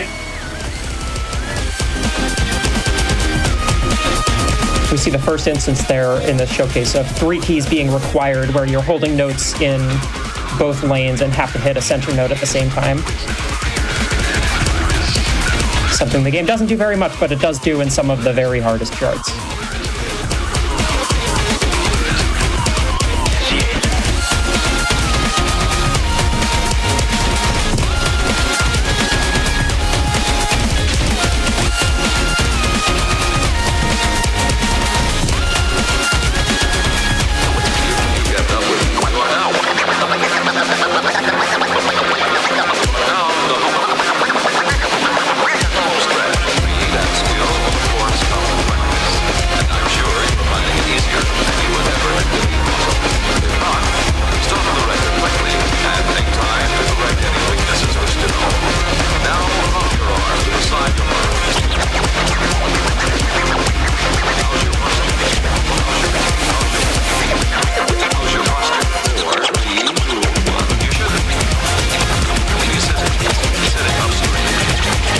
Posture check, by the way, for everyone in chat.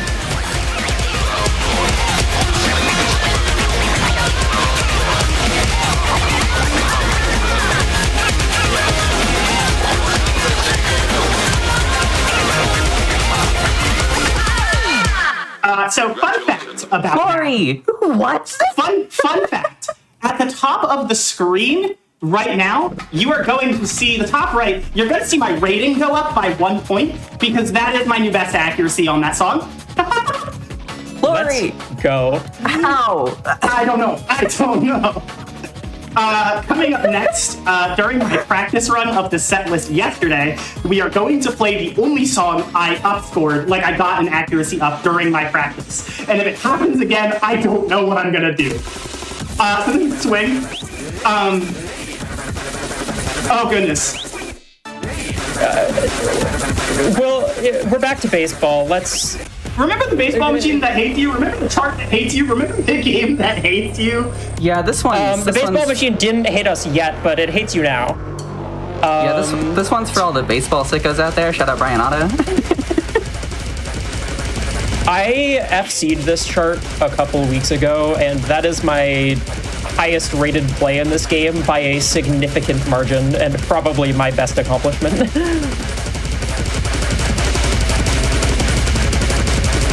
This is Can You Hit 684 Notes a Minute, the chart.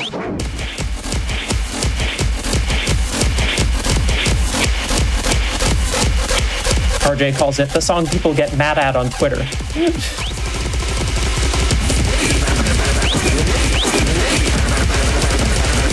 thought that was Breakout. Breakout's not a song. They don't get mad at the song, they just get mad at Breakout.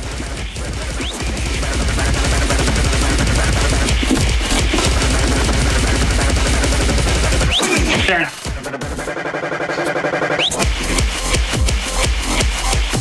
Really silly use of the sort of lane vision switching. just to emphasize the music a bit. I like when Clef hops around like a bunny rabbit.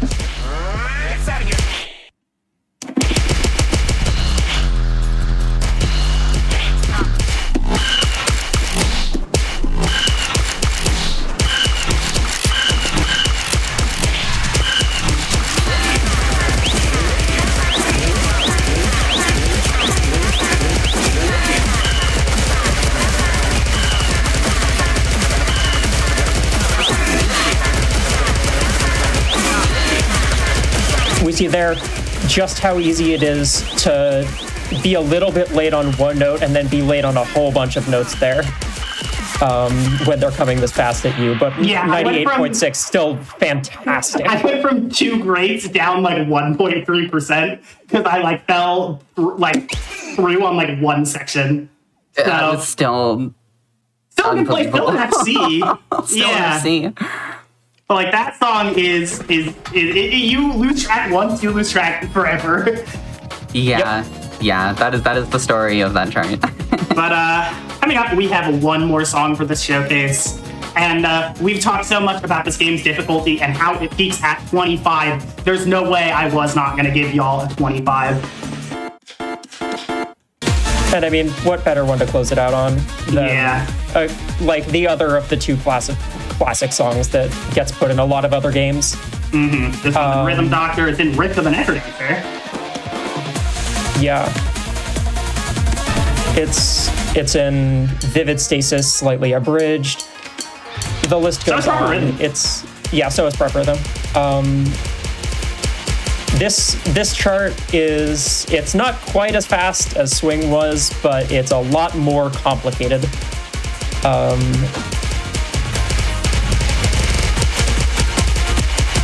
Just absolutely fantastic song to end it up on.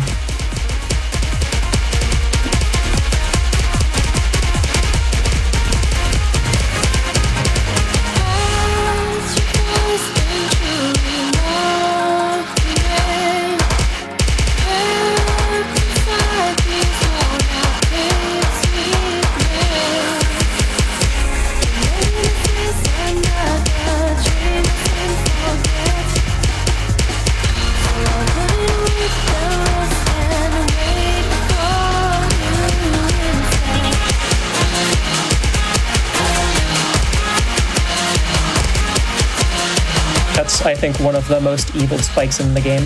Yeah.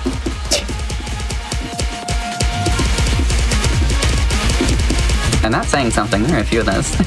Yes.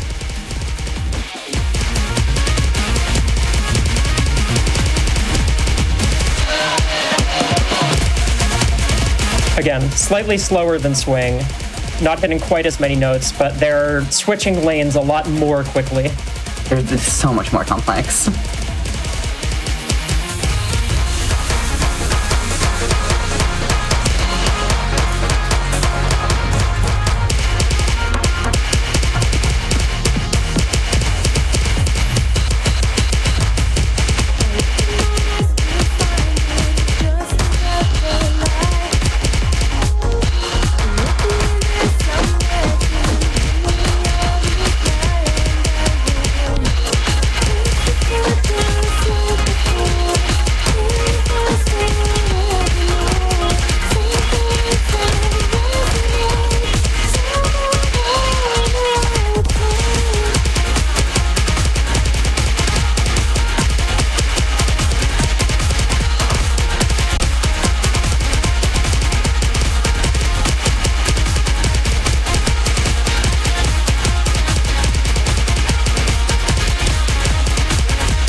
kind of clutched back up to a 99%, but I loved it right at the end.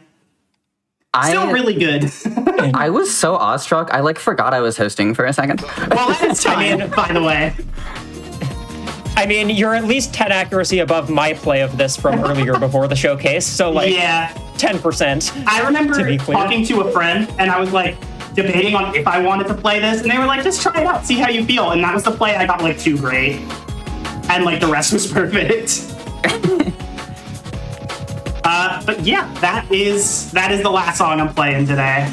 GG, I kind of don't even know what to say. That was incredible. I don't know what to say, and I'm supposed to like give my ending shout-outs. Shout-outs to the devs, the ones that were here, the ones that weren't, just everyone who worked on this game did an incredible job. Shout-outs to like every game and artist we shouted out involved with this game or not. Yeah, I don't know. My brain is fried now. Paulo, you got anything? Yeah, first of all, watch PAX East next weekend. I'll be doing a run there personally. I'll be there as well. I'll be on commentary a couple times. Yeah, that'll be a good time. But shout out trans people. Absolutely. Go tell the trans people in your life that you care about them. We're in a time at the moment where, like, it's looking just more and more bleak by the month, seemingly. And we talked earlier about this game, like, well, all stories are love stories. Make some stories about love. Absolutely. Yeah, we're gonna take a break as we go set up for our Sonic block. I definitely need a break after watching that. I'm out of breath and I wasn't even the one playing. Once again, congrats, incredible job, Lori. Thank you so much. Especially the rating up and all there is to it. FC rating up is unbelievable. That was, watching that live was awesome. I'm very glad you submitted this. I have been waiting for you to submit this to something, and I'm honored that it was this. I figured it just fit. In fact, it does. And thank you both for being here. Shout out to everyone at D-Cell. Please get this game. It is on sale. I mentioned this before in my intro, but this was my game of the year. Same. Last year, simply because of what it did for me, how it made me feel. So, highly recommend. I could talk about this game forever, but then the rest of our incredible trans runners will not get their time on the stage. So we are going to go set up for Dr. Robotnik's Ring Racers. I'm going to go get some water and catch my breath, and we will see you all right back here in just a few minutes. Welcome back, everyone, to our International Transgender Day of Visibility celebration on GDQ Hotfix. I am Helix, hosting the second half of today's programming. We are getting into our Sonic block, which I suppose starts with no, Sonic Robo Blast isn't actually, no, that's just Sonic Robo Blast. It's not Sonic Robo Blast Kart. Okay, but we still have a racing game coming up here. Dr. Robotnik's Ring Racers is a very technical, very cool racing game. After that is Sonic Robo Blast 2 into Sonic Generations, so that is Sonic block, but I can think of no better person to lead us into it playing Dr. Robotnik's Ring Racers than MathCat. The floor is yours. All right. Thank you, Helix. It is great to be back for another round of Dr. Robotnik's Ring Racers. It's a bit of a mouthful, isn't it? Yeah. So if you've seen me, if you've seen me on Hotfix before, like, this is like my main game. We'll be doing another individual cup today, but unlike the previous ones that you might have seen me for, we are not using Jack Frost, and that's because we have a funny little guest today. We have Vivian. And this absolutely ties into our next run because Vivian will be used in Sonic Robo Blast 2. Yep. So, I guess for a quick note there, Vivian's stats are different from my usual Jack Frost. She is 4 speed, 3 weight, a little heavier, and a little less speedy. So I'm going to be doing a little bit It's going to be a little bit tricky for me because I was a little bit off my class, but hey, I thought challenging myself a little bit on Genesis Cup would be fun. So, oh, and time starts here. So first we have Mega Collision Chaos. This is...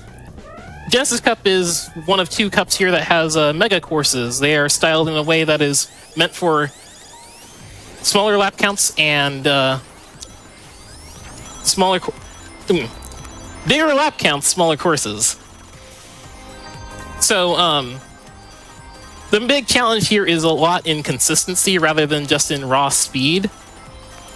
And because we are going faster than our opponents, we are also going to be having to do a little bit of threat management as well.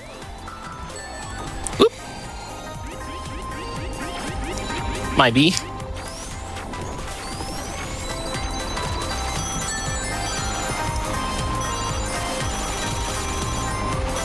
All right, I'm excited to get into this. Your skill with this game is something that always impresses me. So it's good to have you showcasing this on Hotfix once again. Yeah. And I gotta say, I did have a pretty recent nice PB on this cup in particular. I was struggling earlier in the year trying to get a sub 12 time on it. For like all the reasons I mentioned earlier, there's a lot of like things that can go really wrong in this cup easily just because we are lapping opponents.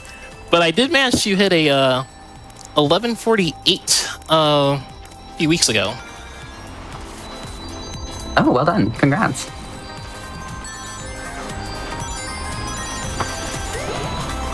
So do you want to explain a bit about actual controls and tech in this run? Oh yeah, so I guess also if anyone hasn't like seen this game recently, there was the 2.4 update late last year, which did revamp a lot of things. Most notably, the introduction of amps is a big one. That gives first place a bigger incentive, or it gives us a bigger incentive in First Blood for one big reason, and that's when you have amps, you can spend all your rings to get a nice burst of speed, and that can be useful in some cases. It also gives you a few iframes, which can also be useful in some cases. But yeah, a big part of what we are doing in the run itself is just trying to focus on burning rings as much as possible.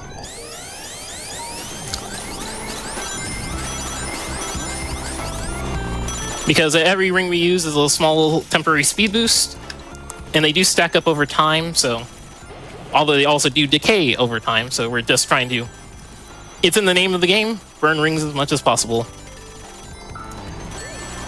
Oh, and I guess another thing that also changed with 2.4 was that ring stacks.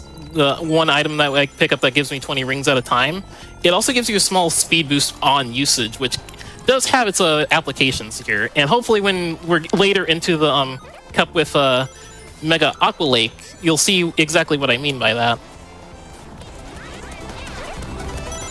Also, there's a one little trick I could do on this course in particular. If you see me hold my drift over that spring jump, if you release it, you get a triangle dash, which sends you down at a downwards angle. And that's just nice because it brings you back to the ground faster. Because you do lose speed as you're in the air.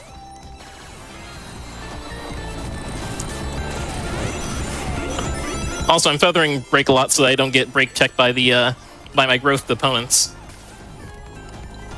Whoop. For reasons like that.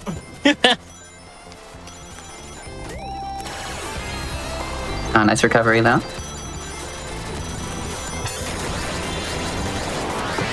All right, so that's 2 down.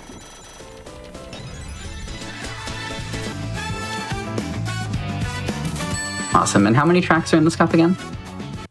5. Cool.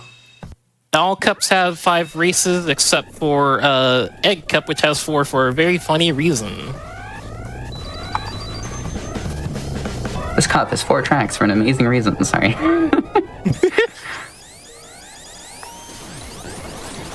All right, so Mega Sandopolis. A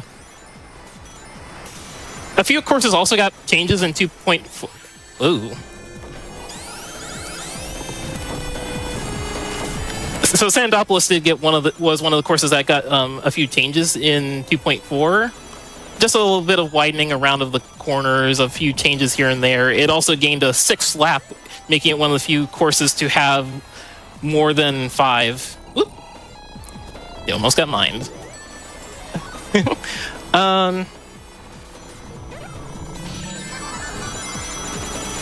So we'll be just doing this a few laps around.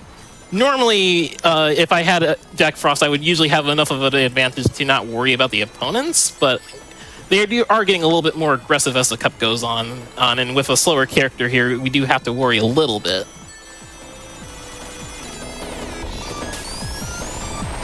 Oh yeah, that makes sense. Classic racing game. CPUs get more aggressive as the cup progresses. Yep.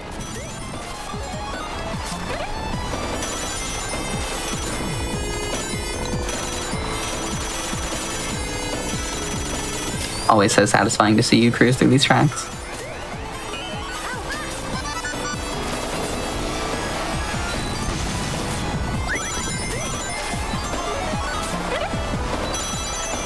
I suppose we have a bit of a Sonic fan game block too, given obviously Dr. Robotnik's Ring Racers and then Sonic Robo Blast 2 coming up after this. So it's a Vivian block, it is a Sonic fan games block. Lots of good things, lots of fun to be had.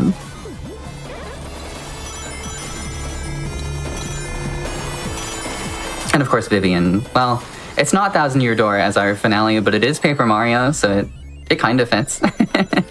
Yeah. All right, now for another big 2.4 change, Mega Aqua Lake. If for like any like 2.3 veterans, this was like a very hated course because it was a big mess of like off-road driving, water switching. It's very weird, but this remake of it is so much more fun. It turned into one of my favorite courses in 2.4. So you just get a lot of like chances to chain drifts together. You have these trick springs that give you voltage, which are very nice to use. And also, as I mentioned before, that little trick for the ring stack that I was talking about, you can use it in the air. The nice thing about the ring stack boost change is that it lets you use it in the air for like an air dash, which has its own like fun applications. We just use it here to get through that jump a little faster. Otherwise, the tri-dash will do. It's a little sluggish, but it'll do.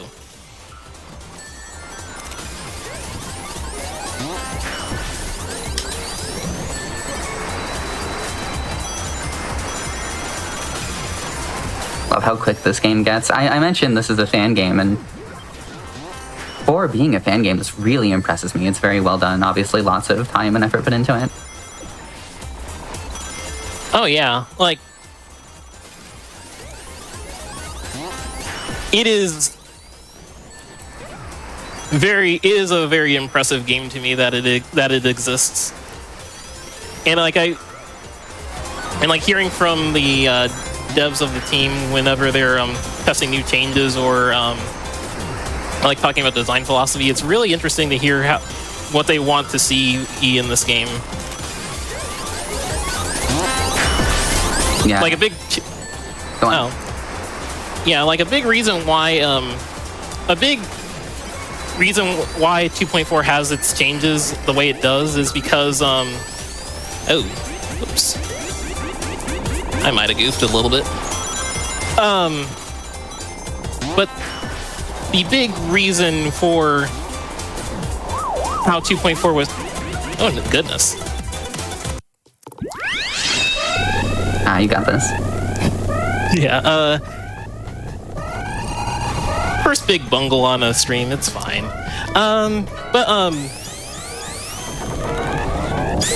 You were talking about the changes in 2.4? Yeah, so the one big design philosophy was trying to tamper down a lot on the usage of sandbagging mechanics. That was partially why we have like the new mechanic of EXP, which will give you better items the better you're doing in the race. So it stops people from sandbagging on purpose a lot, because then you don't get to use like power items if you're like, you don't get to use like the really good power items immediately if you're behind. But if you're like, if you like got hit like really early if you got hit like late into the race but want to catch up, you do get access to those a lot easier. And of course, like amps, a big reason for those existing was to make play a bit more aggressive and interactive, since you can only get those by attacking opponents or with First Blood. So it was just really interesting to hear like from the team like what they were thinking with this. I like that they're definitely trying to strike a balance between, you know, good and balanced gameplay, and also just like making something very cool. You ran this for my Hotfix show, Parallel Universe, a while ago at this point, and that was a much more complete showcase of the game. We saw a whole lot of the tracks and cups involved. And there's so much cool stuff. It is in many cases a love letter to Sega as a whole, as well as just Sonic. Oh yeah.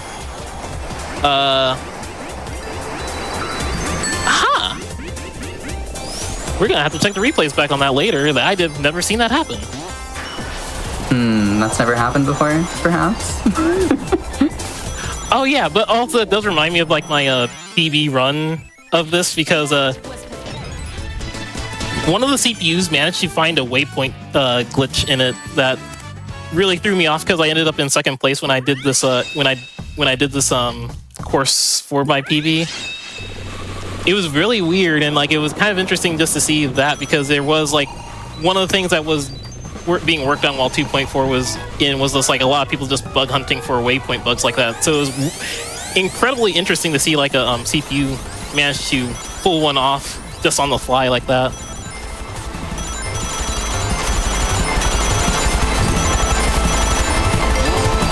So now we have Mega Flying Battery to close off our Genesis Cup here. It's a very tricky course just because of like the wind mechanics and also those propeller areas. They're useful for getting like a boost of speed, but they're very volatile, so I tend to avoid them for this. I love the design of this track. This is exactly what I would expect like a racetrack based off of Flying Battery to look like. They nailed it. Yeah.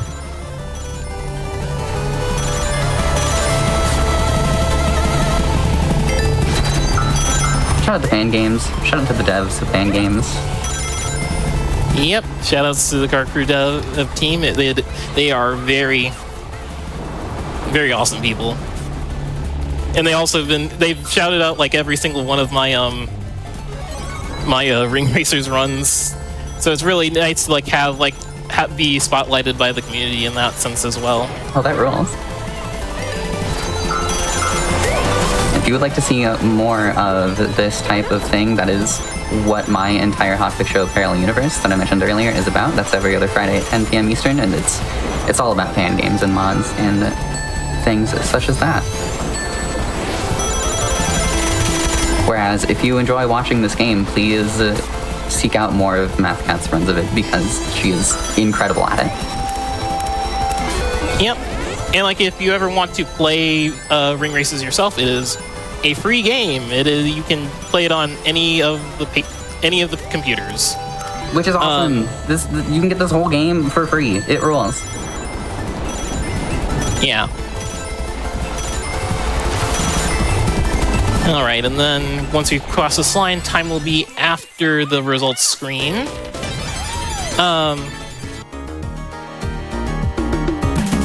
Bit of a sluggish one given the having to retry Aqua Lake, but it's fine. So yeah, that's Genesis Cup. That now marks like 10 different cups I've shown on GDQ across 11 cups across my various GDQ appearances. So yeah, and I guess as for my shout outs, of course I always want to shout out my friend Eve Slate. She always very much my wing woman in terms of like just helping me like think out my runs, think out what to do. Shouts, I guess also shouts to the makers of the 2 mods I was using for this run, or well, the 3 I should say. Srirachi Jirachi is the one who authors the Vivian mod.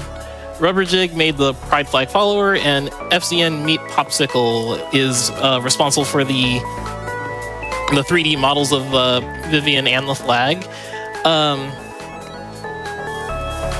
And I guess I didn't mention it before. I was using the 3D models this time around instead of sprites. I usually prefer racing with sprites, but I wanted to mix it up a little bit here as well. So, I think that's about it. But also, well, actually, one more thing. Thank you, Helix, for having me on again.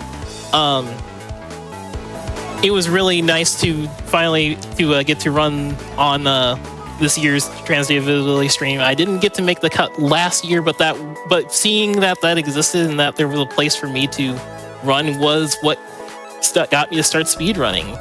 And it's very nice that like in that year's time, I've been on GDQ so many different times. I've learned not just to run this game, but like several other games. Like literally yesterday, I just made like a run of a different video game, Epic Battle Fantasy 2, but I managed to hit a world record on that, and it kind of blows my mind that I've made this much progress in a year. And I have to thank you and the rest of the Hotfix team for having this. It's awesome.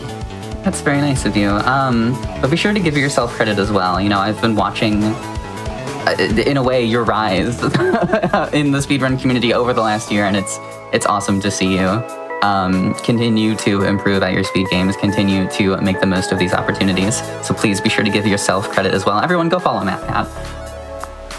Oh yeah, and like my Twitch is at the MathCat. Yep. My YouTube channel is codenamed MathCat7, but the channel itself is just MathCat. I don't have the most consistent streaming schedule, but I do try to like stream my runs regularly enough. And I'll probably like be doing more EBF2 soonish. I do, because I am a little bit curious about making a higher PB on that too. Cool. Well, yeah, everyone go follow. Thank you so much for being here. Congrats on the run. We are going to go get set up for the rest of our Sonic block. It's Sonic Robo Blast 2 coming up next. But before we do, I want to really quick shout out something that I've been seeing in chat a couple times. I haven't mentioned it enough. The Yeti has just brought back their trans rights t-shirt. You may remember that from GDQ 2026. So if you didn't get a chance to pick it up, or heck, if you just want another one, you can go to theyeti.com/GDQ. You can also type !TDOV in chat. I believe that will post a link to it as well. And I think that is perhaps a good thing to do while we are setting up for Sonic Robo Blast 2. And I will see you right back here in just a few minutes with that run.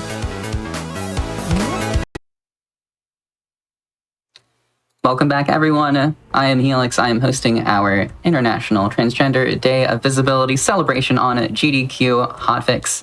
We are in the midst of our Sonic block, and I suppose in the midst of a sub-block within that Sonic block, which is Sonic fan games that are developed in the Doom engine. If I had a nickel, right? But coming up next is Sonic Robo Blast 2 with Garby playing specifically as Vivian. Very fitting. Garby, how are you doing? Hello, I'm doing great. I'm really excited to show this mod off. I was so excited when I realized that this mod existed. Yeah. We were very excited when we saw this in our submissions list too. Quack and I were like, yes, this is awesome. Yeah. Does I guess before we get started, does the mod like change anything about the gameplay? Oh yes, it does change quite a bit. Vivian has like a lot of different like moves that she can use that makes this typically a lot faster than most runs of Sonic Robo Blast 2. Cool. Yeah. And I'll get to show that off when we start the run. Yeah, and give us a countdown whenever you're ready. Okay, I'm ready right now. So I'll kind of stand in 5, 4, 3, 2, 1, go. All right, good luck. So thank you. So starting this off, one of the biggest techniques that helps save time with Vivian is her veil jump that I'm using right here. And as you can see, there's like a stylus that pops up like reminiscent of Paper Mario, The Thousand Year Door. And that helps you move through the levels really, really quickly. So we were already finished with Green Flower Zone 1. So another thing she can do is bounce on these monitors and enemies, and she gains an absurd amount of height when she does that. So it lets you just like go through these levels a lot more quickly than you would and take various shortcuts. And so we're just bouncing through the water. That's generally a pretty fast more movement. And you also gain speed more the more you veil jump with Vivian. And as far as I know, there's no cap to it. So it makes speedruns with her really, really tricky, but also really exciting. And now we're moving on to the first boss, Eggman in Green Flower Act 3. So he's supposed to shoot fire lasers, but I'm not gonna let him do that. I can just shoot fireballs like that, and that's already the first zone down. And the most important thing she can do: trans rights. Trans rights. That's one thing that I love that she has. She just has a cute trans rights emote, which is awesome. And I just kind of do it anytime there's like downtime or something. You know, she's busy like veil jumping through all these levels, but you gotta have a little bit of time to just do a trans rights emote. Good, I got that. I was like almost too low there for that to work, for that bad net bounce to work there. Definitely one of the more tricky ones, but luckily hitbox of the enemies, it's bigger than it looks, so it's not super tricky.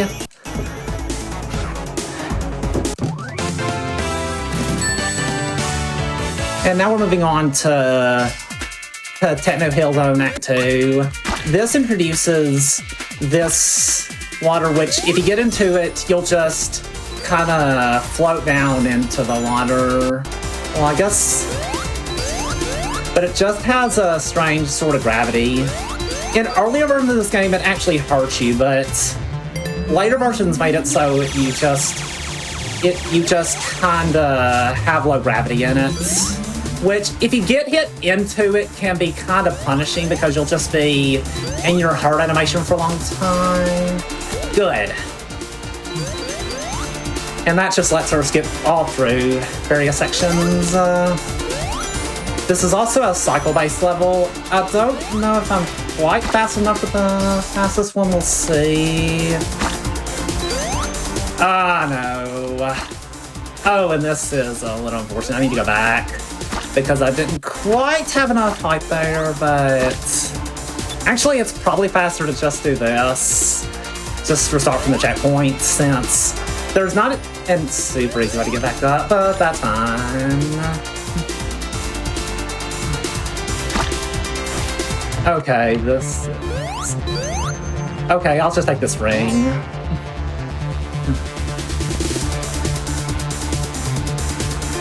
Kind of in line with more traditional Sonic games, where once you fall down, getting back up is tough. Yeah, it is. There, for the most part, Vivian can get a lot of height in wide open spaces, but without water, there isn't really much I can do there. And now we're heading on to the next boss, and then it'll just be riding around this arena. And also for every boss, after 5 hits, Eggman will enter a pinch phase where his attack pattern will change. So now he's just bouncing around, giving us these, I don't know exactly what they are, like damaging projectile And now we're entering everyone's favorite type of level in Sonic, a water level. And I regret to inform you that there will be the scary drowning music, as is typical in classic Sonic games. I'd say for the most part, this mod, it does a good job at recreating the style of classic Sonic games in a lot of ways, especially with the multiple paths that there are and everything. But don't worry, even though we're gonna have to hear the drowning music, everything will be fine. Okay, we didn't hear it for that long at least. Only for a few frames.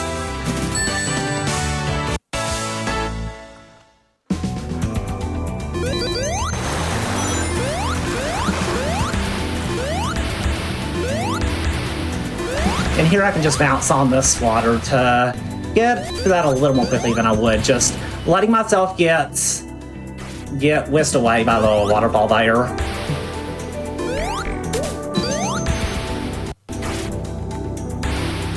And there's also a lot of different paths in these levels, and this is probably one of the more levels with multiple paths.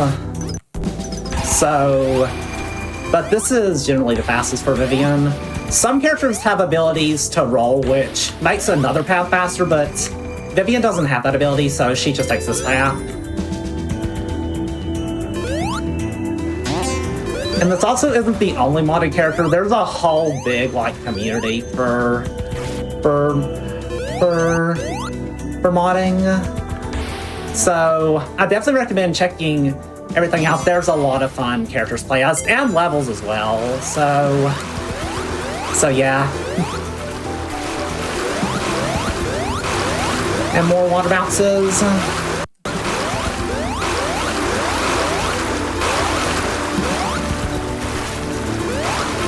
So fast. Yeah, Vivian can get around this pretty fast. Another trans rights. And now we're heading to a boss that was actually changed quite a bit from the previous major version of this, 2.1. In that version, there will be electrified water that you'd have to go. That you'd be in danger of falling in for the last few hits this fight.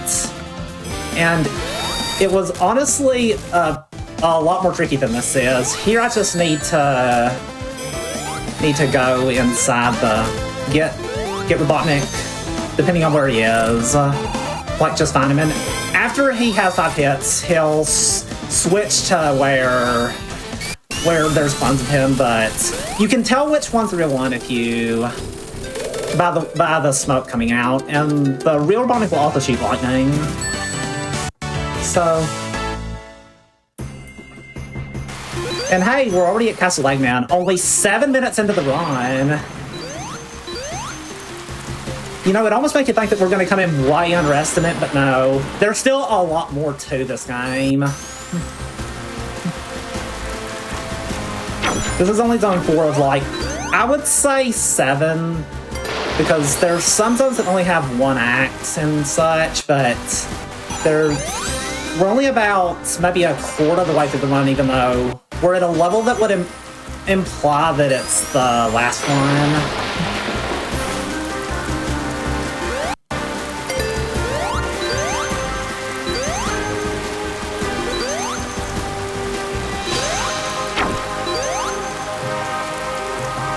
And these things right here, Vivian can just enter them and she'll become tall for a bit, and she can also just launch on them. And I also really like just how expressive Vivian is, just with how she waves her arms out when she jumps. Oh yeah, that's a good point. I hadn't really noticed that. Yeah, it definitely looks like she's having fun just doing this. It's very charming. Yeah. And I did not get that checkpoint, but that should be fine.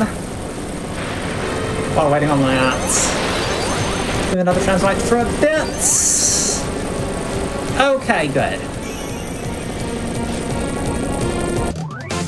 Oh, apparently the encoding made that emote a little different. Oh, just Veil jumped right into the spikes. That's fine. I'll be honest, I'm a little worried about my lives, but I think it'll be fine. Worst case, I can just restart. I can just take an intense game over, and for the next credit, I'll get 5 lives, so I should be fine with that. It's not like the kind of run where like it's super stingy with lives, so that's good.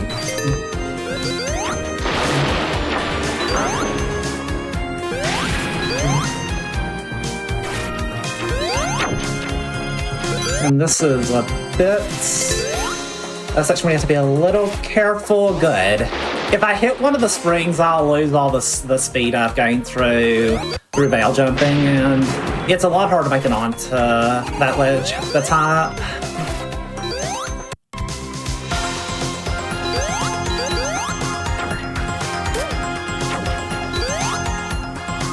So entertaining to watch these precise jumps from incredible distances. Yeah. And I'd also say this level's probably Vivian's biggest weakness because it has a lot of closed off areas, especially in the beginning. There's one really fast path that Tail can take, but it's almost impossible for Vivian to get on it because you have to do a really precise like jump to get up there. I'd imagine it's probably possible, but I've never managed it, but I guess it could be faster for an IL. Okay, and this is another boss that was changed a lot from 2.1 because in that version, you just had to wait for Eggman to reveal himself inside this cage, but here I need to press buttons to open it. And also after the 5th hit in 2.1, you had to do a really precise launch off those propellers that we saw earlier to get Eggman. But now he'll just run around the arena and I can just get him when he's vulnerable. So I'd say this fight changed quite a bit, and I think it's also a lot more engaging, and I like it a lot now. Yeah, I need a ring. 1 ring? I'm okay. So I'm just gonna wait on him here. Okay. I could go through. I could try like just going through the stadium to get Eggman, but if those Egg Robos hit me with their fans, I'll get launched out of the stadium and I'll most certainly get hit, so I just opted to do that.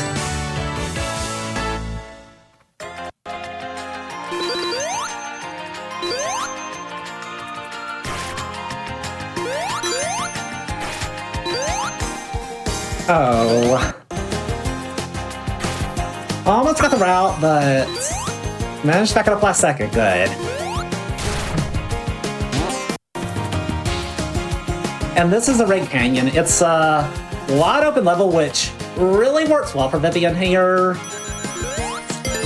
You can also get more speed when Vivian Veil jumps off the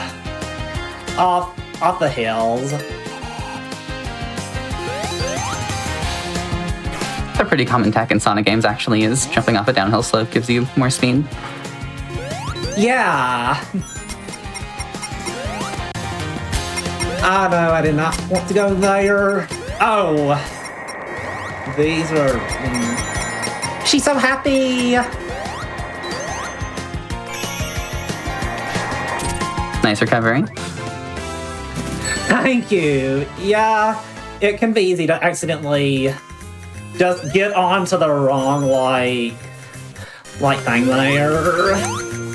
Okay, that was not how that's supposed to go. I guess I didn't need to restart, but... And I can just bounce off that turtle there to get all the way to the checkpoint.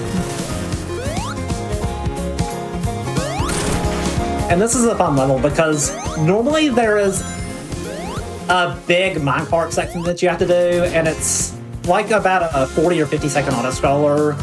Well, about maybe 30 if you do the skip, but Vivian just doesn't even have to do the minecart because she can just bail under the door.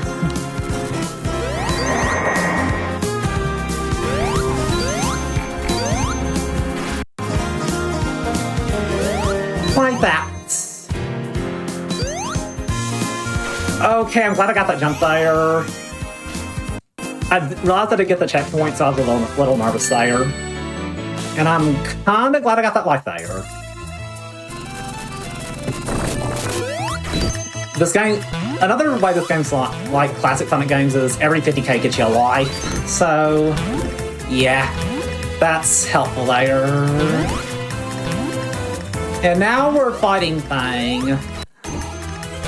And this is going pretty well so far. Yeah, it's going very well. Usually, like, it takes me a while, but... Okay, now he's dropping bombs. And I have to just... wait on it not to hit attack.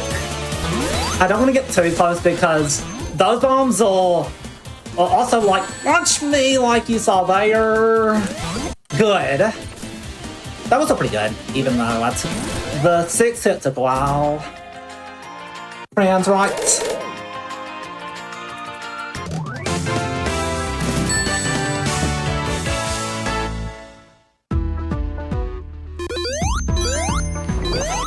And so now we're moving on to Red Volcano. This is probably one of the more tricky levels because there's a lot of tricky veil jumps I'll need to do over bottomless pits, but it's a fun level, and there's also a fun skip that I discovered like as I was practicing for this event, so that'll be fun. That opening sequence was already ridiculous. Very quick. Yeah, thanks. And watch out for that spring, okay. Is that a kind of there? So normally you're intended to ride this ball, but I can just like bail jump and bounce on that spring and deboost to get through that. So that can be a little scary, but there is a backup if you're not fast enough where you just bounce on one of those enemies there to get there without having to deboost. But yeah, that's how I prefer it to go. I need to watch out for those lava falls, and goodness, that was close.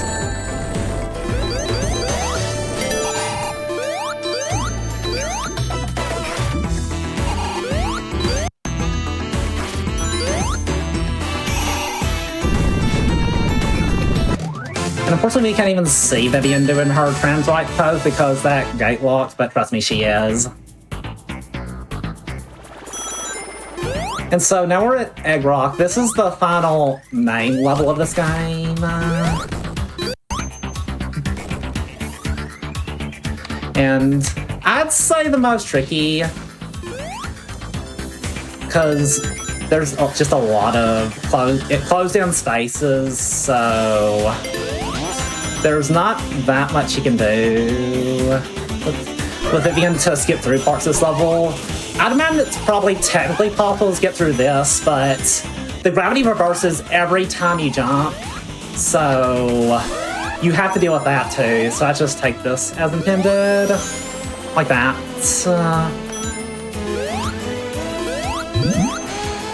Pretty clean movement though overall. Got that chip. Yeah, thanks. That went pretty well there. And that's also a scary part because if I enter that other section, there's a lot of pressures that it's really hard to get through as Vivian, so I'm glad I was just able to kind of easily get inside that alcove to the left. Oh, come on. Okay, please don't blast me. Good. And this ending is really fun because normally you're intended to bounce on that spring, but doing this I can just do that, and the low gravity lets Vivian bounce all the way up like that, and we're already at the goal.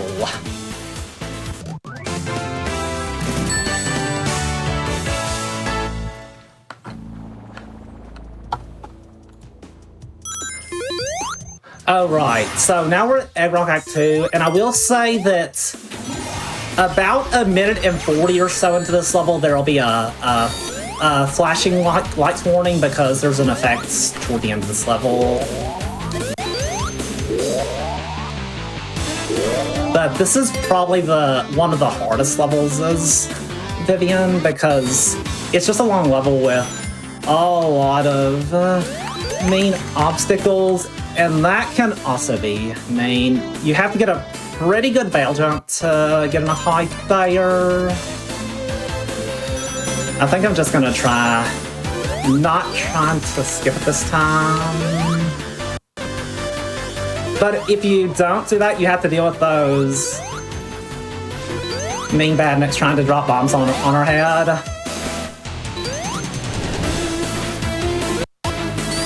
And this level also has a lot of these sections where you have to watch out for the timer because it's like hanging down there.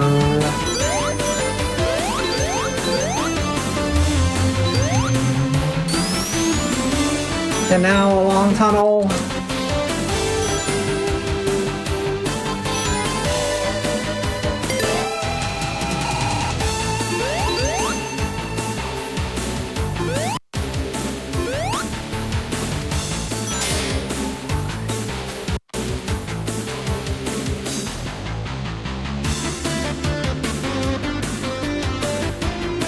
Just do this while we wait. And while we wait, I also want to briefly shout out SGDQ. If you haven't heard, Summer Games Done Quick 2026 has volunteer and run submissions open as well as registration. That'll be in Minneapolis, Minnesota, July 5th through 11th. Sorry to cut you off. Go for it. Hey, it's your run. Do it. But there's the flashing warning. That's important. Here. Oh. Yeah, it's just that like effect. It's definitely jarring and. Oh, that's bad. Is that the only time it happens?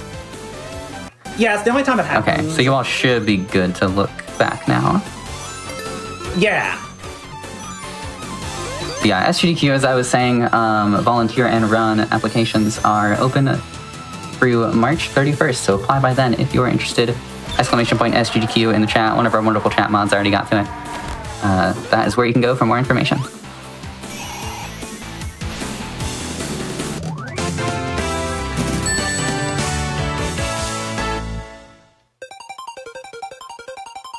And nicely done with that level. Thank you. Coming up next is a race with Metalthonic. Hey, another reference to old plastic games. I like the CD reference. As a Sonic CD fan myself, it's cool to see. But with Vivian, it's not that hard to beat Metal Sonic. The bigger problem is all the bottomless pits and fire that's in the level. I'm glad I start with the continue because otherwise being on one life would be pretty scary. Luckily, or unluckily, depending on how you look at it, there are no more checkpoints in this game, so I don't have to worry about losing a checkpoint upon game overing and using a continue.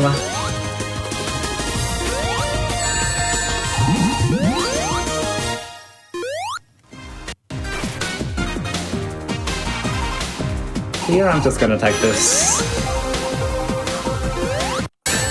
I said I was gonna take this safely, but I just play through that, because I guess that's just what I just feel like doing. Still got through it at least.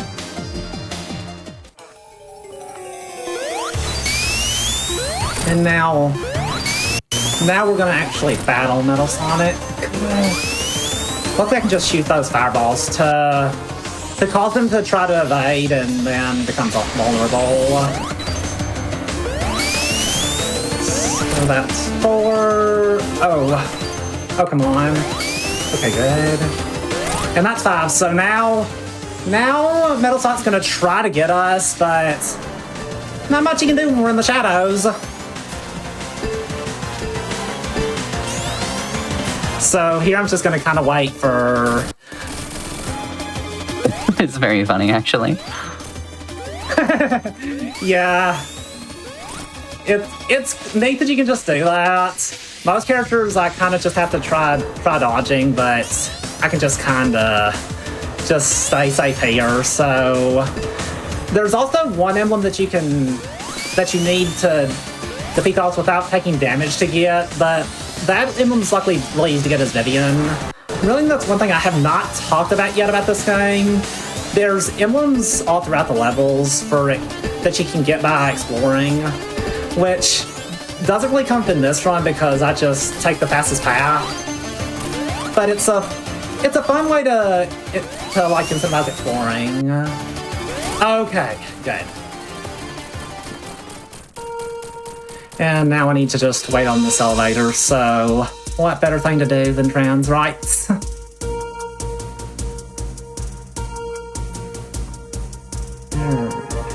Okay, there. I still don't remember the exact...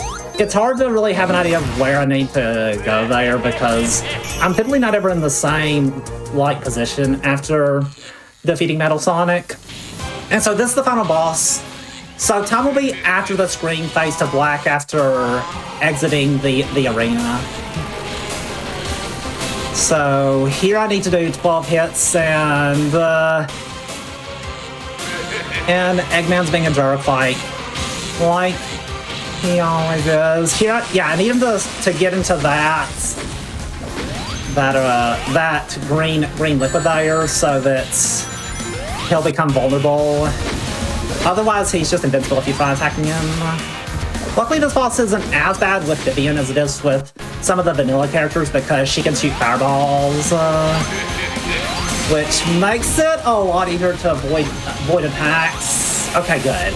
I got Eggman just before he regained invincibility there, so that was lucky.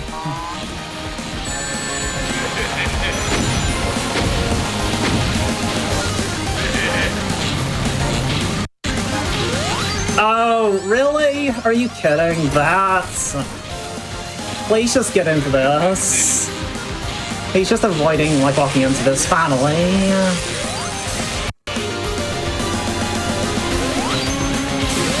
That's 9, maybe? Yes, it is. 10.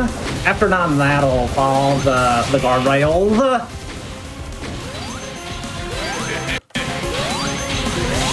Good. What are you gonna do? Okay, good, you're not gonna do anything. That can be scary because the bombs, if they hit you, they'll launch you away from the arena, so I need to watch out there. And so get ready on time. Time! GG. Thank you. 26:14 in-game is a pretty solid time because I think that was right around what my PB was when I submitted this to this marathon.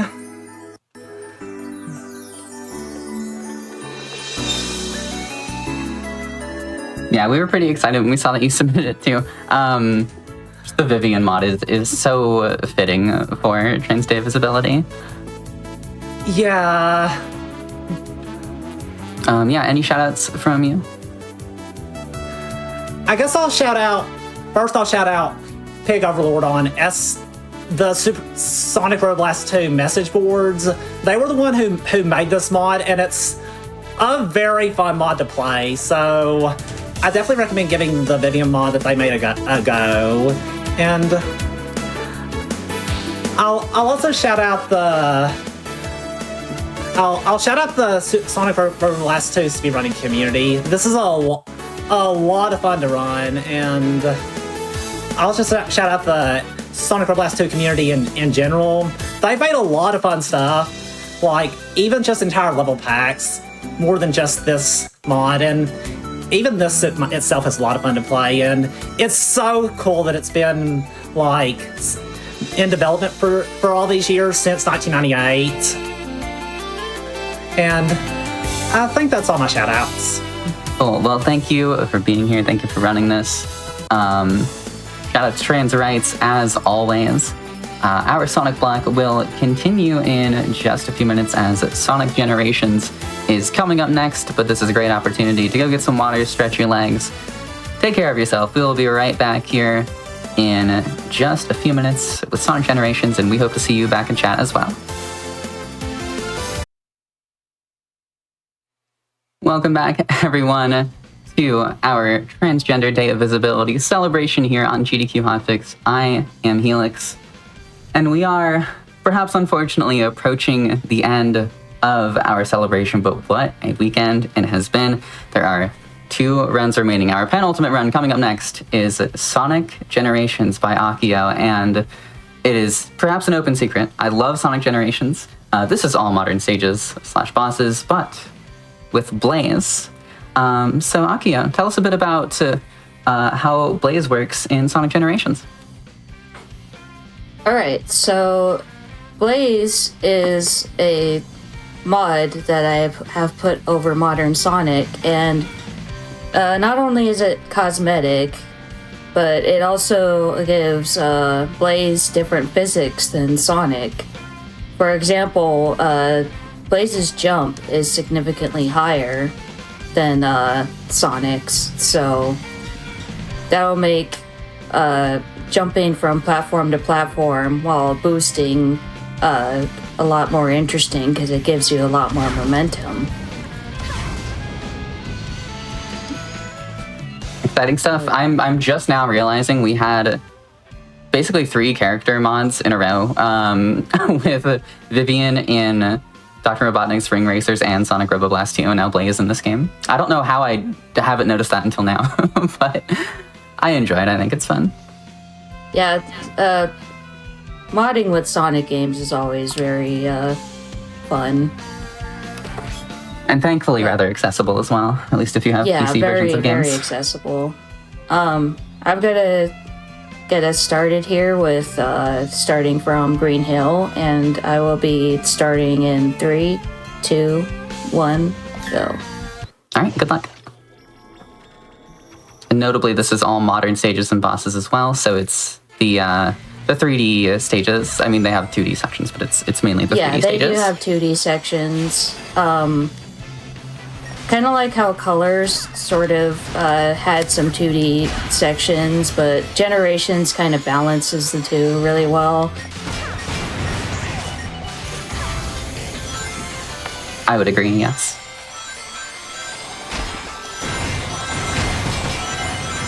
And interestingly with Blaze as well is when she is boosting, she has the flame aura around her, much similar to Rush, which is the game she first appeared in.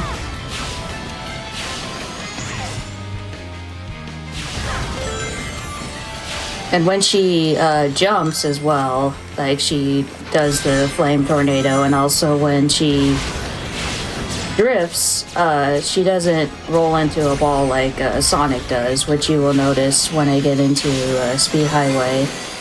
Yeah, this is just all modern stages, so you will not be seeing the classic stages. Similarly, you will not be seeing me fight against the actual final boss of Generations, which is Time Eater, because that is both a classic and modern boss. So Egg Dragoon is going to be the actual final boss of this category. I'm not complaining about no Time Eater, personally. Yeah, Time Eater. We don't need to play that. Nobody likes Time Eater, personally. That looks like a homing shot. Yep. Yeah, if it weren't for all the characters shouting at me at once, Time Eater would be less painful.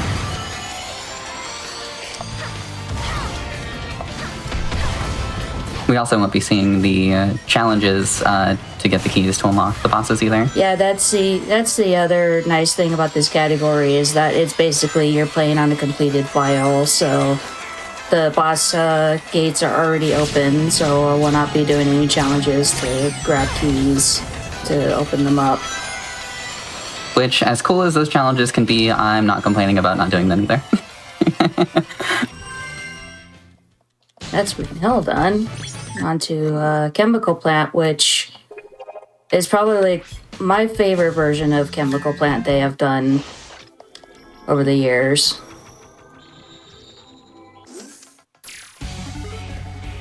My favorite remix I think I'm of with Chemical you. Plant as well. I think I'm with you on that, yeah.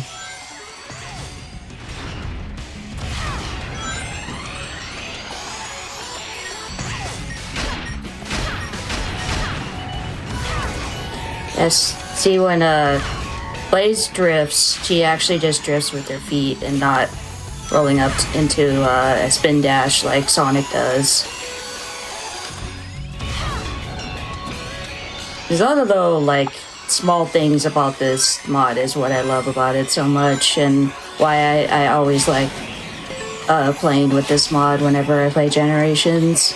The other mod I like using a lot is the Transfam Sonic. Which Transfam Sonic is That's not that like besides like cosmetics is not that much different than playing as normal Sonic, but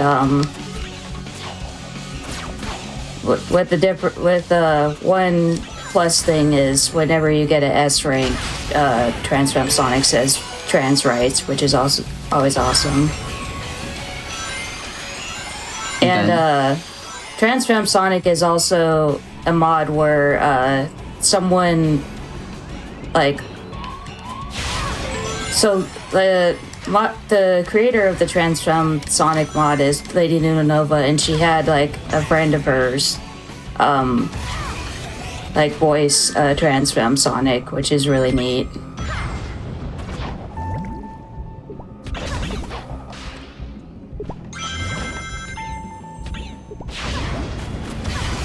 I always try to avoid that lower path down there in Chemical Plant, but sometimes it is faster if, like, the game's like, okay, well, you're gonna go down there anyway because you missed a platform somewhere.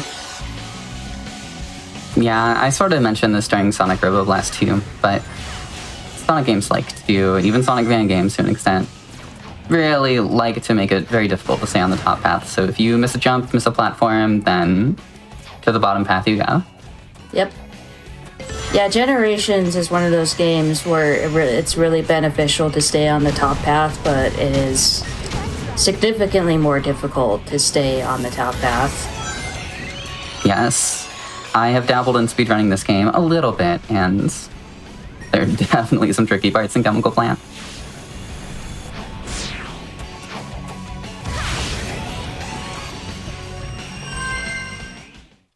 Yeah, it is going to be especially difficult when I get into Sky Sanctuary here, because Sky Sanctuary will do whatever possible to knock you down to the lower paths. Oh yeah, it will.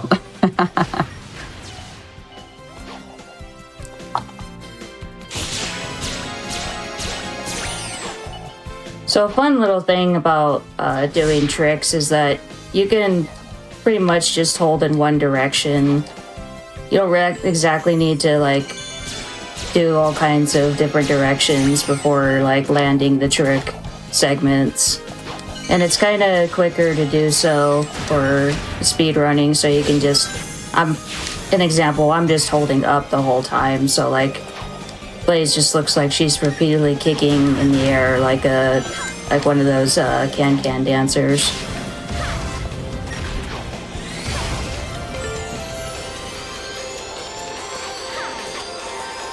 Also, shoutouts to Transformed for having a Sky Sanctuary stage similar to this stage. with the same music.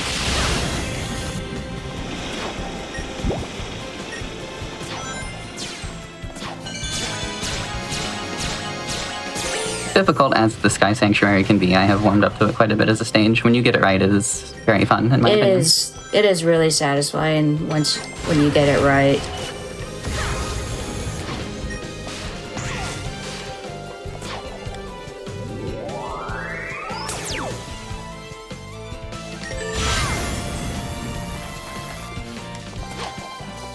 So interestingly, it seems like each time you take that teleporter back there, it takes you to a left path. Like my boyfriend was actually pointing out like how he noticed whenever I took that teleporter, how, whoa, I kind of went way past where I was supposed to go there. Where it seemed like it would always direct you to a left path. Like there's no like other path you could go from there.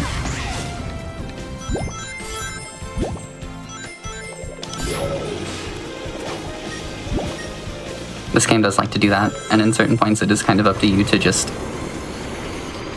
know where the bonus paths are, because the game will not help you out. Yep. And so everyone's bane of their existence was that egg robo back there that like you'd have to beat to the switch, otherwise if it hits a switch before you, it'll just block your path. I've always managed to beat him like past the switch, and I'm just like, okay, bye. Like, you're not blocking me this time. Not necessarily an easy thing to do. And since I'm not doing Metal Sonic or Death Egg Robot, I'm just gonna go straight to the adventure era with Speed Highway here. Oh, right, because those are classic bosses. Yep.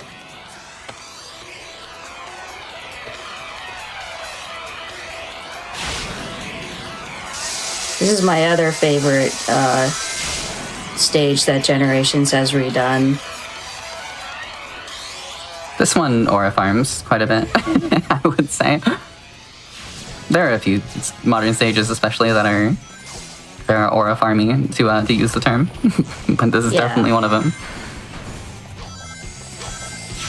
Yeah, I grew up loving Sonic Adventure, so like it made me really happy to see this stage in full HD glory. Saw use of the light speed dash earlier too, holding Y along a line of rings.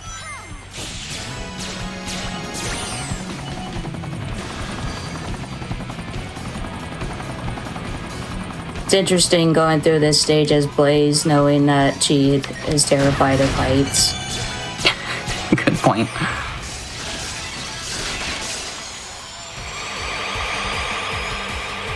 This part especially, like, had me nerding out the first time I played this game.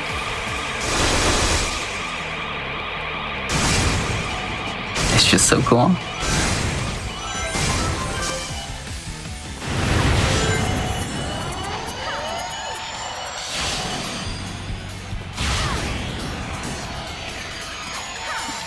And let's get through this area. Well, probably not this area, but the next one. There are like a bunch of cars that like to get in your way, like typical Speed Highway fashion.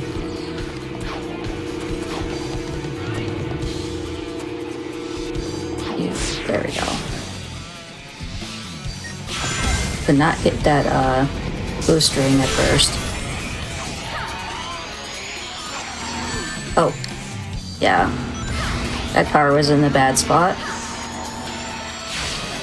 Yeah, as you mentioned, cars that like to get in your way. Yep, they really do. Much like in real life.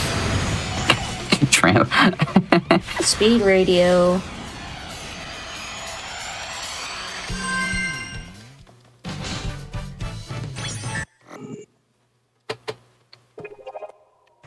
Now we're on to everyone's favorite stage from Sonic Adventure 2, City Escape.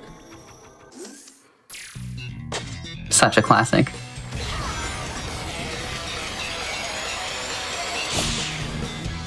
And I completely missed that jump. There we go. And of course, in Generations, to refill your boost gauge, you can get collect rings, or you can just run into a bunch of obstacles. So I purposely plow through a bunch of these parked cars. These poor people with their parked cars just getting blown all over the place.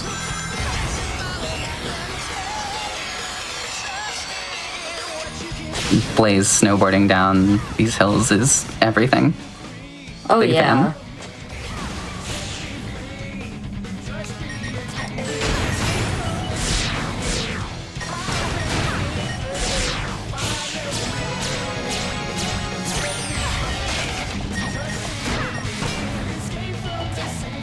Every time I see this game, I'm reminded of just how enjoyable it is. It really is. Especially a lot of these modern stages. I definitely really like the modern stages. Like, the classic stages are really nice too, but like, I have way more experience with the modern stages, mainly because of this category. Yeah, they're both good for sure. I feel like the modern stages perhaps flow a little bit better, but I mean, maybe Yeah, that's they just definitely me do. saying that as someone who primarily runs 3D games, so. Yeah, I primarily run 3D Sonic games, so I feel ya.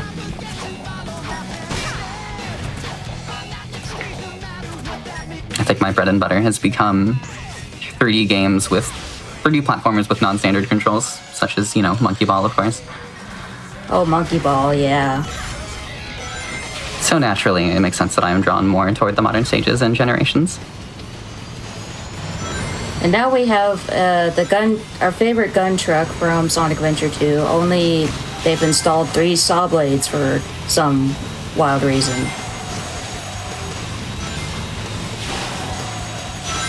Speaking of these poor parked cars, oof. I know, they're just getting destroyed by this truck. Hope they have good car insurance. Yeah, no kidding.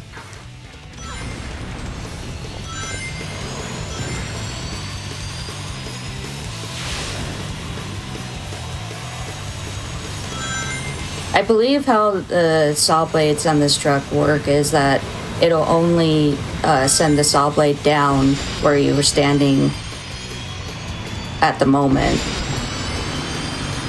But there have been times where I've gotten hit by them anyway, because like I tried to move out of the way, but they decided to switch to another saw blade last minute. Nicely done, pretty clean city escape. Yep, and now we're on to Seaside Hill from Heroes.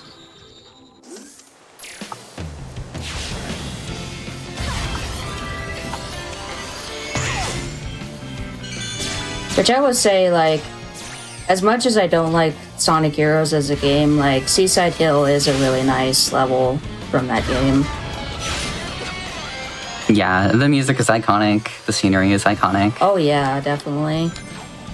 and I really appreciate the mechanic in this game of running on the water. It makes some really cool skips possible. Yeah, interesting thing to point out is that your boost gauge actually drains quicker when you're boosting on water. Oh, I didn't know that. Which I didn't really discover that until I was playing one time and with my boyfriend watching, and he said he noticed when I was like in the last area where all the rocks are, when I was boosting on like the shallow water, my boost was draining a lot quicker.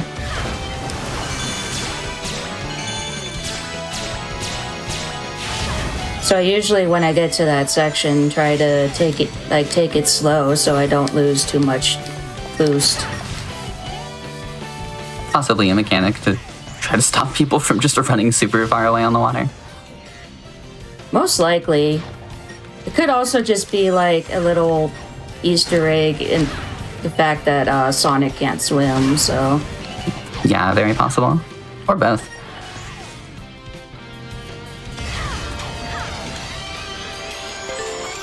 Nice.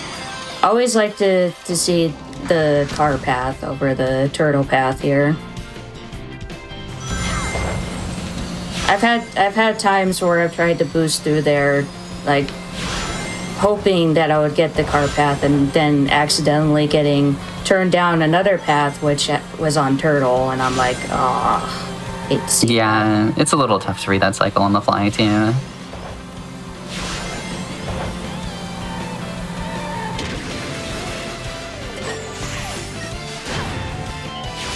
I appreciate that the music for this stage is a mix between Seaside Hill and Ocean Palace.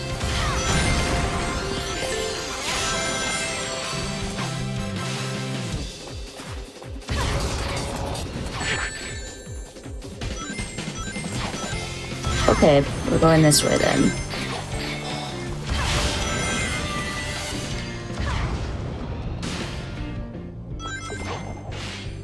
This is another stage that likes to be like, hey, if you want to take the top path, good luck. No kidding.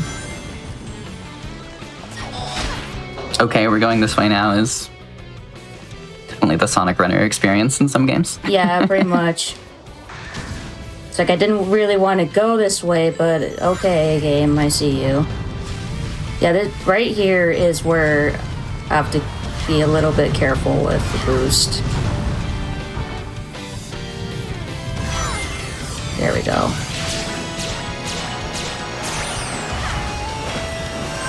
Nice, nice. And as you may have noticed, tricks from those rainbow rings also give boosts, so that's another way to get some. Yep. Or rainbow rings and rainbow launch pads, jump pads, whatever you want to call them. Alright, so now that we're done with the levels, we're gonna be facing off with Shadow, question mark? Wait a minute. This ain't Shadow. This is Sonic. And Villanova is playing instead of the usual music. So that's another nifty thing about this mod is that they replaced Shadow with Sonic and they added Villanova as the boss music.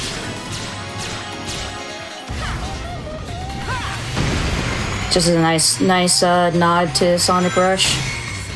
Yeah, that's a neat little change, especially when that doesn't really affect gameplay at all either.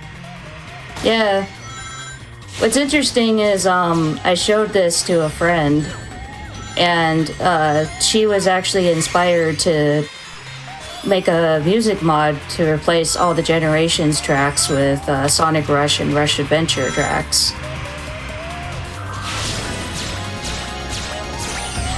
And she actually picked out some like really interesting choices. Like, I believe for Seaside Hill, she used Water Palace music. I might have to look into that mod actually. Shoutouts to my goat, Hideki Naganuma. Oh yes. I'm kind of sad he didn't do the soundtrack for Rush Adventure, but the first Rush game had some phenomenal music. Yeah, absolutely.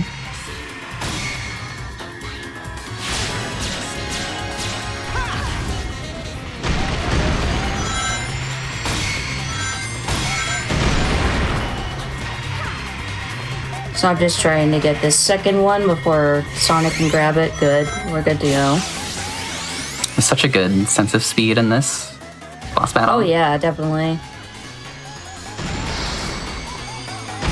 I remember playing this one over and over just because I enjoyed it. Yeah, it's a really satisfying boss fight. One fun thing I like to do is like once I slow them down enough to where like you actually can touch them, I go like tickle attack. Fatality.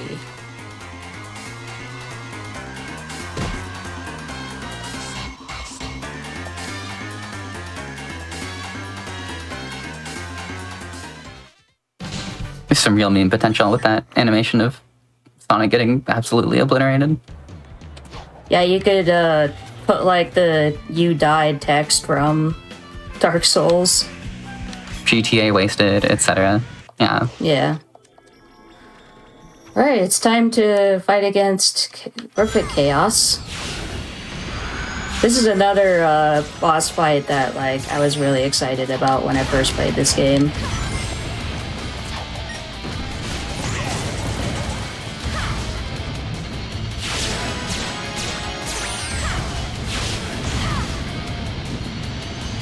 Fun fact, this was, Perfect Chaos was supposed to look like this originally in Sonic Adventure, but due to Dreamcast limitations, they had to tone down his design by a lot. And so this is the first time that his actual design is shown off in a Sonic game. I suppose that makes sense. Yeah. I'm glad that Chaos is able to, suppose, achieve his true form in this game. Yep. Somehow it's kind of funny because like Chaos already looks sort of like a water puppet in Sonic Adventure, but in DX they somehow made him look worse. Yeah, I mean, Sonic Team moment. Yeah, pretty much. Then again, I'm one of the people that thought SADX was a weak remake of Sonic Adventure.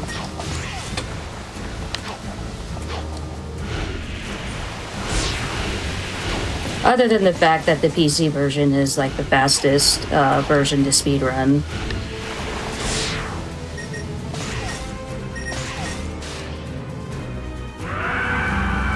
I'm glad those games even have a PC version.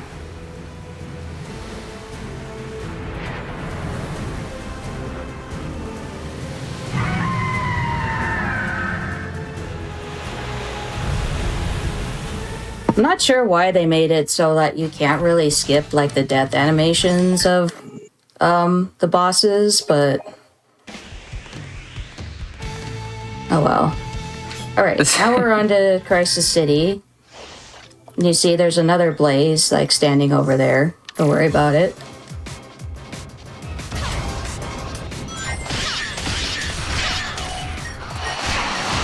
And this is where the stages start getting quite difficult casually.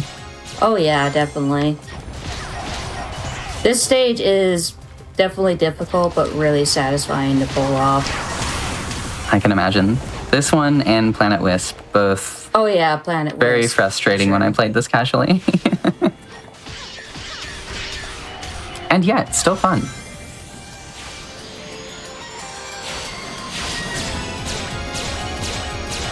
There's like a weird glitch with that loop that I just passed where sometimes if you try to go through it, especially if you're not boosting, Blaze will just get stuck like to the side and you have to like restart the stage in order to get out of it. Thankfully I've been able to avoid it this time, but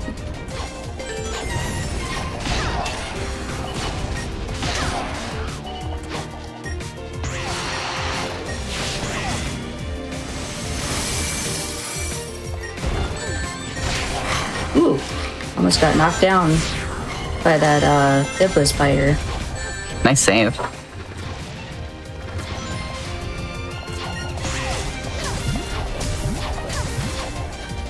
I always think that like it probably would have been too much to program into this specific mod, but imagine if like there was a Blaze mod where she was immune to fire. Would certainly be helpful for Crisis City. Oh yeah, definitely. Probably would be a bit overpowered at the same time, so it's probably a good thing she's not immune. Perhaps.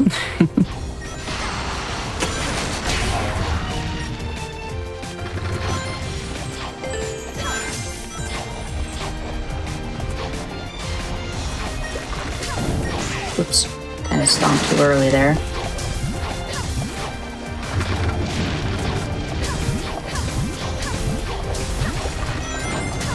Suppose it would be almost like having a permanent flame shield. Oh yeah. Yeah, like the flame shield in Sonic 3.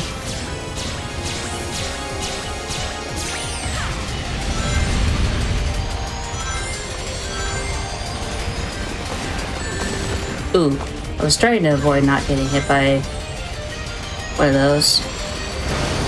Oh yeah, that tornado's carrying a car and a bunch of boulders and stuff.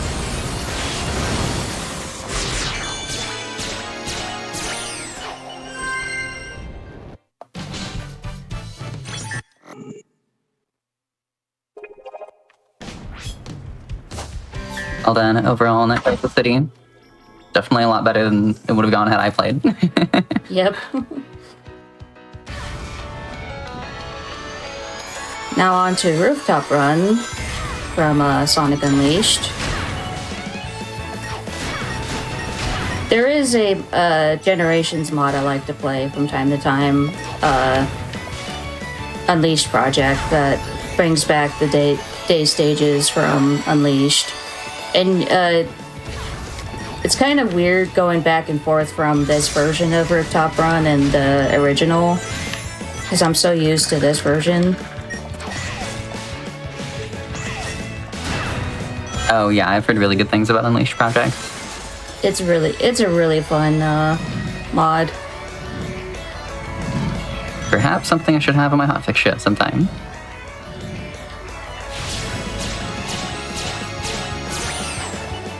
I appreciate the long and rich history that Sonic games have with mods and fan games and what have you. Oh yeah. Adds so much more depth to the series. Yeah, Sonic himself has like a really good history to him, but fan games and like mods and such also have a really neat history. There's just so much there, so many different ways to experience this franchise. I'm just happy that that Sega is chill enough to let us have Sonic fan games around the internet. Yes, same. Very grateful for that. I have a lot of Sonic fan games that I plan on playing in the future.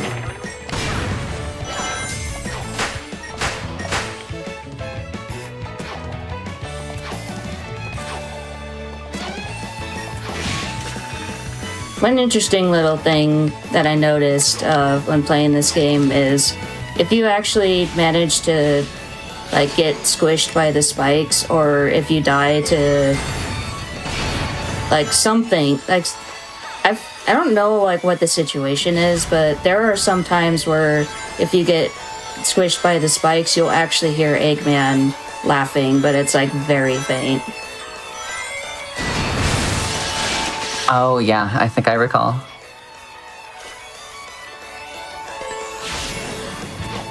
It would make sense because like these stages are here because Eggman brought them back using Time Eater, because he wants to erase all of the victories that Sonic had over him.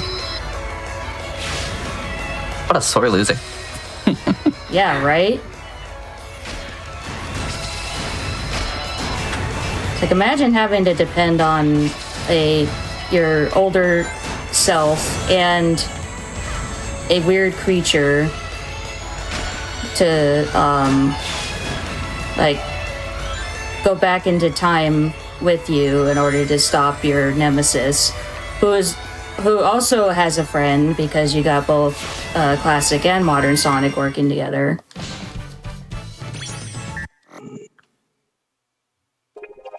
That is correct.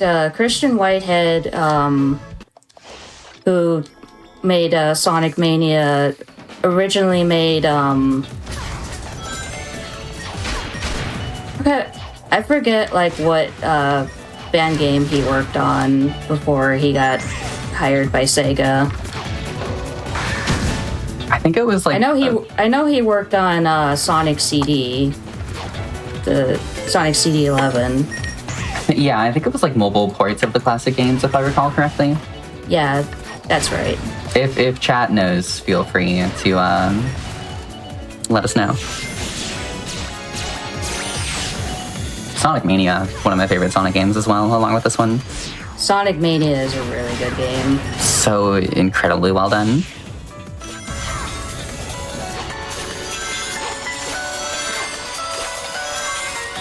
It's like we had a strange year of getting both Sonic Mania, a good game, and Sonic Forces, a very mediocre game. Don't get me started. Yeah, a lot of people have opinions on Forces.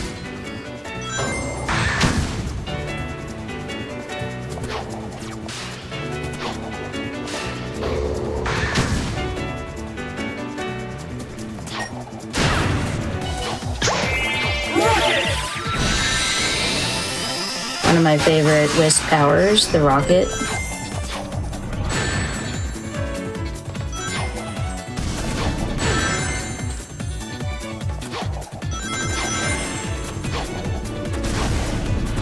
Yeah, this game's gimmick primarily is those wisp powers. Yeah. This I know game, the classic, this level. Sorry. Yeah, the classic has like the pink spike, and while I like the pink spike, what it's used for in Classic's version of this stage is kind of like tedious to work with. It does have some really ridiculous skips, if I recall correctly. It's some. Oh, I'm sure it does. You can do some yeah. very glitchy things with it, but yeah, it's a bit tedious. I agree with you.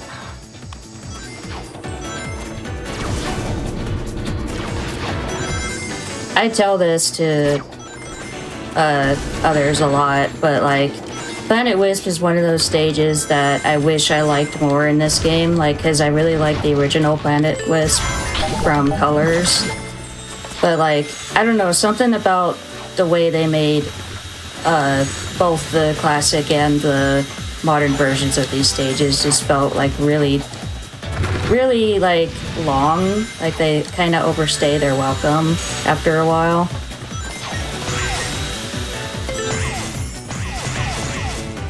It may also just be the fact that it's mostly just like this factory setting.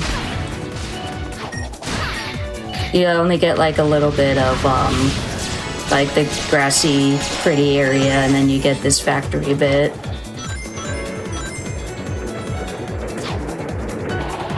This part with the minecarts, though, has gotten easier for me over time, the more I play this.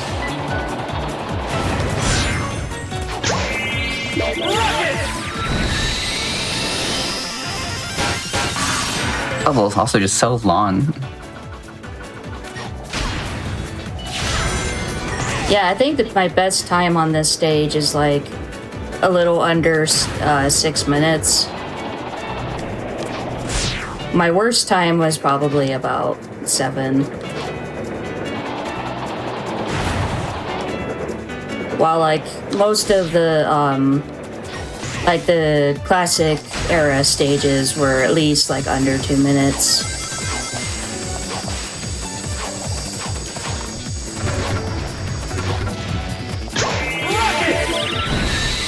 Rocket! I always liked how the announcer announced all the wisps in the colors.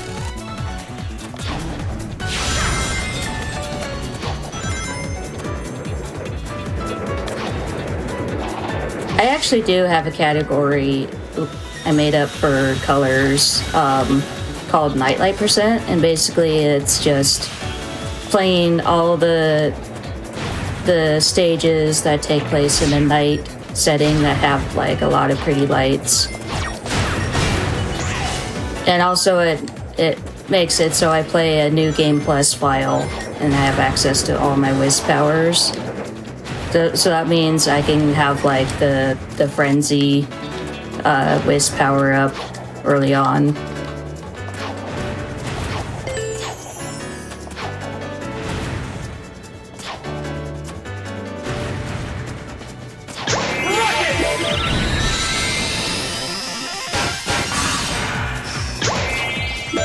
Now this is just the last part of Planet Wisp, just using Rocket over and over to get through these falling platforms above.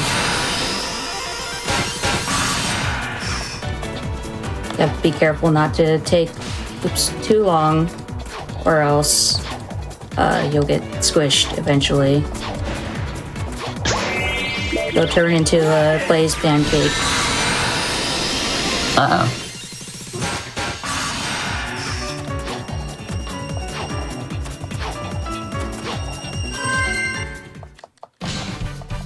There's the end of that gauntlet of a level. Right, and all we have left now is Silver and Egg Dragoon, which will be going up here to Silver. I completely forgot about Silver, I'm not gonna lie. A lot of people do. Sorry, Silver. Sorry, Silver.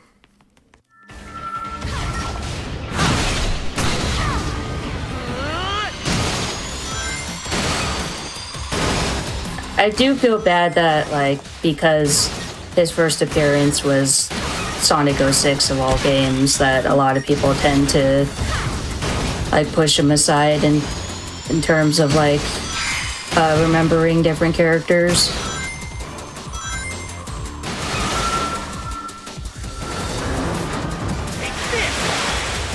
Yeah, speaking of Sonic 06 and kind of tying back into fan games and mods and such, shout out to Project 06.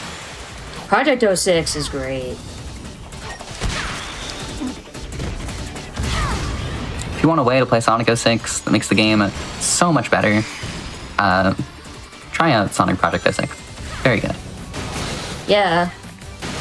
Last update, I think the last update was adding Silver's campaign.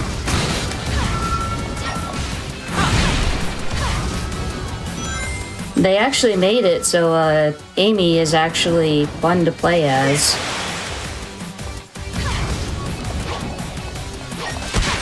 There we go.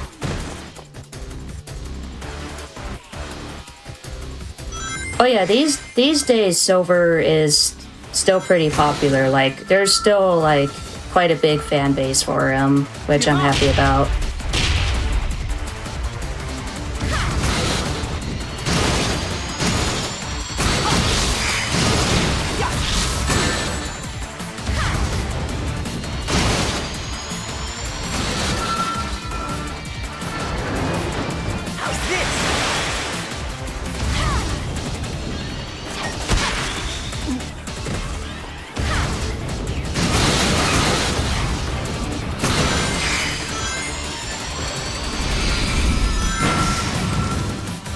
Alright, time to play some Katamari. Na na na na na na na na.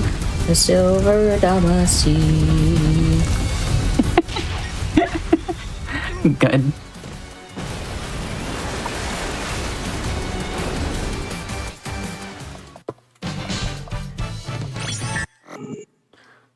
That is a really good Silver fight, considering I struggled last night in practice. Yeah, that was very solid. Now it's time for a change of pace.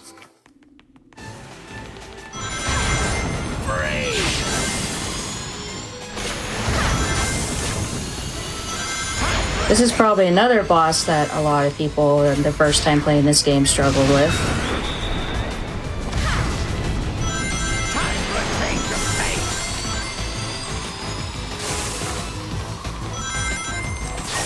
Funny thing is, I don't remember how much I struggled with this the first time I played it. Which I guess means it couldn't have been that bad. Or maybe, perhaps it was just overshadowed by Time Eater. Most likely, yeah.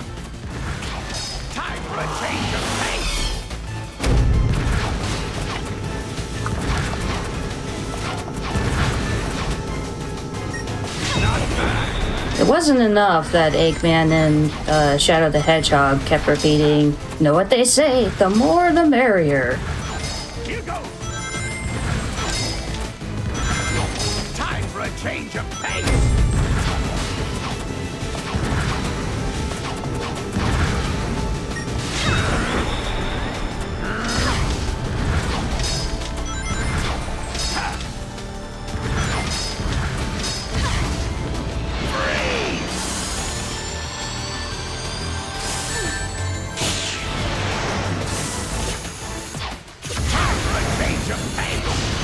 Oh no, chat, don't remind me about how old this game is. Yes, I do not need to be reminded as well. We don't need to think about that. It's bad enough to think that the Wii is 20 years old.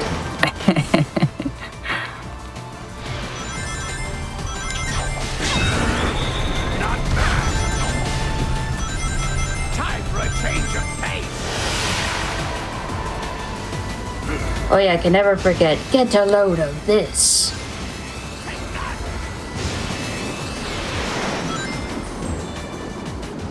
This game certainly has some voice lines.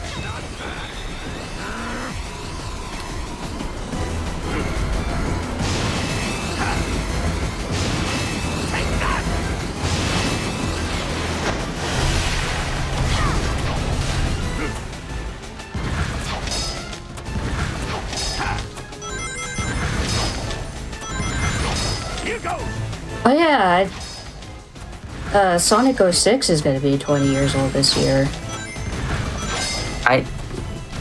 Yeah. I suppose I hadn't put 2 and 2 together just yet. I almost forgot about it myself.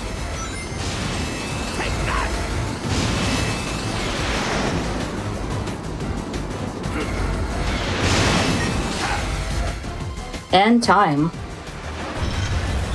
GG, nice run. Thank you. That went really well. Yeah, I did considerably underestimate. That's great to hear. Yeah, that is Blaze percent all modern stages / bosses. Yeah, thanks for being here. Thanks for showing off this mod and this game, of course. Any shoutouts? Places people can find you, etc. You can find me and Blue Sky, Twitch, Discord at Fresquito Akio. And I would like to shout out to my boyfriend who is most likely watching but lurking, and just a huge shout out to the whole community here. Thank you everybody for watching. I really appreciate it. And trans rights. Trans rights. Thank you so much for being here. We have just one more run left in our Transgender Day of Visibility celebration. Paper Mario with JCog is coming up next, but what a finale it will be. Really quick, before we go get set up for that, I want to thank everyone who is supporting Games Done Quick with your subscriptions, gift subs, and bits cheered. Your contributions are what help keep our shows running. So if you enjoy the near daily speedrun or speedrun adjacent content, please consider subscribing. You, of course, will get exclusive emotes, ad-free viewing, and access to chat during our replays. But another great way to support the stream for free is simply by sharing the Games Done Quick channel with your friends. And so to that point, tell your friends that our finale is coming up next. We'll be back in just a few minutes with Paper Mario.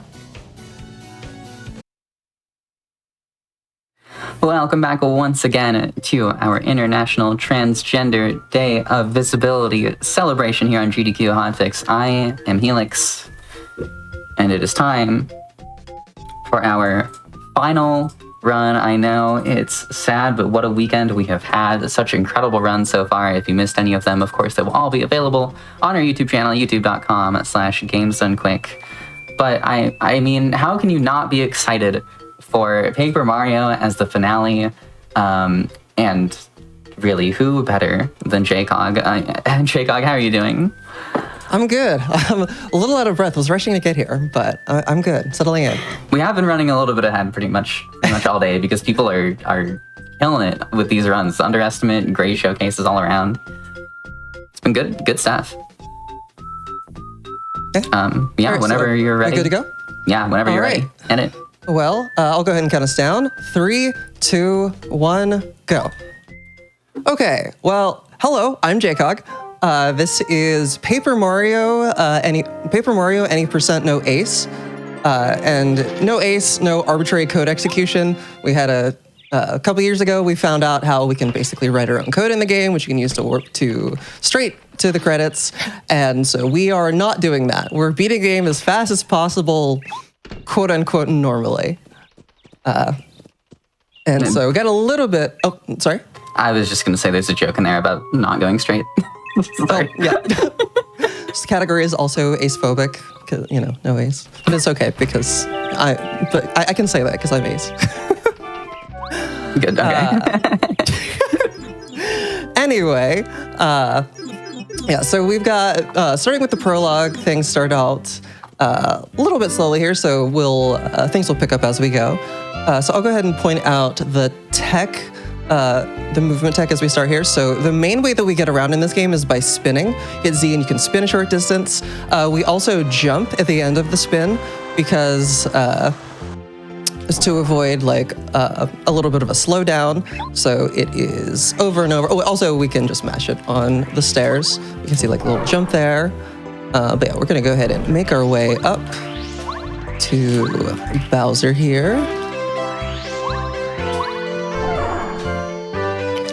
We can go ahead and, you know, just get like the scripted fight, pretty typical for an RPG.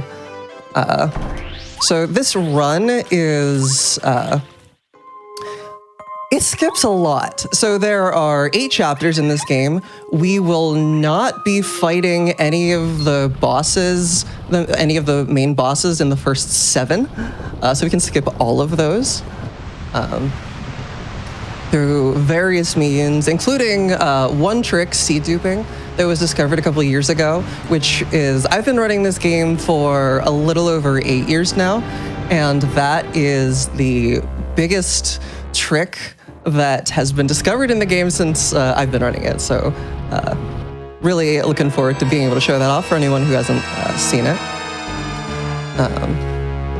Another thing, so we are playing on the Japanese version. I mean, if you've seen speedruns before, it's for the same reasons that you are probably familiar. More concise, you know, more concise language, you know, fewer characters to say the same thing. So the text is faster. Also, internally, for whatever reason, the text actually runs at a faster speed on this one than any of the other ones. And then also there are a few Japanese exclusive glitches because it was the first version to come out. And we'll be seeing one of those in this run. So, but actually the whole run can be done on any version, mostly unchanged. There's like I'm actually only using that trick in this run for just a backup, just to make things a little bit safer at the end, because we're gonna be super low level by the end of the game. I think we finish. Okay, I'm going to be finishing a little bit higher than I would if I was doing like a normal PB attempt, because we're going to grind like 2 extra battles, I think, that are real quick ones to get some extra experience. So anyway, right now, this is, you know, scripted Bowser fight, not much we can do. There is a little bit of attack that we have here. So I'm like mashing A every time that I go and I'm about to jump on Bowser, because normally Mario will like pause for a second before jumping. And for whatever reason, you can hit A to skip that. It's not like a bug or anything. Like we actually have 100% matching decomp for this game, so we can look at the exact code, and it was something like very intentionally programmed in. So kind of interesting thing there. Another thing with the, didn't mention with the text, so I'm just holding the B button. I really wish that more RPGs, but any game really, but especially RPGs with, you know, as much text that they have would do that.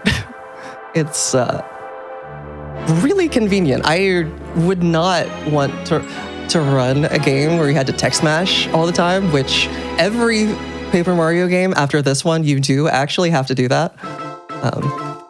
I'm reminded of, for some reason, reminded of Deltarune, where they use a mod for optimal mashing, so they don't have to deal. Oh, really? Oh, yeah. Honestly, like the opener had that. That's awesome, though. No, it's great. I'm all for it. Yeah, and like some games I know have allowed turbo in different contexts, sometimes just for text and stuff, and like absolutely all for that. Does get a little. I'm not entirely sure how you do that for some older games where, like, you know, turbo controllers that have turbo aren't as good. So, you know, but having it as an option, not necessary for us though. Yes, thankfully. Luckily, yeah. All right, so Mario did literally die here, by the way. Star Spirits brought him back. So we are...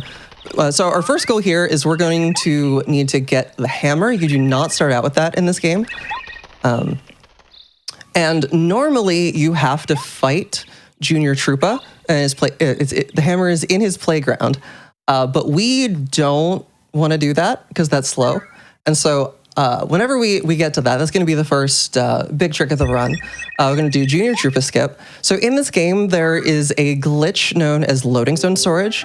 So whenever you go into a loading zone, you actually don't take the loading zone until you've been standing on the ground for more than a frame. And so that means that there is one frame where we can frame perfectly, 30 FPS game, frame perfectly, jump, and we can continue jumping as long as we keep that chain up.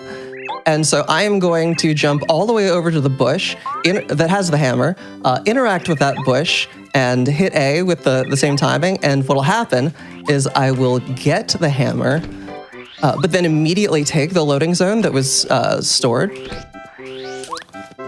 And it'll skip the fight. All right, first though, running around, gotta do a few different triggers, advance the story. Get Kami Koopa to put a block here, blocking our path. We actually could, if we wanted to. There's actually a couple different ways that you can get past this block without the hammer, but the game is unbeatable without the hammer, which has been like the bane of my existence for the last however many years, trying to figure out some convoluted route to get around it. Just a few obstacles we can. It wouldn't be faster, but it would still be like, really cool to do. All right. Yeah, we're gonna go over here to the balcony, which will no longer be there.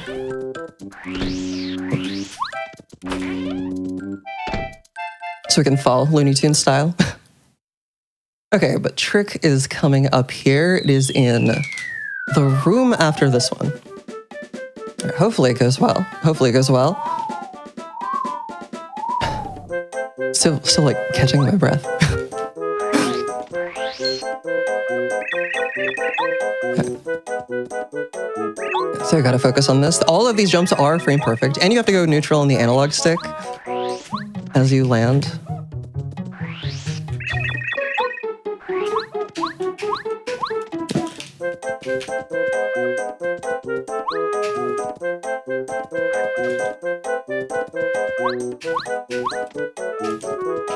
Get those early nerves out of the way.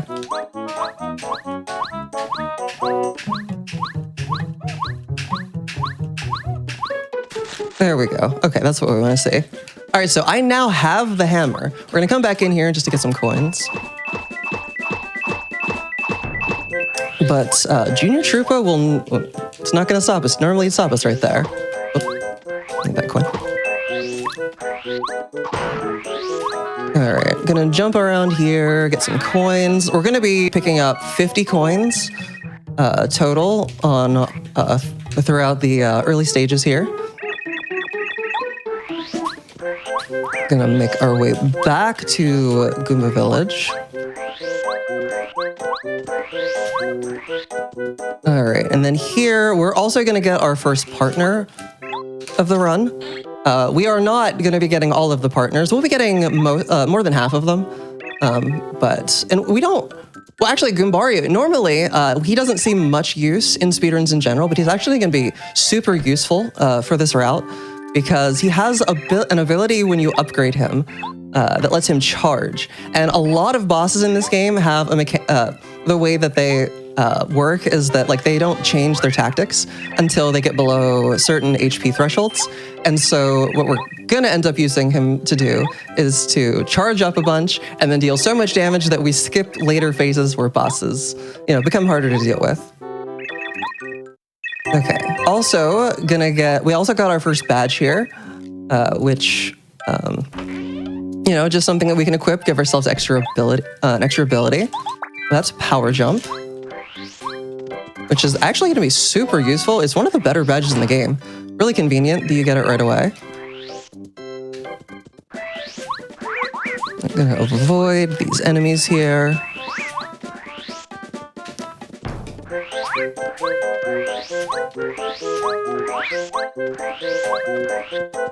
Alright, and then up here we're going to have our first actual fight of the run against the Goomba Bros.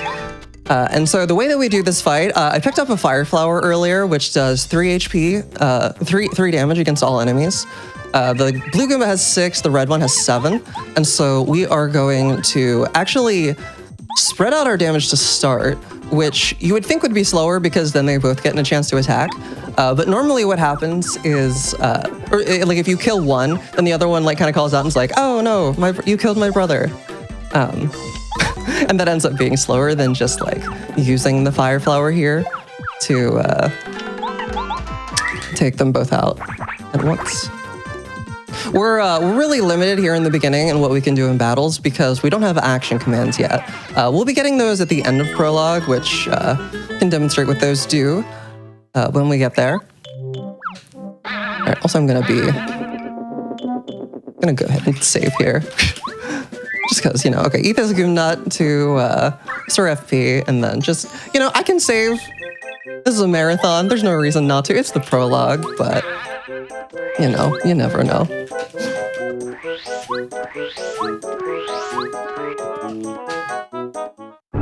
All right. And here we're going to do the Goomba King fight, which it's also pretty straightforward. Luckily, if you've played this game before, you probably know about the tree that you can attack. It's actually one of the very few instances in this game of where you can interact with the environment in a battle. I think I could be forgetting, but I think the only other example is in Chapter 7, the Gulpits have like these rocks they can spit out at you, and you can attack their rocks to get rid of them so they don't have them. All right. Goomba King has 10 HP. Start off with a power jump here. Use Goombario. Attack the tree. Also drop a Goom Nut. Attack. Kill the Goomba Bros in the back.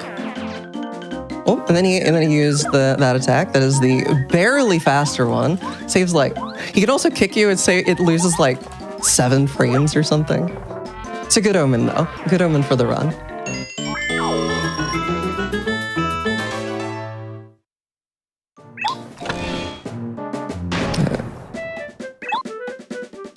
And now, if you wanted to be a TAS, it's actually a little bit too late for that, but there is actually a while ago. So I mentioned arbitrary code execution.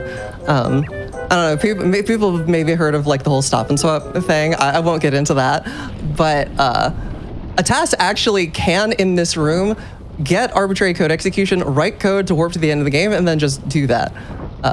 Because there's this whole thing where you can refight Goomba King by interacting with a switch, which is actually an invisible blue Goomba, which is attached to the fight. It's a whole thing. Can't do it RTA, because can't do it in real time as a human, because you have to get multiple different float perfect positions and use those as the code that you're writing. And just can't do that. Just can't do that in real time. Not in that room especially, because it's like at an angle, so you can't even like change your different coordinates separately, because you know you move left or right, and you're going to move in both coordinates. Yeah. So cutscene here, a little short one, like a minute long or so. One thing I like about this game is I feel like, and it makes sense why they did this in later Paper Mario games, because you know you can't just have like Bowser be the enemy in all of them. You know, you got to change it up some.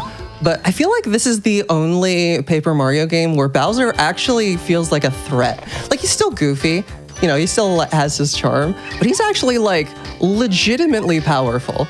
And I mean that plays out in the speedrun as well. Like he is by far, whenever we're routing different categories, he is the most, he works differently, and we'll get there eventually, but he works differently than all the other bosses in the game in terms of like,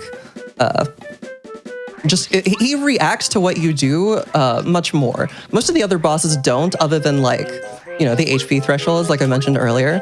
But Bowser will actually like what you'll see a lot of the time is there's a badge called Super Jump Charge, which lets you do charge up your jump and then deal a lot of damage all at once. But Bowser doesn't like it when you do that. He will actually use a move that, if you start doing that, he will become much more likely to use a move that takes all of your charge away. And even if you block the attack, it still takes the charge away. So it's very annoying to deal with, but luckily we can deal with it.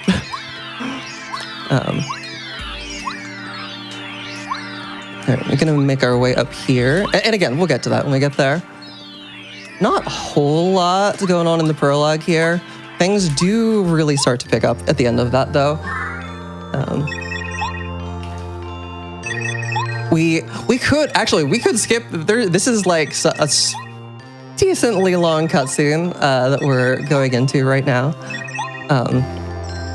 And this is like a 4 or 5 minute detour just to get the Lucky Star, which gives us action commands, which is what lets us, we can hit A with good timing when doing attacks to do extra damage, or it also lets us block attacks, which you can't do without it.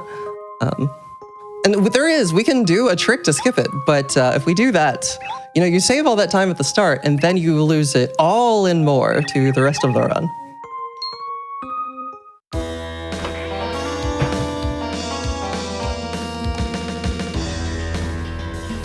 Classic RPG routing conundrum. Yeah, actually. Yeah, definitely lots of points where, like, we're gonna go. We go, well, it's not so much of a thing in this category. We actually do, for the most part, go through things we skip a lot of things, but it is mostly in order. Whereas in a lot of other categories, we very much go out of our way to get some things early just to make other parts of the game faster. And it just so happens in this category that, we don't have any reason to go back. Once we get the powerful stuff, we can just move on. Okay. Yeah, that's the Lucky Star. This is Twink. Shout out to Twink. Gonna give us the Lucky Star, and then we're not gonna. Well, no, we'll see him again in a bit. It'll be a while though. We'll see him after we quote unquote beat Chapter 6, but we're not gonna beat it in a normal way. Okay, but up here, we're gonna get the Lucky Star. I'm gonna say no to the tutorial, otherwise. It's been years since I've done it, but if you accidentally do this tutorial, it is a very big time sink, like multiple minutes. And he asks you twice. Okay, successfully skipped the tutorial though. Okay, and then we get to demonstrate how they work, action commands work against this Magic Koopa. And now the fastest way to kill it would be to do 2 power jumps. However, we only have 5 FP, and we need some of it later. So we are actually going to save some of it. You can say, good, I got the block. All right, so we're gonna just do some normal jumps, a little bit of a slower fight, but that's okay. Save the FP. Okay, and then next coming up is the next trick of the run, which we'll do, it's called Black Toad Skip. This gets us around the barrier of the Magic Koopas that are hidden as toads. And so it's going to be the first instance of us clipping out of bounds and doing out of bounds stuff. And yeah, what happens is when you're using the hammer, NPCs can actually push you if you're in the right position. And so we're going to have one push us through the wall. And then when we are out of bounds, the way gravity works in this game is actually not at all like how it works in the real world. So we are actually going to end up shooting up after being out for long enough.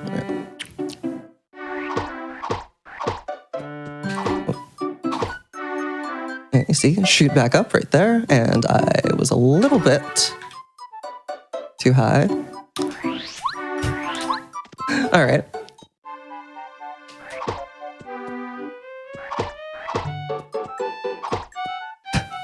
I got this.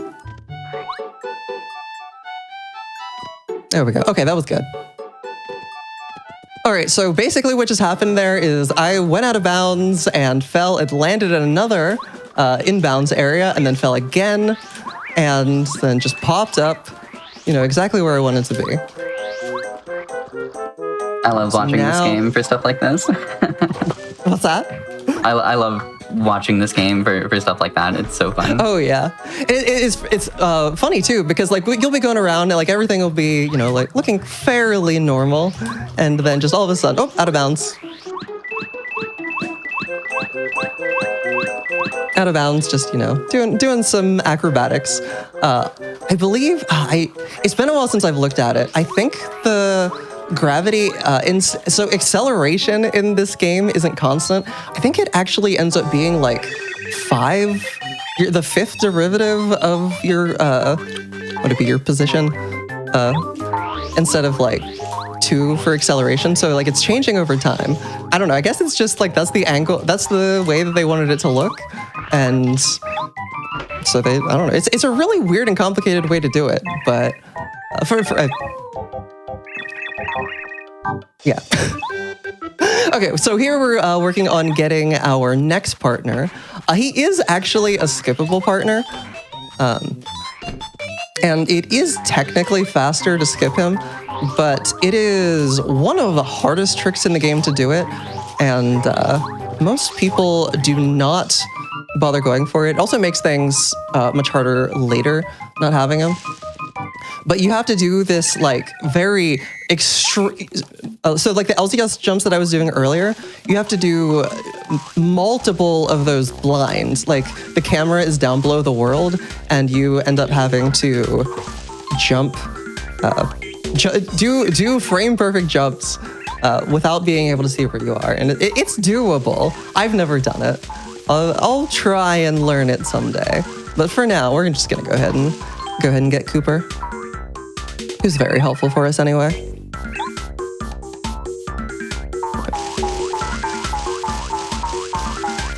All right, nice. 3-2-2 on the trees, not a bad pattern. All right, got Cooper's shell back.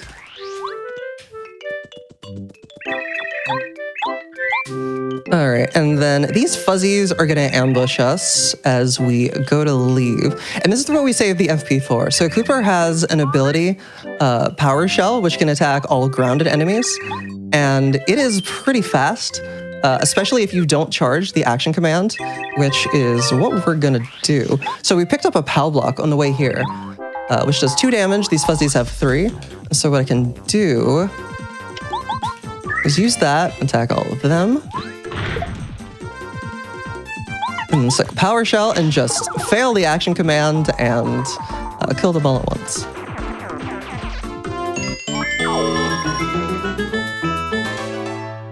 All right, now we can make our way to Koopa Burst Fortress. There's some things we need to pick up there.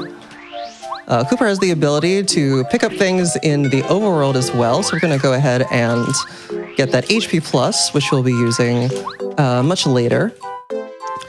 Lets you use 3 BP badge points to equip, to give you +5 max HP, which basically lets you play around with the different levels. Like, oh, I picked BP, but actually I want to use that for HP right now, and then that'll let you do it.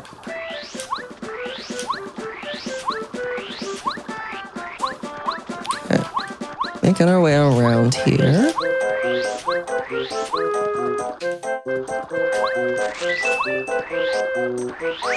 And yeah, this switch, this is the room where you, like if you're skipping Cooper, this is the switch in the room you have to get around. It's, ugh. No, thank you.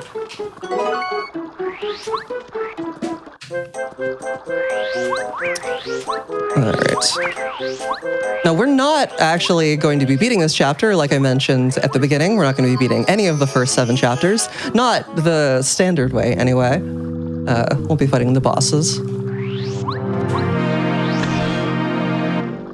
All right, the main 2 things that we're here for, though, are Power Bounce, a badge that lets you jump on the same enemy over and over, as long as you keep hitting the action command and continue to be lucky. All right, I did not get the first strike there. That's okay.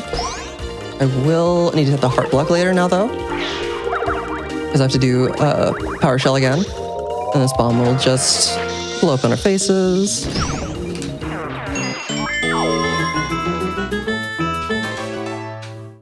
Alright, that gets us this key. and lets us move on. Now, the room up ahead here, I'm not really sure. So Power Bounce is in this room where it looks like you're supposed to, bomb a wall, and you are supposed to bomb a wall, but you can just like go through the back, just walk through the back. It looks really weird and glitchy. I don't know that it was intended that you can do it, but it is like in the official Nintendo Power Guide, it says that you could, like it points out that you can do it. So it was at least known back then. Anyway, let's get that. Next, we're gonna do staircase skip here. Can kind of just like jump around poorly placed collision. And then fall up to the top and go through this door. And so that lets us skip the entirety of the section below, the pit, where you have to do 3 fights and get another key to go through the door. Plus you have to like lower the stairs first. We don't want to do that. Now I did go through the upper door here, but we're coming out through the lower door and they're gonna just stay open even though you heard the sound effect for them closing. The script did not expect us to be attempting, like that's the door we actually went in. All right. But anyway, gonna trigger this trap. Gonna go ahead and get Bombette, and she is all that we want here. Her in the Power Bounce. So we are going to just be getting her and leaving. We will get ambushed for a fight on the way out, which is why I picked up that Fire Flower on the way in and that hidden block. She also has a lot to say, which is fair. She is imprisoned. I'd probably have a lot to say too. All right, but yeah, Bombette lets us, anytime there is like a wall like that with that symbol on it, you can go ahead and break it. Bombette is one of there are 2 partners in this game that are absolutely unskippable. You cannot beat the game without them. And that would be her, and then also Lackluster, who we will be getting later. Use another Fire Flower, and then kill with a Body Slam with Bombette.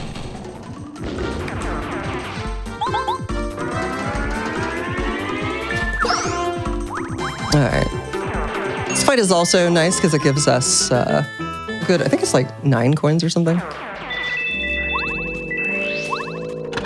The coins, it's actually kind of funny. So there's certain scripted battles like that. So normally when you defeat an enemy, like, you know, whatever they drop, it's pretty random. Both what they drop, like how many coins and stuff, and where they go. But like the coins in that fight and a few others, they always spawns the same number and they always go to the same places. Not really sure why that is, but not complaining.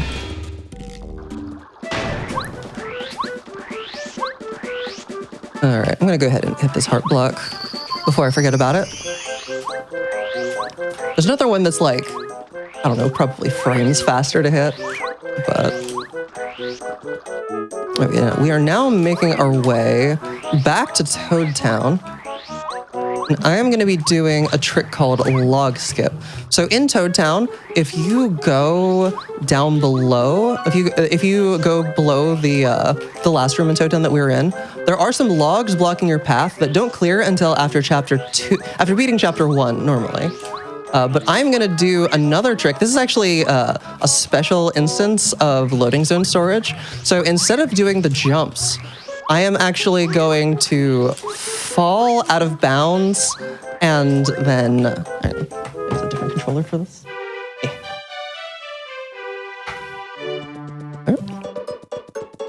Just walking over here to reduce lag. We have to wait anyway. But yeah, I'm gonna clip out of bounds here with this NPC. I'm gonna fall out of bounds. I'm going to go above the loading zone.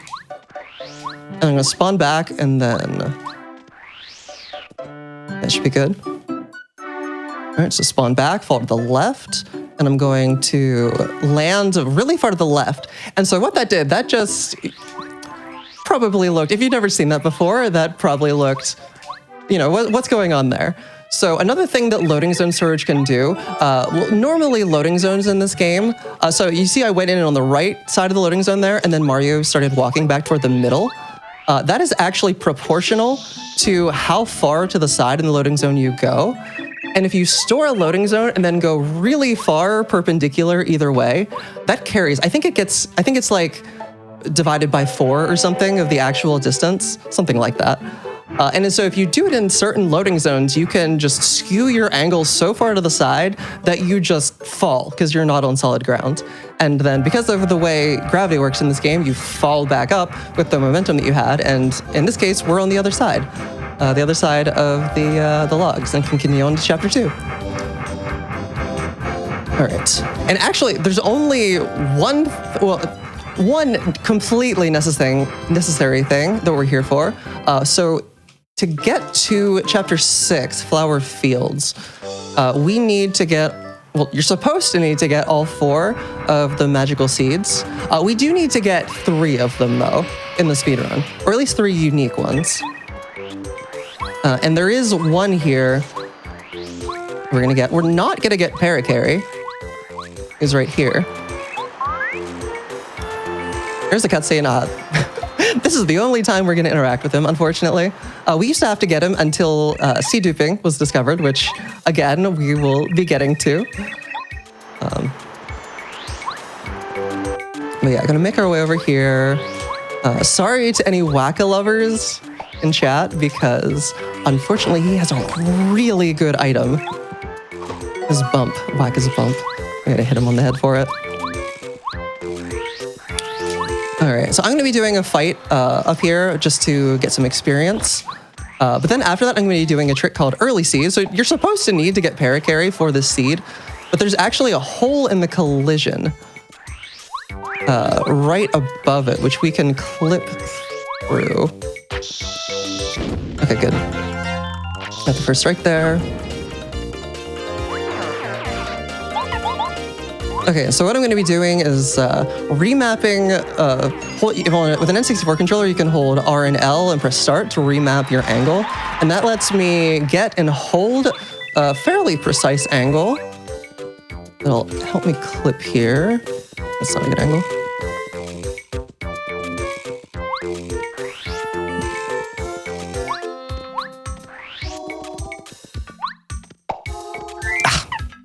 Hate that. Okay, so I did clip through, but I was a little bit late in opening the partner menu to remap again, and I walked out. Come on. This is a notoriously difficult trick. It's gotten better, a lot better, in recent years, but...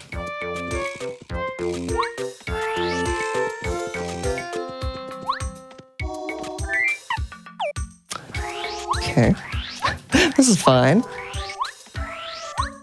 Quick retries. You got this. It is nice that there's a controller quirk that makes it at least a little bit more bearable. Yeah, for sure. It's technically possible to do it without, but...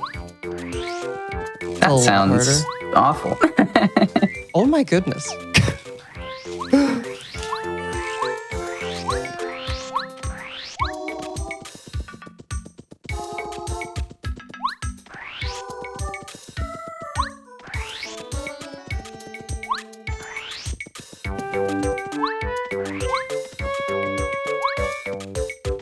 There we go. Okay. So now I can stay out of bounds here. I can fall over to this side and talk to the bubble. Okay, that was a few too many tries. But it's okay. Hey, we got there. Nicely done. We did get there. Okay. Oh, he is not normally down there. So normally I don't have to go backtrack so many times. All right, but that's pretty much all we came here for. We're going to pick up a few extra Wacka's bumps on the way out. We need one more coin as well.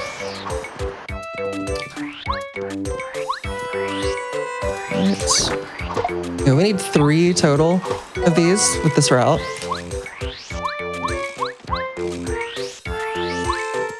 Go ahead and reload this room. You can only get 8 from him. So this item gives you 25 HP and 25 FP. Actually crazy that they give it to you. Yeah, kind of wild that they give it to you this early. Whenever, you know, it'd be very uncommon for somebody to have anywhere near that much, HP or FP at this point in the game. This is only chapter 2. Okay, but we are now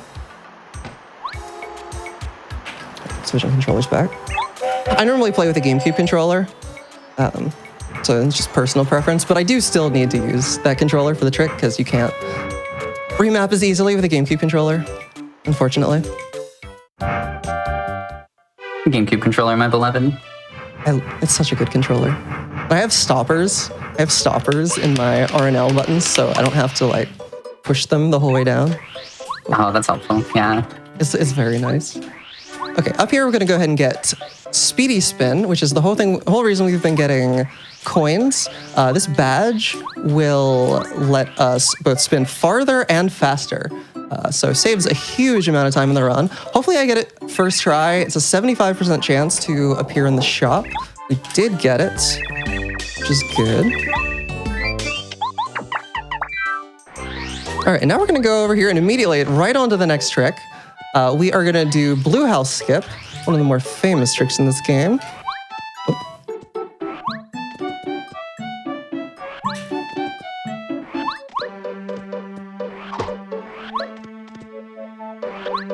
There we go.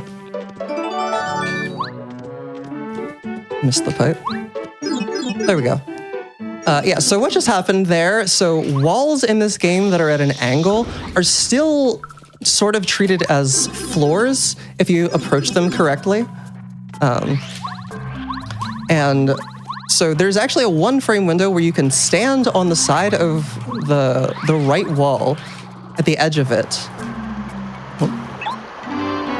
Stand on the right side, and then a frame where you can jump and then go through the ceiling, which does not have collision stopping you from going through the top.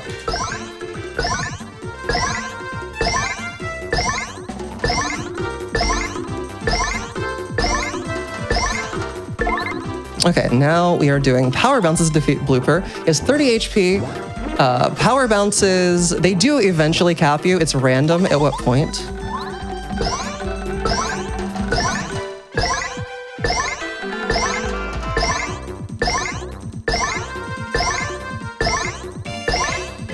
Okay, that was really good RNG. You're only guaranteed to get 8 against Blooper. It's different depending on the enemy. So we are at 25. I got a 12 and a 13.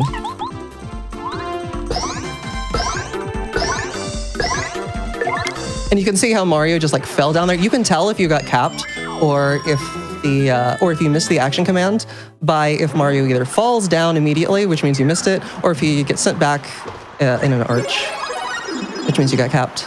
All right, but this gets us straight to chapter 5, Lava Lava Island. And yet again, theme of the run here.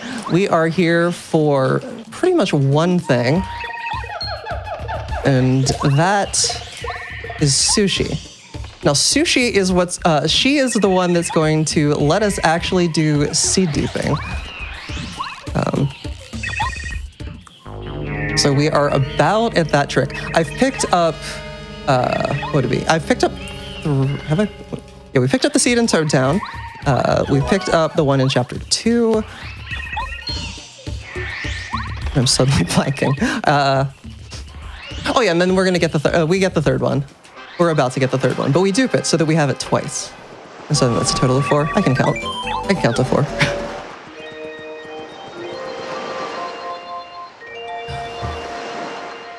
Go ahead and sleep here. Restore our HP and FP. It is actually just the fastest way to do that here. No heart blocks nearby.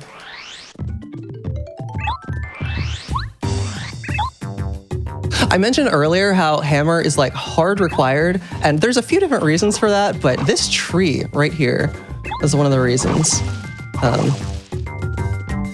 Can't interact with that tree without the hammer or bombette, and you need the hammer to get bombette. So it's a whole thing. But anyway, we have Sushi, who, like you can see those panels there. Sushi is able to swim on those panels.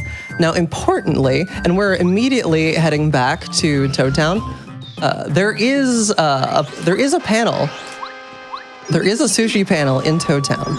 And so we are going to use that, but we're actually going, so if there's a very specific position where if you stand there, and also if Mario's internal angle is facing down left for, I don't know, complicated math reasons, it ends up actually deciding that it should put you that it should put you in like not in the water. I'm also gonna save here. There's a chance I soft lock if I mess up, so shouldn't happen, but better safe than sorry. Wait, so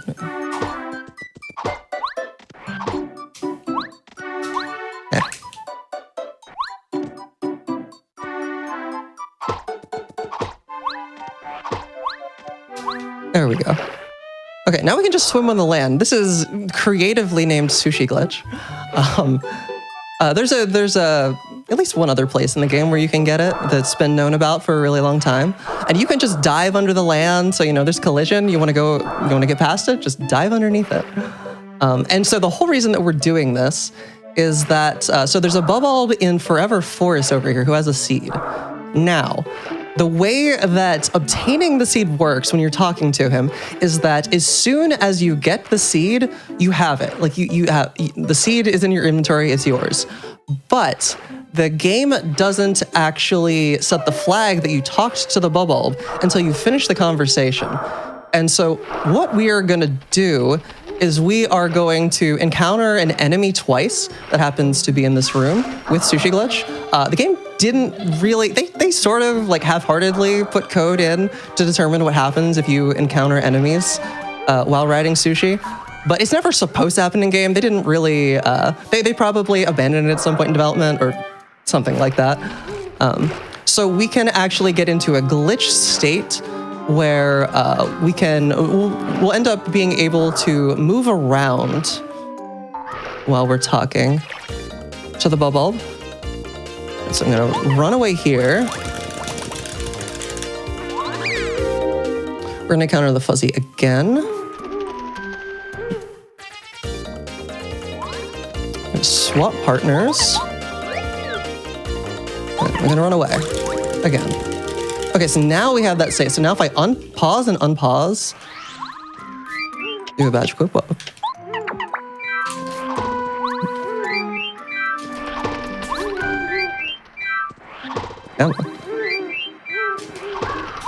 This is where I can soft lock, so. Ooh, okay.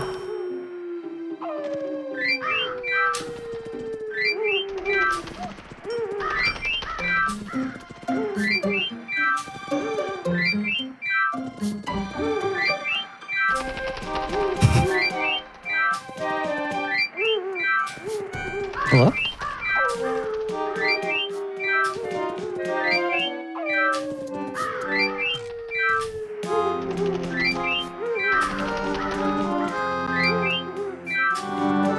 Okay. GDQ moment. It's never happened before. Okay, I think I messed something up. That was kind of weird. Okay, well now I'm soft locked. Okay. I don't know what that was. That's why we saved.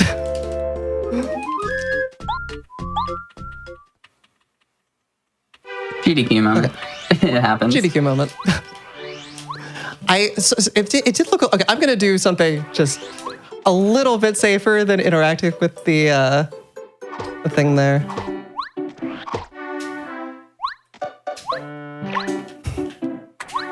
This is a very precise position.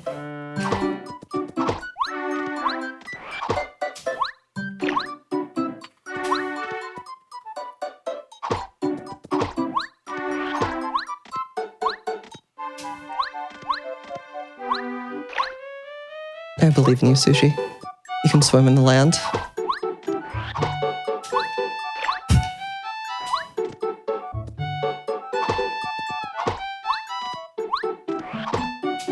There we go. Okay. So I think what happened, okay, so the reason that I'm pausing and unpausing there, I guess this gives me a chance to explain it better. The reason that I'm pausing and unpausing there is I've gotten it's been called the cutscene value in the past. It's really more of a counter to say how many cutscenes you're in. And normally it's at 0, you talk to somebody, it goes up to 1. If some other cutscene overlaps, it goes up to 2. So that it can determine when you should be able to move again. And so what doing this whole thing with Sushi does is it actually lets you get that value below 0. So we're at -1. And then whenever I pause, pausing actually increments that counter twice. And so that we go from 0 to 1, and then unpausing puts you back down. But it doesn't do it immediately. There's about a 5-frame window where you can, or is it 0 before it goes back down to -1? And so in that window, you can interact with things. And I think what I did is I think what happened is that I messed it up with the gate there, and it ended up because I sort of lost control of Mario, and he like kept walking to the right without my input. So I don't know, it was kind of weird. But we're just gonna go straight to the ball bulb. That's a little bit faster normally, you know, but not that much faster.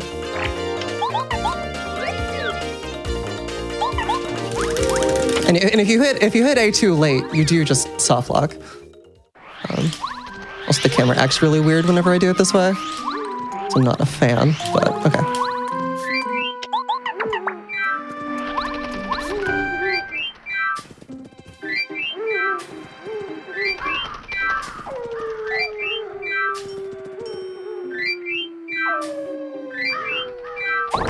Okay, I think I was. Okay, maybe that wasn't what was happening. Maybe I'm just so scared of soft locking that I was rushing it every time because there is a delay. Okay, but anyway, we got it. We're good. Everything is fine. So now I can go back in here and talk to the bulb again and get the same seed again. So you see, I left this room with the text box still up.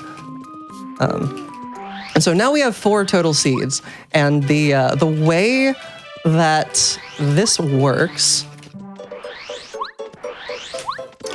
the way that planting the seeds here works with Minty, so the game checks every time you plant a seed to see how many are planted. And if 3 total are planted and you go to plant a 4th one, it doesn't actually look to see which seed you're planting. It's just like, oh, there are 3 seeds planted, and you planted a 4th one. That must be the last one that you haven't planted. And so then the game will just let you enter, Forever Forest, which lets us skip beating chapter 5, the volcano, the previous chapter, where you typically get like the last seed to plant. So she just planted the same one, and now there's going to appear. All right, and again, we're going here for pretty much one specific thing, and that's lackluster, lackey, we usually call him. And now normally you're supposed to do, this whole big thing where, most of, probably a little over half of the chapter. But we can skip straight to Lackey with more LZS jumps, which this is going to be like with Junior Skip. But then also we're going to be like skewing our angle in the next room, like Log Skip. So you can get to see how those interact. Also going to go ahead and save here.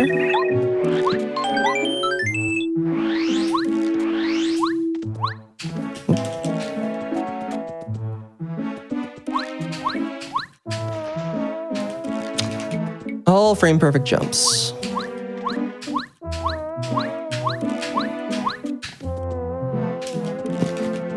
Gotta get to a certain position. Game really feels like trick after trick after trick. It really is, yeah.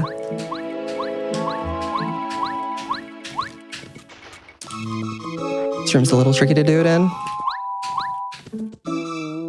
With the flower bed there.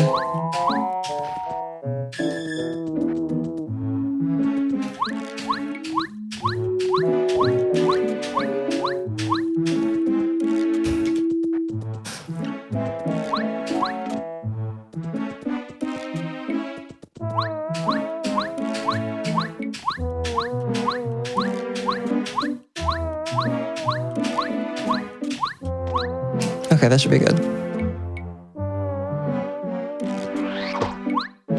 All right, so I was out of bounds, like on the out of bounds seam there, and so I just used that to get up around, and we skipped getting the bubble berry, which normally you have to, do most of the chapter in order to be able to get to. Nicely done. Which we did not do.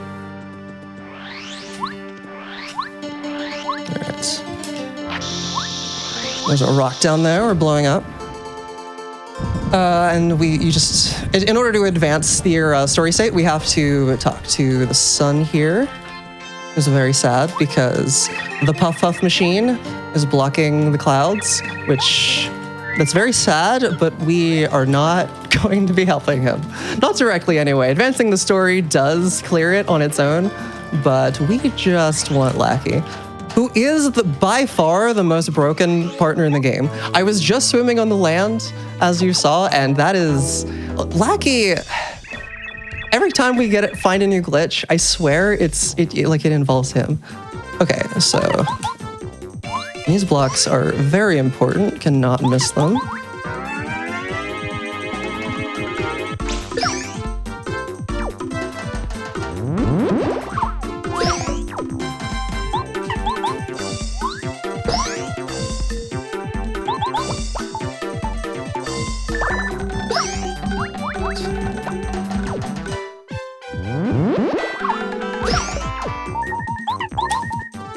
It's an annoying attack to block just because the spiny goes off screen, so it's hard to track its momentum as closely. Not the worst in the world, but... We did have a question a while ago too. I was letting you cook, but we had a question about what got you into speedrunning this game whenever you have a moment. Oh yeah, let me focus on this fight. Yeah, that's why I said when you have a moment, because I know you're doing a lot. Yep, and okay, we will... All right, we're gonna figure something out. That was not what... That's awkward. Okay. I was going to miss one. That's one I'd want to miss. I think I'm just gonna have to use one of the whackers, figure something else out. Otherwise, I will die next turn. Unfortunately. Been a few mistakes this run, I'm not gonna lie, but it's okay. We're figuring it out. You're handling it. Improv skills. You're handling it well, then. Well, thank you. Sometimes, especially in events, stuff happens. Yeah, definitely. Okay, well, it didn't die. And that is going to make a section coming up here a little bit safer, because normally I would finish that fight at 1 HP. I guess I'm trying to think out, because so normally those whackas are for Junior Troopa in Chapter 8, like both of them. We use both of them against him. And there's not really any good replacement item. In the meantime, I'm gonna grab just a random item. Oh, actually, you know what? Okay, during a cutscene, I have a little bit of an idea, but I'm gonna have to think during a cutscene. We are also, this might help you. We are coming up on our break point as well. So I think whenever is a good spot for you to stop, we can take that. Okay. Well, first, let's do another trick. All right, so we have Lackey. We need to get Ultra Boots.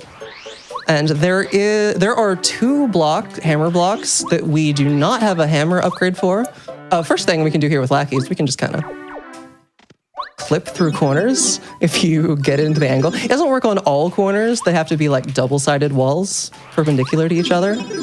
But that is a good instance where you can do it. But Lackey has a trick known as Clippy, where if you frame perfectly and open the partner menu, I believe it's on the 2nd frame that you that you encounter the enemy, you can open the partner menu and get into a state where you're sort of on Lackey, but also not. And if you do that, I missed it there, but that's okay.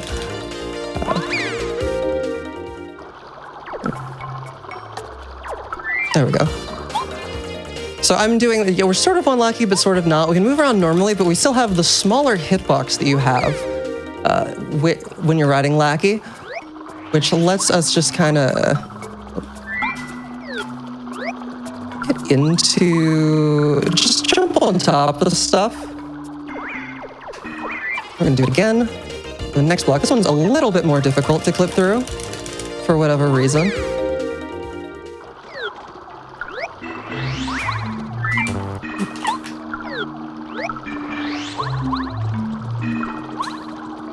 All right, good. Okay, at least that one. That is one of that's definitely a pretty big reset point for runs, just with how difficult that trick is and time consuming when you mess things up. Big reset point this far in too. Yeah. I'm gonna go ahead and get a life shroom here, which would have been nice to have against Lackey, but that's okay. Okay, for now, I'm gonna get this maple. I need to have the same number of items at a certain point later. We're just gonna use that. Okay, and then I'll do this one last trick, which will be a really good stopping point. Okay. All right, so we're gonna go back to chapter 5 now, which is, it's in a completed state now because entering chapter 6 put us, in that state. So it sort of completed this whole chapter. But at the end of the volcano, typically what happens, you defeat Lava Piranha, and then you touch the Star Spirit card, which normally sends you to a Peach cutscene at the end of every other chapter. But in this one, you don't immediately go back. There's actually an escape sequence from the volcano. And they did block it off. They don't want you to go back to that area after beating the game, or after beating the chapter. But there is a way, again with Lackey, that you can clip back there and get back there anyway. And then once you're back there, the way that area works is whenever you get to the end of it, it's basically always active. And when you get to the end of it, it says, okay, you just beat the chapter that you're in. And we are currently in chapter 6, whereas normally you'd be in chapter 5.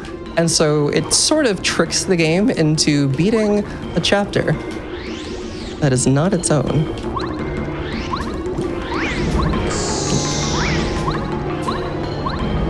Okay, and so we're going to do another Lackey clip, just like I clipped into the blue house, where it's on the corner. And then immediately after that, I'm going to be doing what's known as a Lackey teleport, which is whenever you jump on Lackey and then jump off. Okay, so first I'm going to do, just go into this corner. Gotta clear this, gotta clear that guy out. All right, and then go over here to do the actual clip. Okay, so I'm gonna spawn back up on the other side and I can fall down below here in this loading zone. And then I'll do the Lackey teleport where the game is going to miscalculate where to put me on the way back. So Lackey was like trying to come back to me at, really fast. And I hopped on him, again, yet another frame perfect trick, where he was going so fast, the game calculated, oh, he should be, he should be on the other side of this wall. And so then that lets us clip around and do this escape sequence. But I say again, but actually for the first time. And then this save prompt coming up here is gonna appear after, right after this. See, there's 2 chests here. All right, but stopping point good here.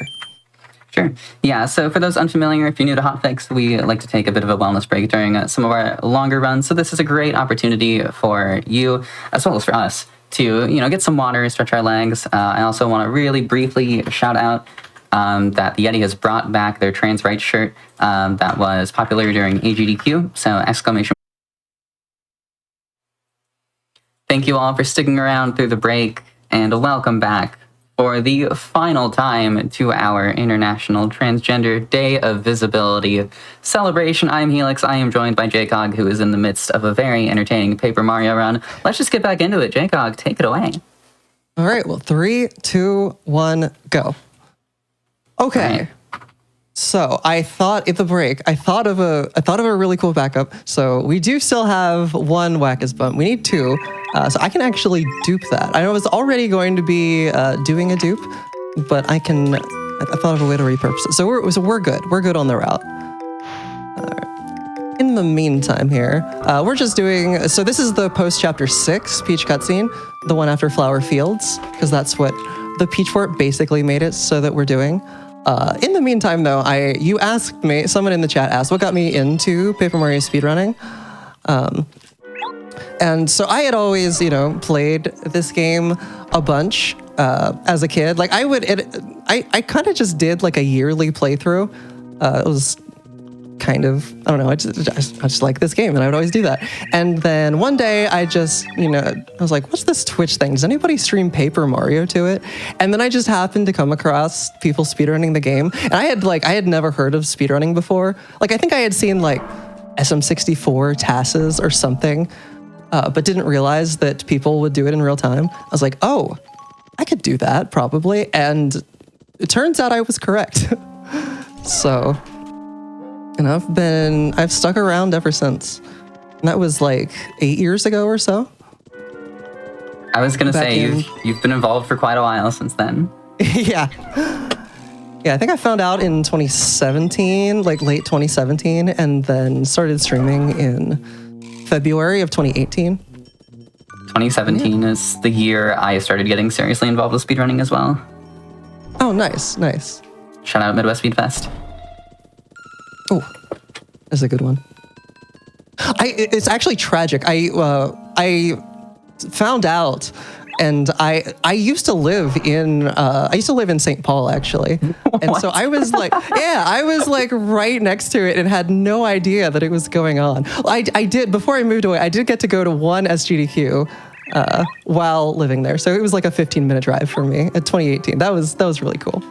But I wonder what the odds are that we have like passed each other on the street or something. It's possible. It's possible. Not zero. I only lived there for like 2 years or so, but fair enough. It's a good place. I like it. Yeah, I would agree, but I'm biased. That's I mean, speaking of the Twin Cities, right? SGDQ is coming up. It's registration, run submissions, volunteer applications are open right now through March 31st. So !SGDQ in the chat. Go submit your runs, go submit your volunteer applications, go register. It's January. No, not January. It's July, another J month. July 5th through 11th in Minneapolis. And I, of course, will be there because I am very near to it. So hope to see you all there as well.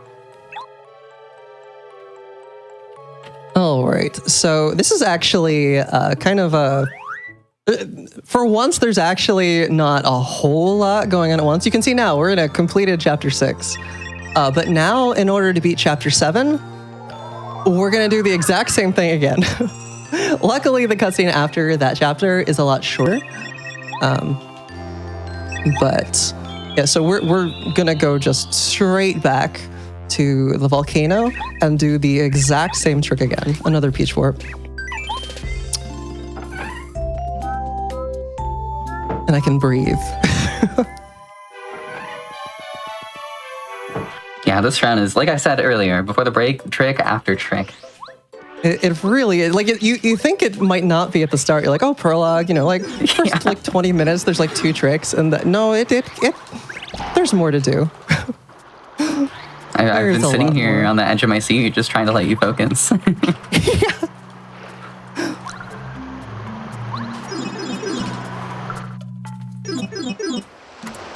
Yeah, luckily, unfortunately, we can't use this trick to beat chapter 8.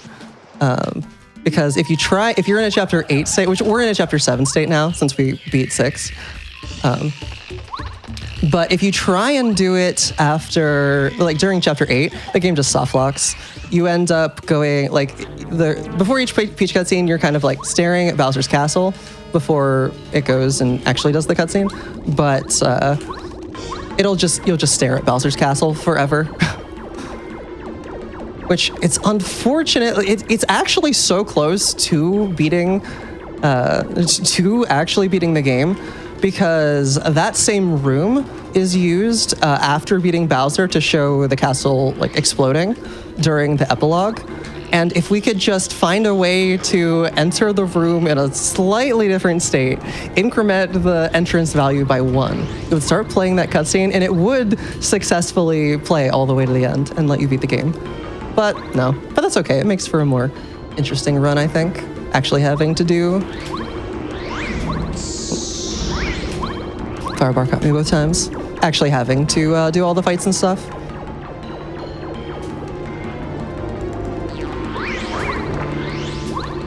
All right, we do not have to do the first clip that I did before this time because the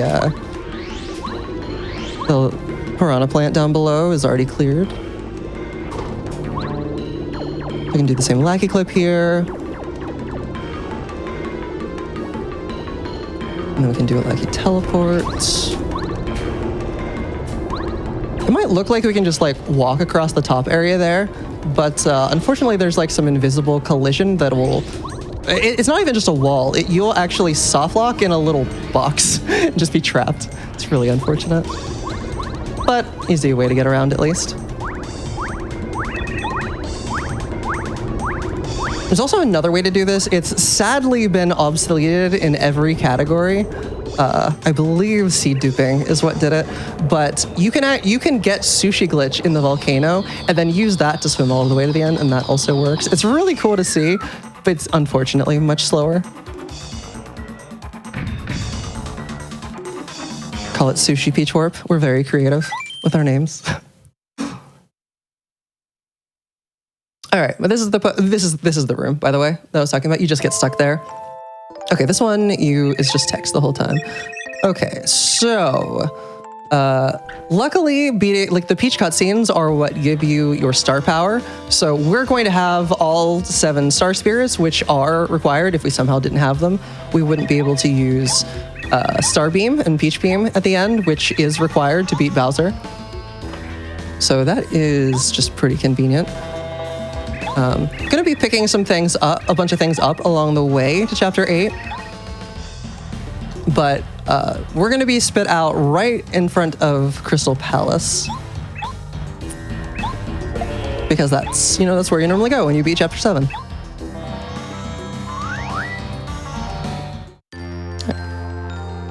And here we are. Just like I'm sure the devs intended. From the volcano to an icy mountain. Now, actually, if we were to enter the Crystal Palace, we'd actually be reverted back to a Chapter 7 state instead of 8, like we are now. So, which is actually really useful in other categories, but not something we want to do right now. Just kind of a fun fact. All right, we're gonna go ahead and get Mega Jump. Going to be using that against Junior Troopa. All right, and there are also conveniently a couple good items here. Get a Thunderbolt, or Thunder Rage. Does 5 HP to all enemies. Shooting Star, which does 6. All right, and then these are those super blocks. Going to use these to upgrade our partners. We're going to get the upgrade that I mentioned a while back for Goombario, who's going to let us charge. I'm going to be using that against Junior Troopa as well.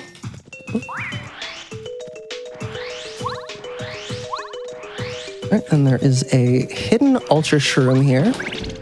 Again, useful against Junior. Junior uses a lot of items in this route.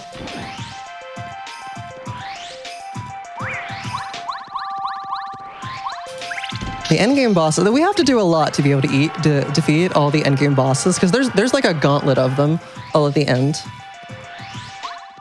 And we are at level 2 right now. All right, it's a Repel Gel, which is going to be actually not for Junior. That's actually for Bowser. Lets you go become invulnerable for 2 turns.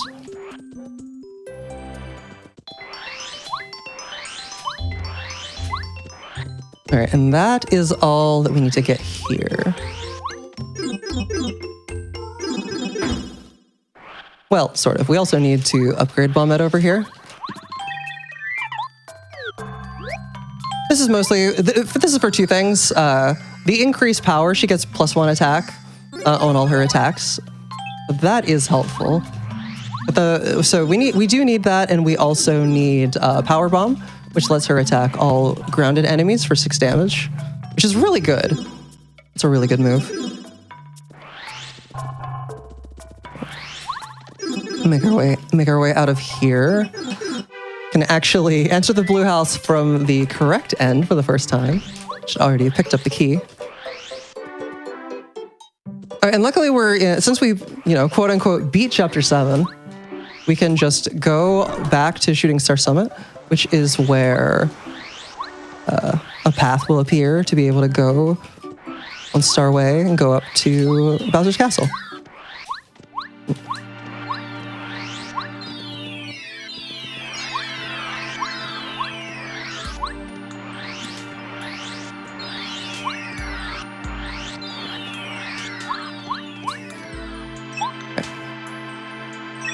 And it's only like, I haven't even brought up like story progress. So there's one value in this game that is essentially like the game's truth about where you are in the story. And it's just looking, to make that path appear, you just have to be in the right story position. We abuse that a lot more in other categories, going back and forth with it. This one, I think we entirely go forward. But it is very convenient that most of the game uses that instead of like individual flags to determine like where you are and what state everything should be in. The general rule of thumb is it uses that for anything that glitchless you would have to do in a specific order, and then uses individual flags for things that you might do out of order.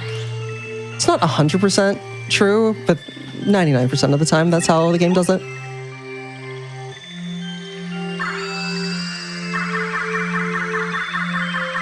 All right, and this right here is where we get Starbeam, which is going to be useful against Hallway Bowser. The second to last fight. Also, I don't know why we did that. We call this the bathtub. I don't know where that came from. It doesn't even look like a bathtub, but it is kind of funny. I kind of understand it. It makes sense if you don't think about it.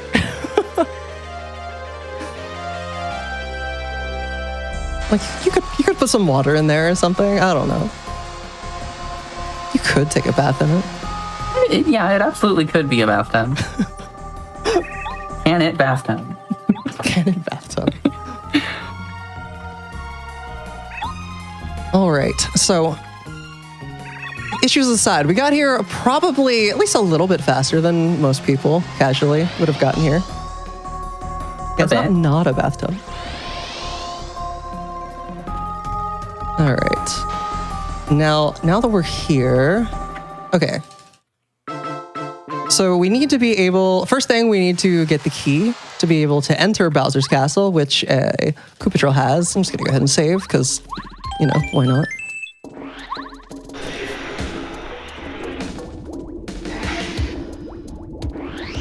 All right. Yeah, that lock we do not have a key for. Luckily we can take care of this guy pretty easily. My items are, it should be in the right spot. With the missing Waka, I think, and I'm about to make things a little bit more messed up. I'm used to everything being with this route, like in a specific place, but that's okay. We can deal with that. All right, so he drops the key, and we are gonna go ahead and get dropped down into the jail by the first Bowser door. Now, this is where I'm going to do, okay, there we go.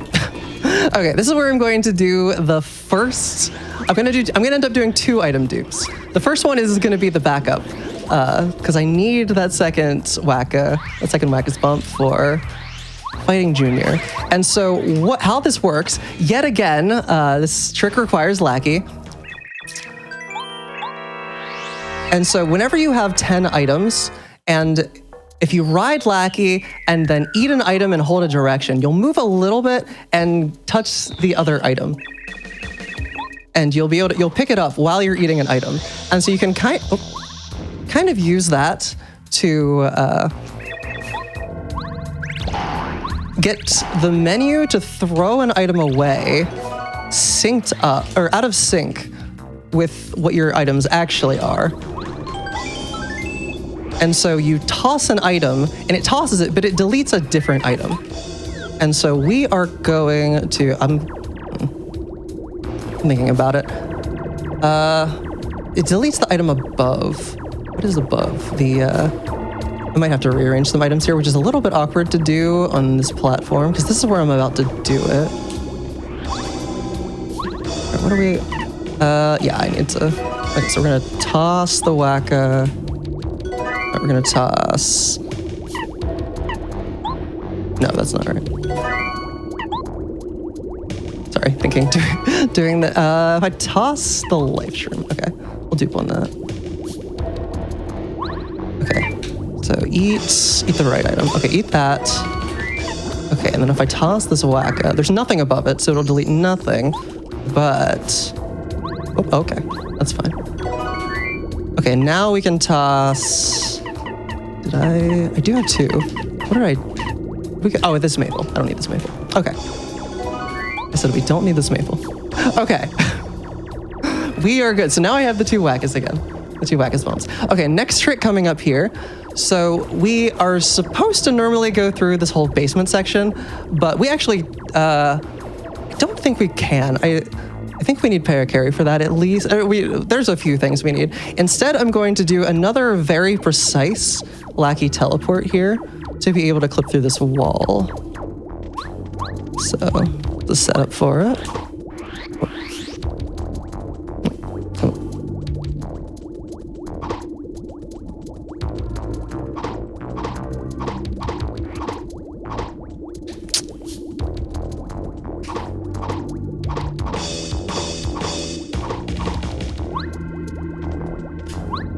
I will take that. Okay. So just like the other lackey teleports, just the positioning is more precise than most to be able to get through. And so that's going to let us skip the entire basement section. There is a much easier version of that trick, but it requires paracarry, who we skipped, which we couldn't skip before seed duping because paracarry is normally required to beat Chapter 5, the volcano. But yeah, no. We can just not do that. All right, next trick, theme of the run, is Fast Flood Room, which is going to be right up ahead here. And what we're going to be doing here is a few different like clips just to speed things up with Lackey to get around. There's a puzzle here, pretty straightforward one, where you mess around with the levels of the water. We're just going to raise it the one time. And then we're going to do a series of clips to get out of bounds. And then we're going to store what we call a Cooper super jump. So anytime you fall out of bounds and then respawn, your momentum going up is actually stored until the next time that your Y coordinate changes.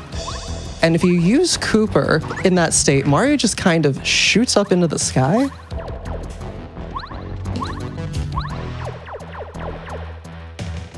And there is a key that we need up here.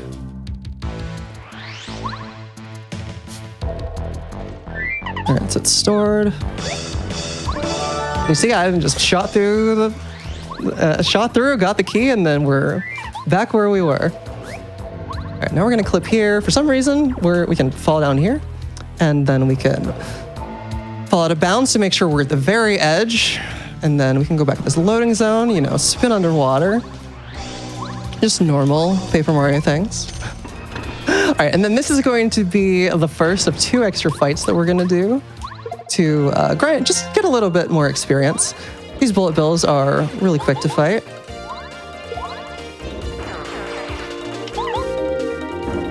And they give a lot of experience for the time you put in. All right, we're gonna go ahead and upgrade our HP at 15. All right, and then we're gonna do a trick called Cannonless, which we are very original. Again, we're very original with our names. This is another Lackey clip where it's a little strange and precise, but let's just get out of bounds here. And then we can just fall up to this top seam. Still out of bounds, and then go back behind the cannon. And we are through the cannon room. Okay, hopefully, not a huge deal if he does, but hopefully this guy... Oh, okay. Yeah, sometimes you can just get unlucky sometimes with that guy, and he will get boned. Okay, and then the next fight that we're going to be doing is this hammer bro up here. You actually get more experience from this hammer bro than we do from anyone else in the run. Oh, he's... Okay, that's good. That's fine.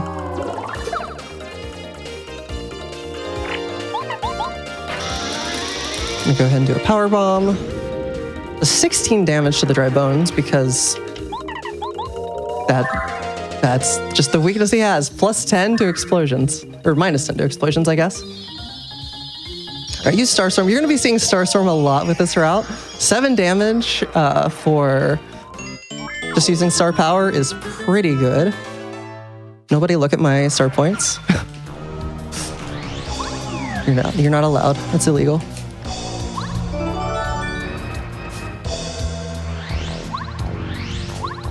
Okay. And then, okay, I'm trying to think. So I also want to dupe.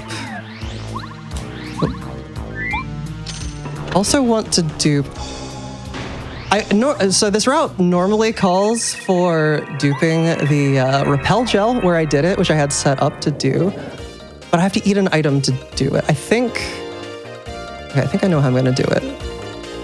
But I have to. So this is like this takes like 2 minutes. This quiz. It's the same answers every time. 1 1 2 1 1. We do have a second to breathe. And in the next room, I'm gonna do the dupe. All right, just because this is like kind of non-standard, I want to make sure I don't like accidentally delete an item that I need. I'm probably gonna go back and save in the previous room before I go do that. I don't actually need the second repel gel, but it does make the final Bowser fight. I can use it to recover in case I like miss a block, which I shouldn't do, but if I do happen to and can't beat Bowser, then it's a very long beginning to the fight before we get back to a point where we can try again. So I would rather not have to take the chance. I am all for safety in marathon runs, that's for sure. Exactly. And this route is significantly safer than what I would normally be doing for like PB attempts, where like just to give you a taste. So Hallway Bowser, who is, I mean, all the fights are 100% if I execute with this route, but like I was doing a PB attempt, normally I would use the star power timeout against Hallway, and it has a 30% chance to work. And if it doesn't, the run is dead. So that's the kind of RNG that we're dealing with in this category. That's probably the most egregious example, but there's many more. Okay. I'm very smart, I did the quiz. We're gonna go back here and hit the save block. Okay, hang on, let me think. Okay, so I don't need the tasty tonic. No, okay, I think I know what I'm gonna do. Okay, so there's this maple here. We're gonna pick it up. Toss the repel gel, get it to the top of my inventory. Oh, that almost went off. Okay, see that would have been horrible if I lost the repel. Okay, we're gonna toss, yeah.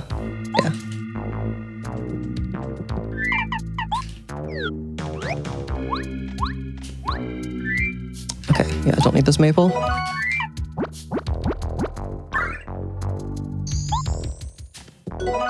Okay, good. You saw 2 repels there. Okay, we are back on track. Everything is okay. My items are in a really weird order, so I'll have to like actually make sure I'm selecting the right ones in battle.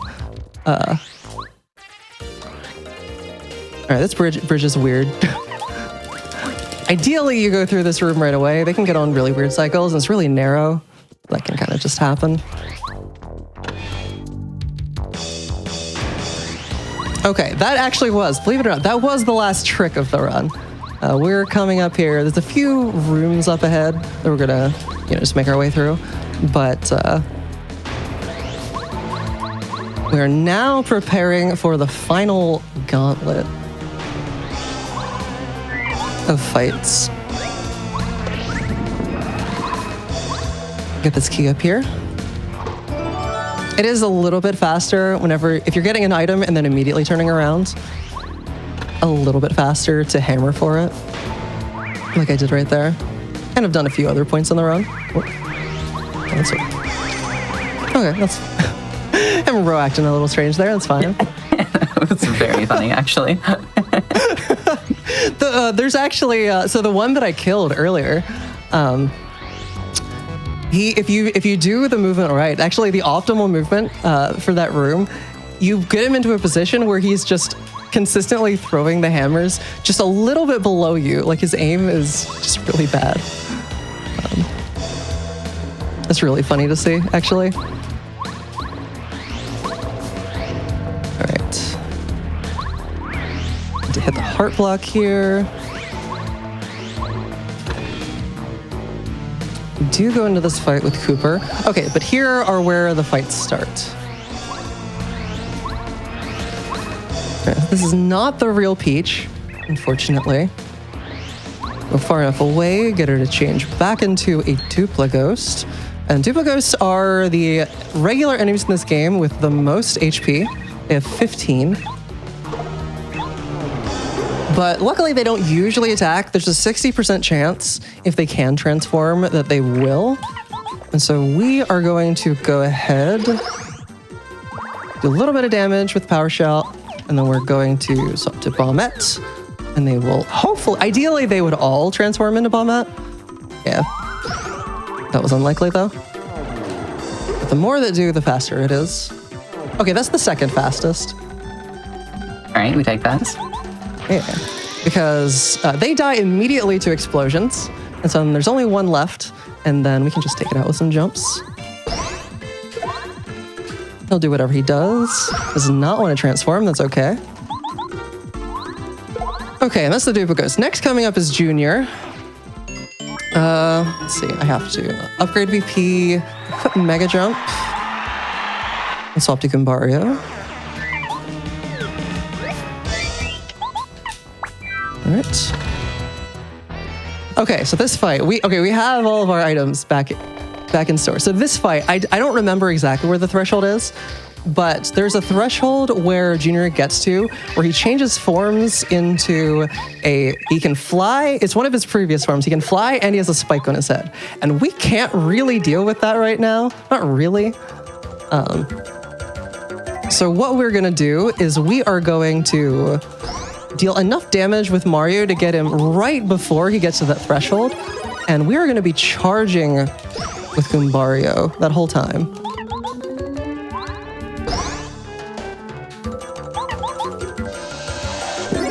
The hardest you've ever seen Gumbario charged. Okay, so Waka, which is, okay. very weird item menu, but it's okay. Need to save those life shrooms for later. All right, power jump again.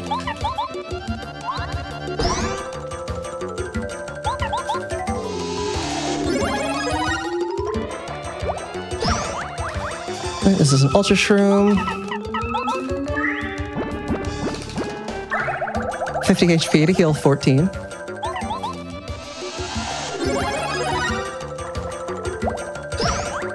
All right, do nothing actually.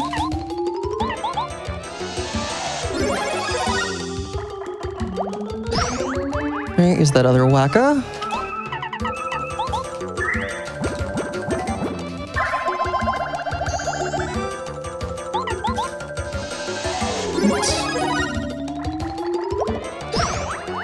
I'm gonna do an untimed power jump.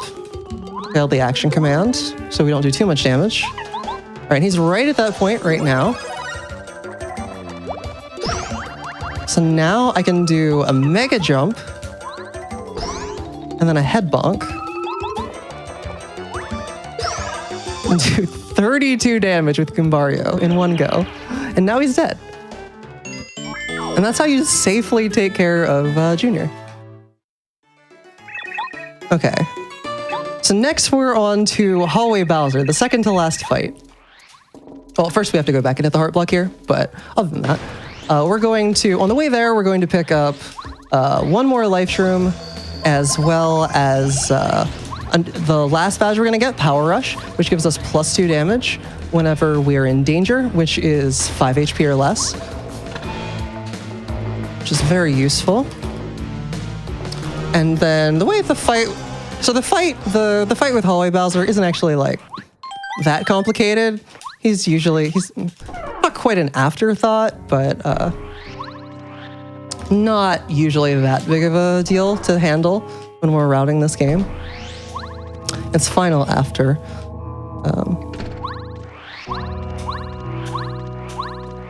Come around here, jump on these books.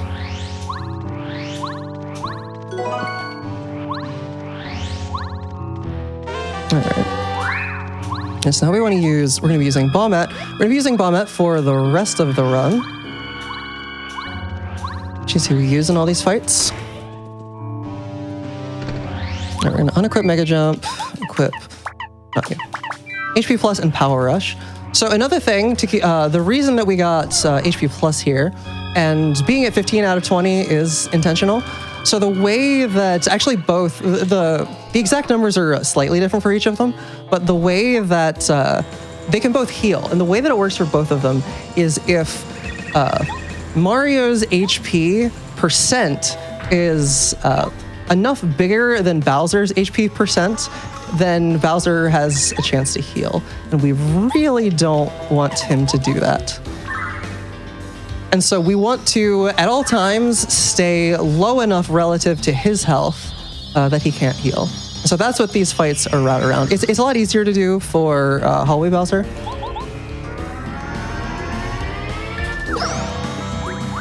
But... Alright, and then on this turn, he is going to... And I'm just doing like Starstorm. You know, we're just whittling down his damage, basically.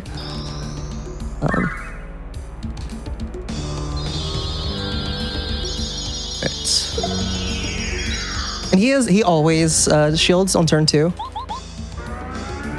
No, he's actually not invincible with the shield on, not in this fight. If he in a lot of other categories where we're more powerful, we'll just attack him through it. And it does give him a lot of defense, but he's not infinite. In this category though, we'll just go ahead and take it away. We're not quite powerful enough to deal with that.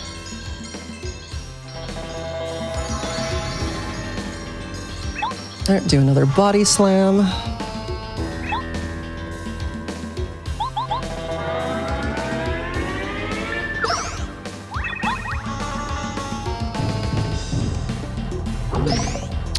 All right, we're gonna jump ×2, and I'm going to die intentionally here, most likely, unless he shields. That's what we got those life shrooms for. And also conveniently, we'll also conveniently put us no higher than, like, we don't want to heal too much, you know? Lets you heal without using up a turn and also not going too high. All right, then we're actually going to do nothing and then bomb again so we don't do too much damage.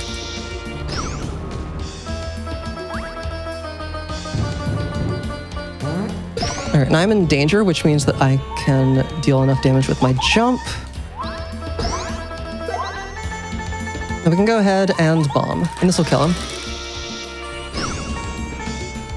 Okay, and that was a good fight. He didn't shield again. He can shield again on turns 4 and 5, which slows things down a little bit. I'm gonna upgrade FP here.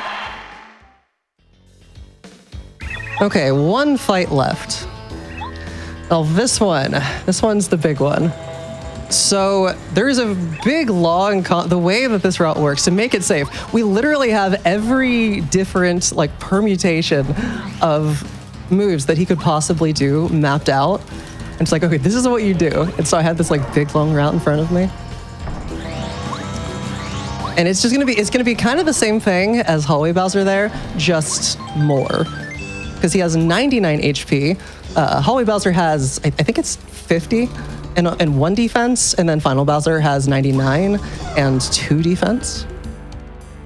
I don't need to do anything for the fight. It's gonna go straight there. Luckily, you do actually, any damage that you do in the first phase does carry over to phase 2. So that does help us a good bit. So we get to deal some damage and then get a free heal out of it. And also, he can't, even if you were to somehow do enough damage in phase 1, that he could be in the healing range in phase 2, then he actually can't heal on turn 1. He can only heal from turn 2 onward, which is nice. Yeah, the specifics here are, I remember it for Final Bowser. If Mario's HP is ever 25% higher than Bowser's HP percent, then he has a, I believe, 75% chance to heal. So we always need to stay out of that range.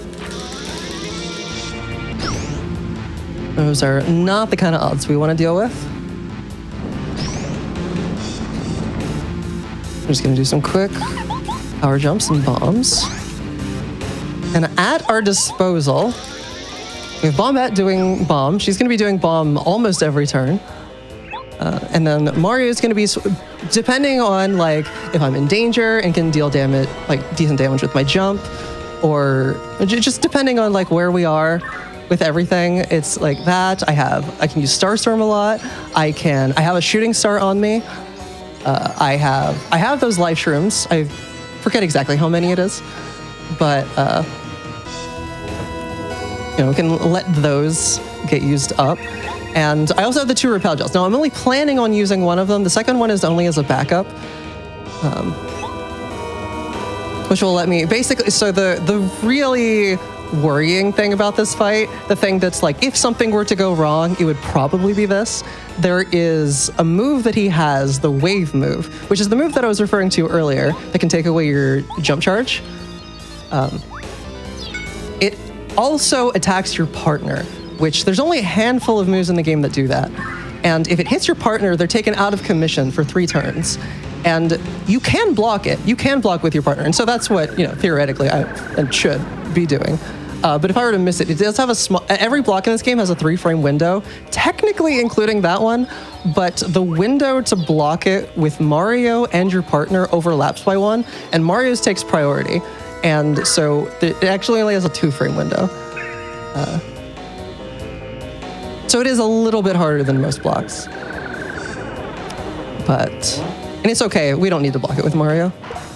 It is also technically possible to double block if you tap A double tap A real fast with good timing. But luckily that's never useful in speedrunning. It does less damage than most attacks. So, and actually because of that, it usually ends up being useful. We want to take the full damage with Mario so that we can get down into at least danger and deal more damage.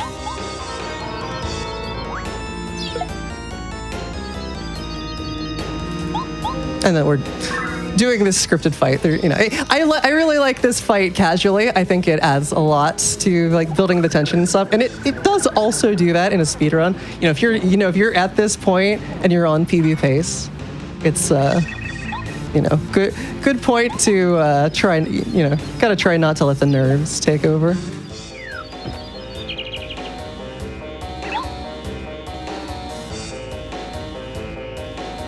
All right. Yeah, so I will have to focus for this fight. You got this. Good luck. Thank you.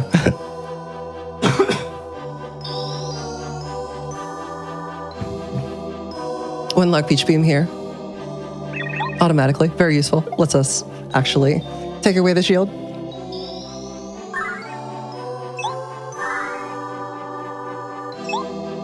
Right.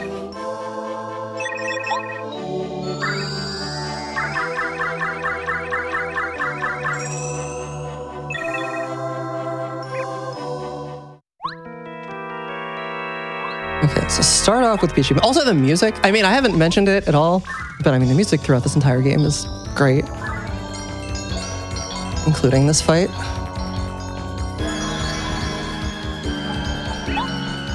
Okay, so turn 1, Peach Beam Bomb.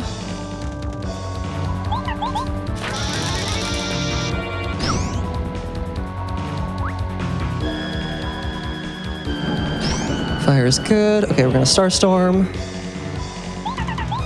Turn 2.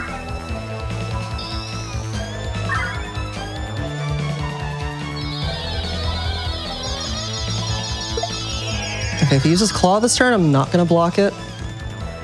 Anything else I'll block.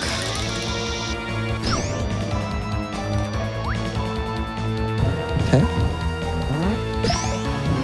Good. All right, now we can jump. Bomb. And we'll probably lose Leisure in this turn. 15% chance that he shields. But he probably won't. Or he can, okay. Well, he hit the fit, that's fine. Just uncommon. Okay, so turn 3 shield. Gonna Peach Beam.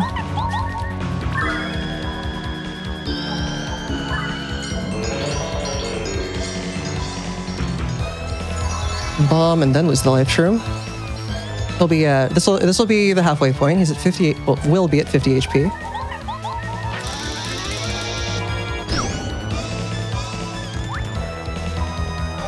Oh, that's weird. Giving me a strange fight. Lightning on turn 4 is very rare. Again, fine, but. All right, turn 5. We are going to bomb and then Jam and Jelly.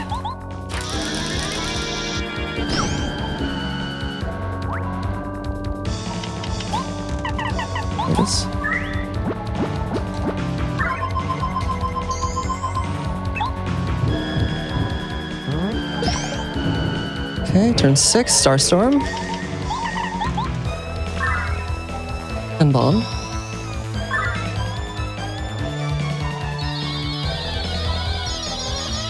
Again, 15% chance to shield this turn.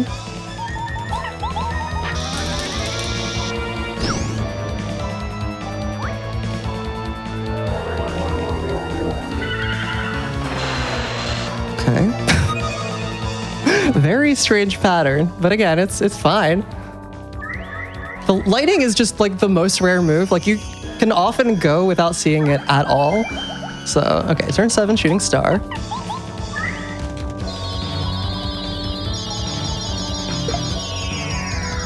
Surely he'll wave this turn, right?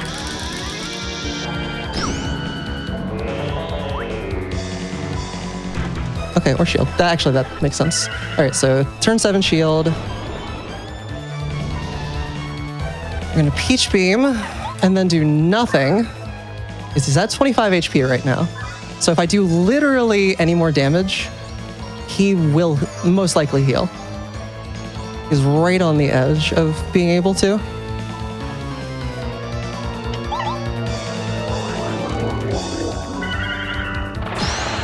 Okay. I'm gonna Repel Gel.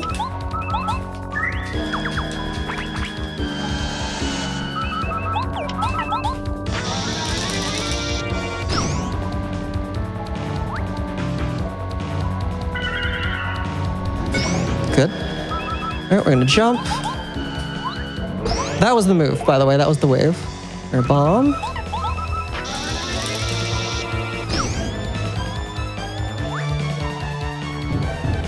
Okay.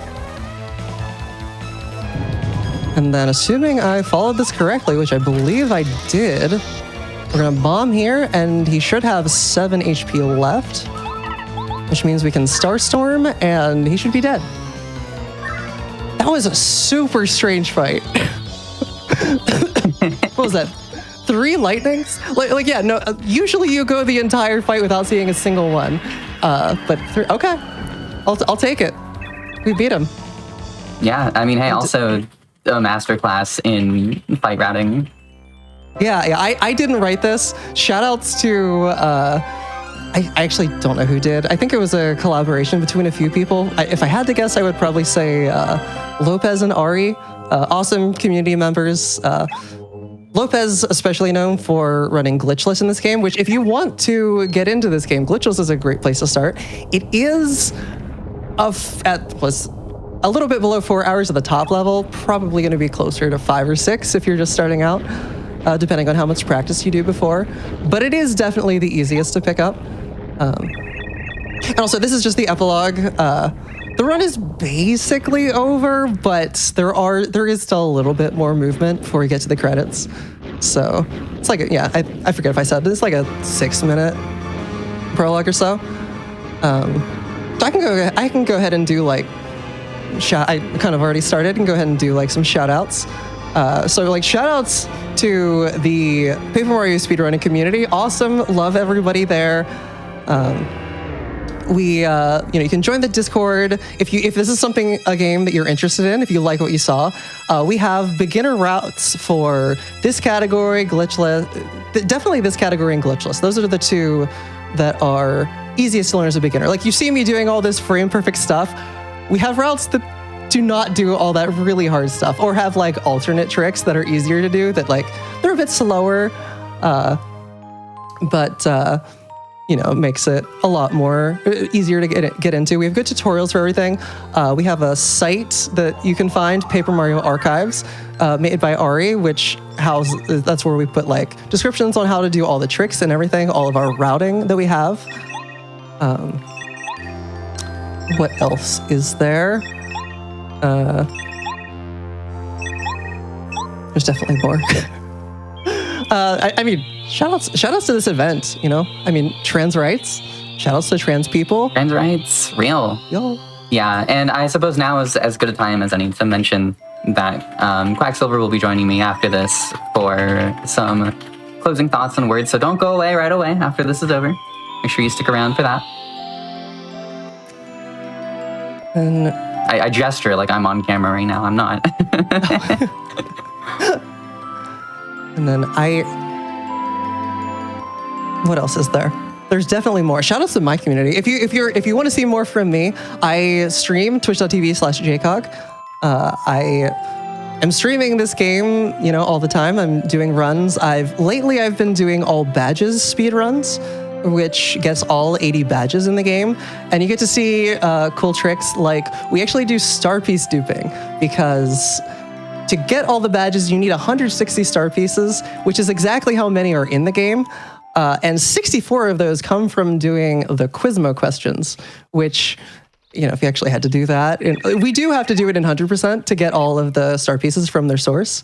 But instead, we can do this whole big thing with key item duping, where we dupe letters and then just keep delivering the same letter to the same NPC over and over. And it keeps giving us star pieces. It is very cool. Yeah, if you want to follow me on Blue Sky, jcog.dev. Yeah. I can talk a little bit about some things that are coming up on the GDQ channel. I might get into this a little bit after the run as well, but we've been mentioning it all weekend. GDQ is returning to PAX East next weekend. It's actually starting on Thursday, so even a little bit before the weekend. You can use !PAX in Twitch chat for more info. There should be a link to our schedule in there as well. Visit east.paxsite.com to find out more about the show. If you're going to PAX East, find us at the speedrun stage. Find me, I'll be there. Yeah, lots of fun stuff going on. Oh, the people want to see Rolo. I have a clamp. Where's my clamp? You can clamp the B button and the text will go on its own.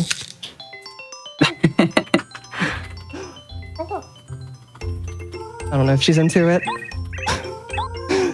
She looks pretty tired. Just staring at me, yawning. Same, honestly. Yeah, actually though. It's been a long weekend. Yeah, for you especially. Hey, at least I have Quacksilver to help me out. Fair. Oh, she might be coming over. She's getting up. My cat Rolo is adorable. If you want a reason to follow my stream, you can. There's a Rolo cam that is always on her if she's near the camera, which she usually is. That's a pretty compelling reason. People posting. It is. People posting her email in the chat. Okay, I have to actually do stuff, but hey. Oh, she's coming over. Okay, a little bit of movement here. Oh, and Luigi skip, if I hold down here, you hear the little double pipe sound, we can save a bit of time by skipping Luigi going to the party. Sorry, Luigi. Sorry, Luigi. He has a parade to direct. It's, it's important. We're just helping him out.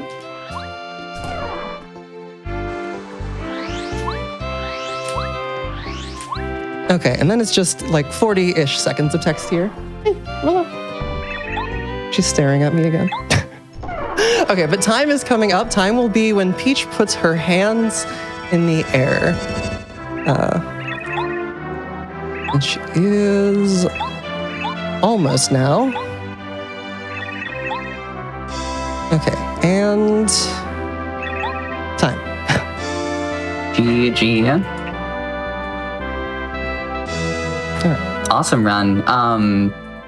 Consistently entertaining throughout. Thank you so much for being here. There's a cat. There she is. Aw. That's so adorable. Okay. Yeah, that's the run. I am very much a cat person, so. But yeah, great run. Thank you for being on a worthy finale, if I might say. Well, I think I got to show off some on-the-fly routing is too with the backups, so, you know, something you don't see every day. Yeah, that was, you recovered from, the game was giving you some grief, and you recovered from it very well. It was. But, you know, got to put those 8 years of experience with the game to use.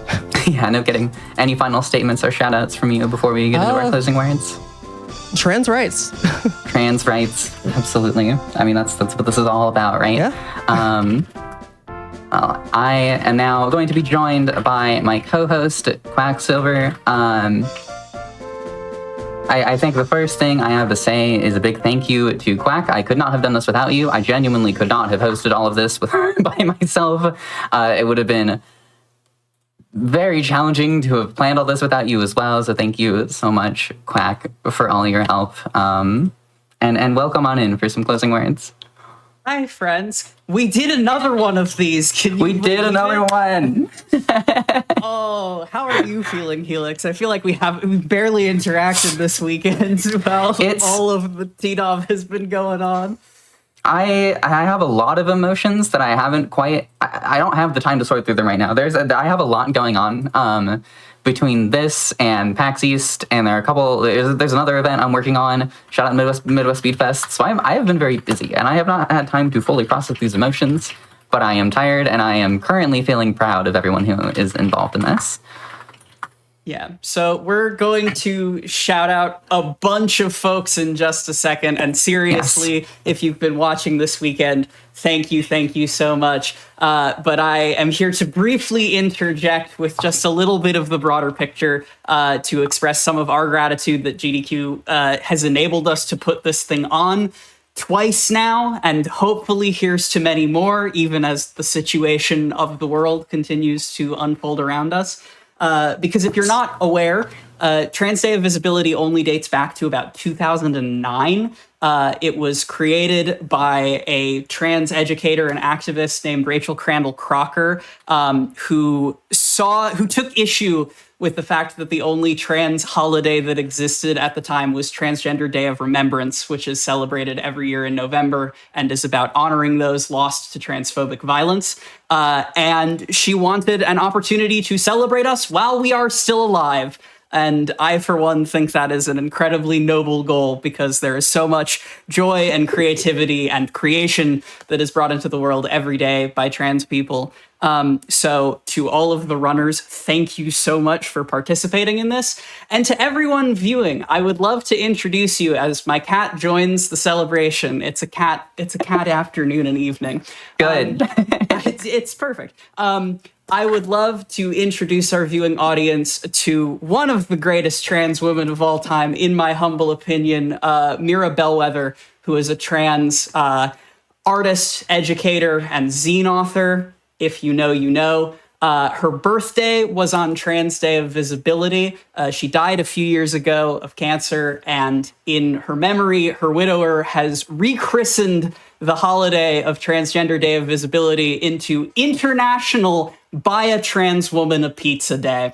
And while that's a little bit tongue-in-cheek, actually, maybe it's not. If it weren't still attached to a very old name and photo of mine, I'd drop my Venmo in the chat. But it does really speak to the truth of it all, that political justice for trans women and for trans people and for all of us will not be found in spite of our economic situation, but it will be stapled to economic justice for absolutely everyone.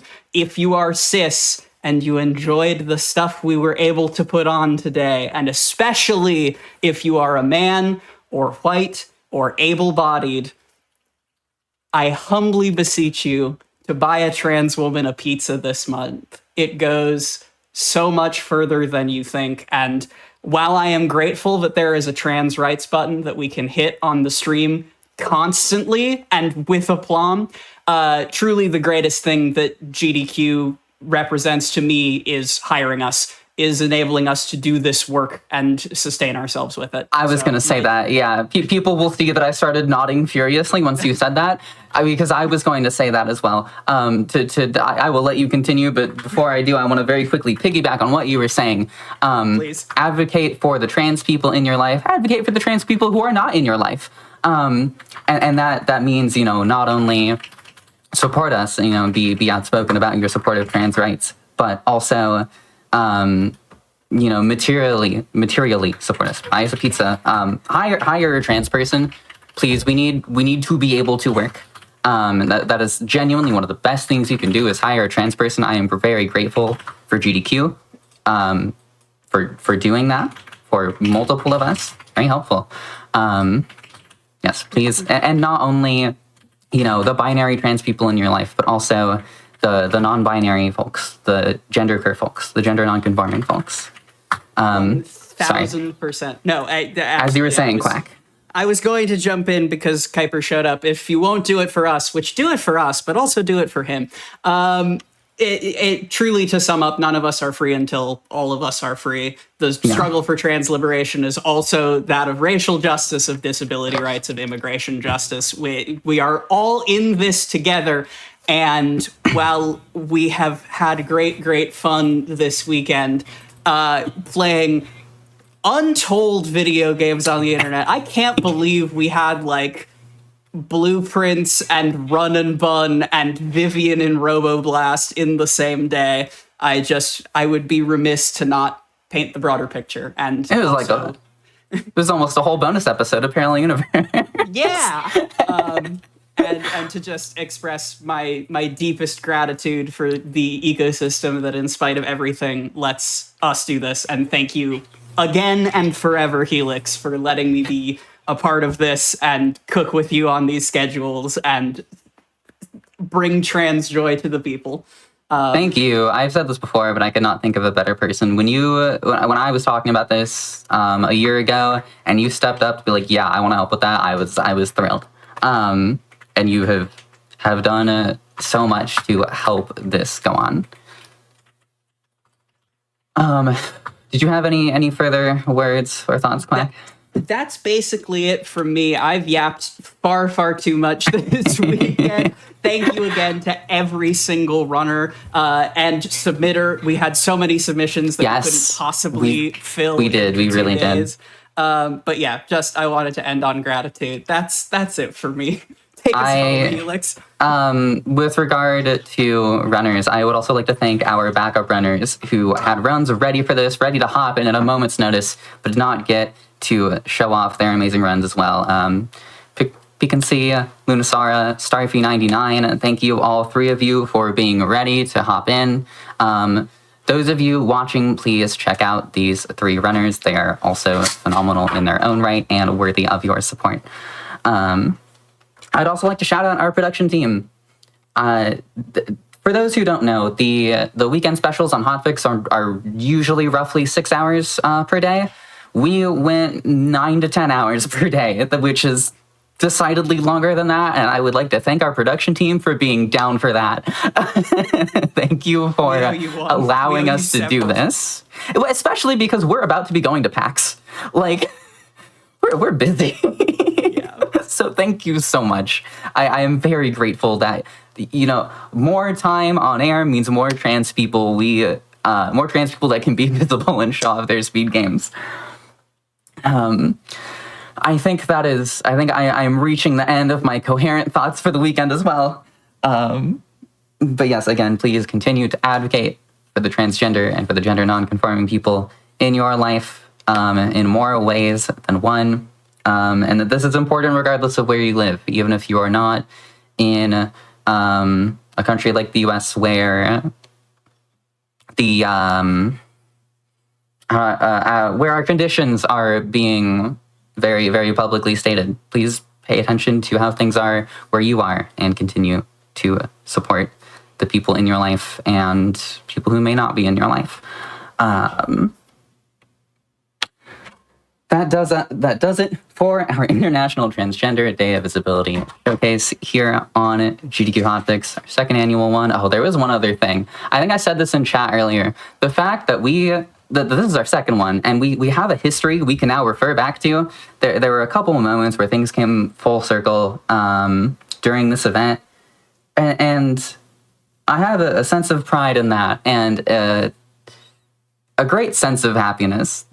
The fact that we can continue doing this, the fact that we can build a history of doing this, I think it's a very enjoyable way and a very fun way to celebrate Trans Day visibility, and I'm so glad that GDQ and all of you are readily willing to do that with us.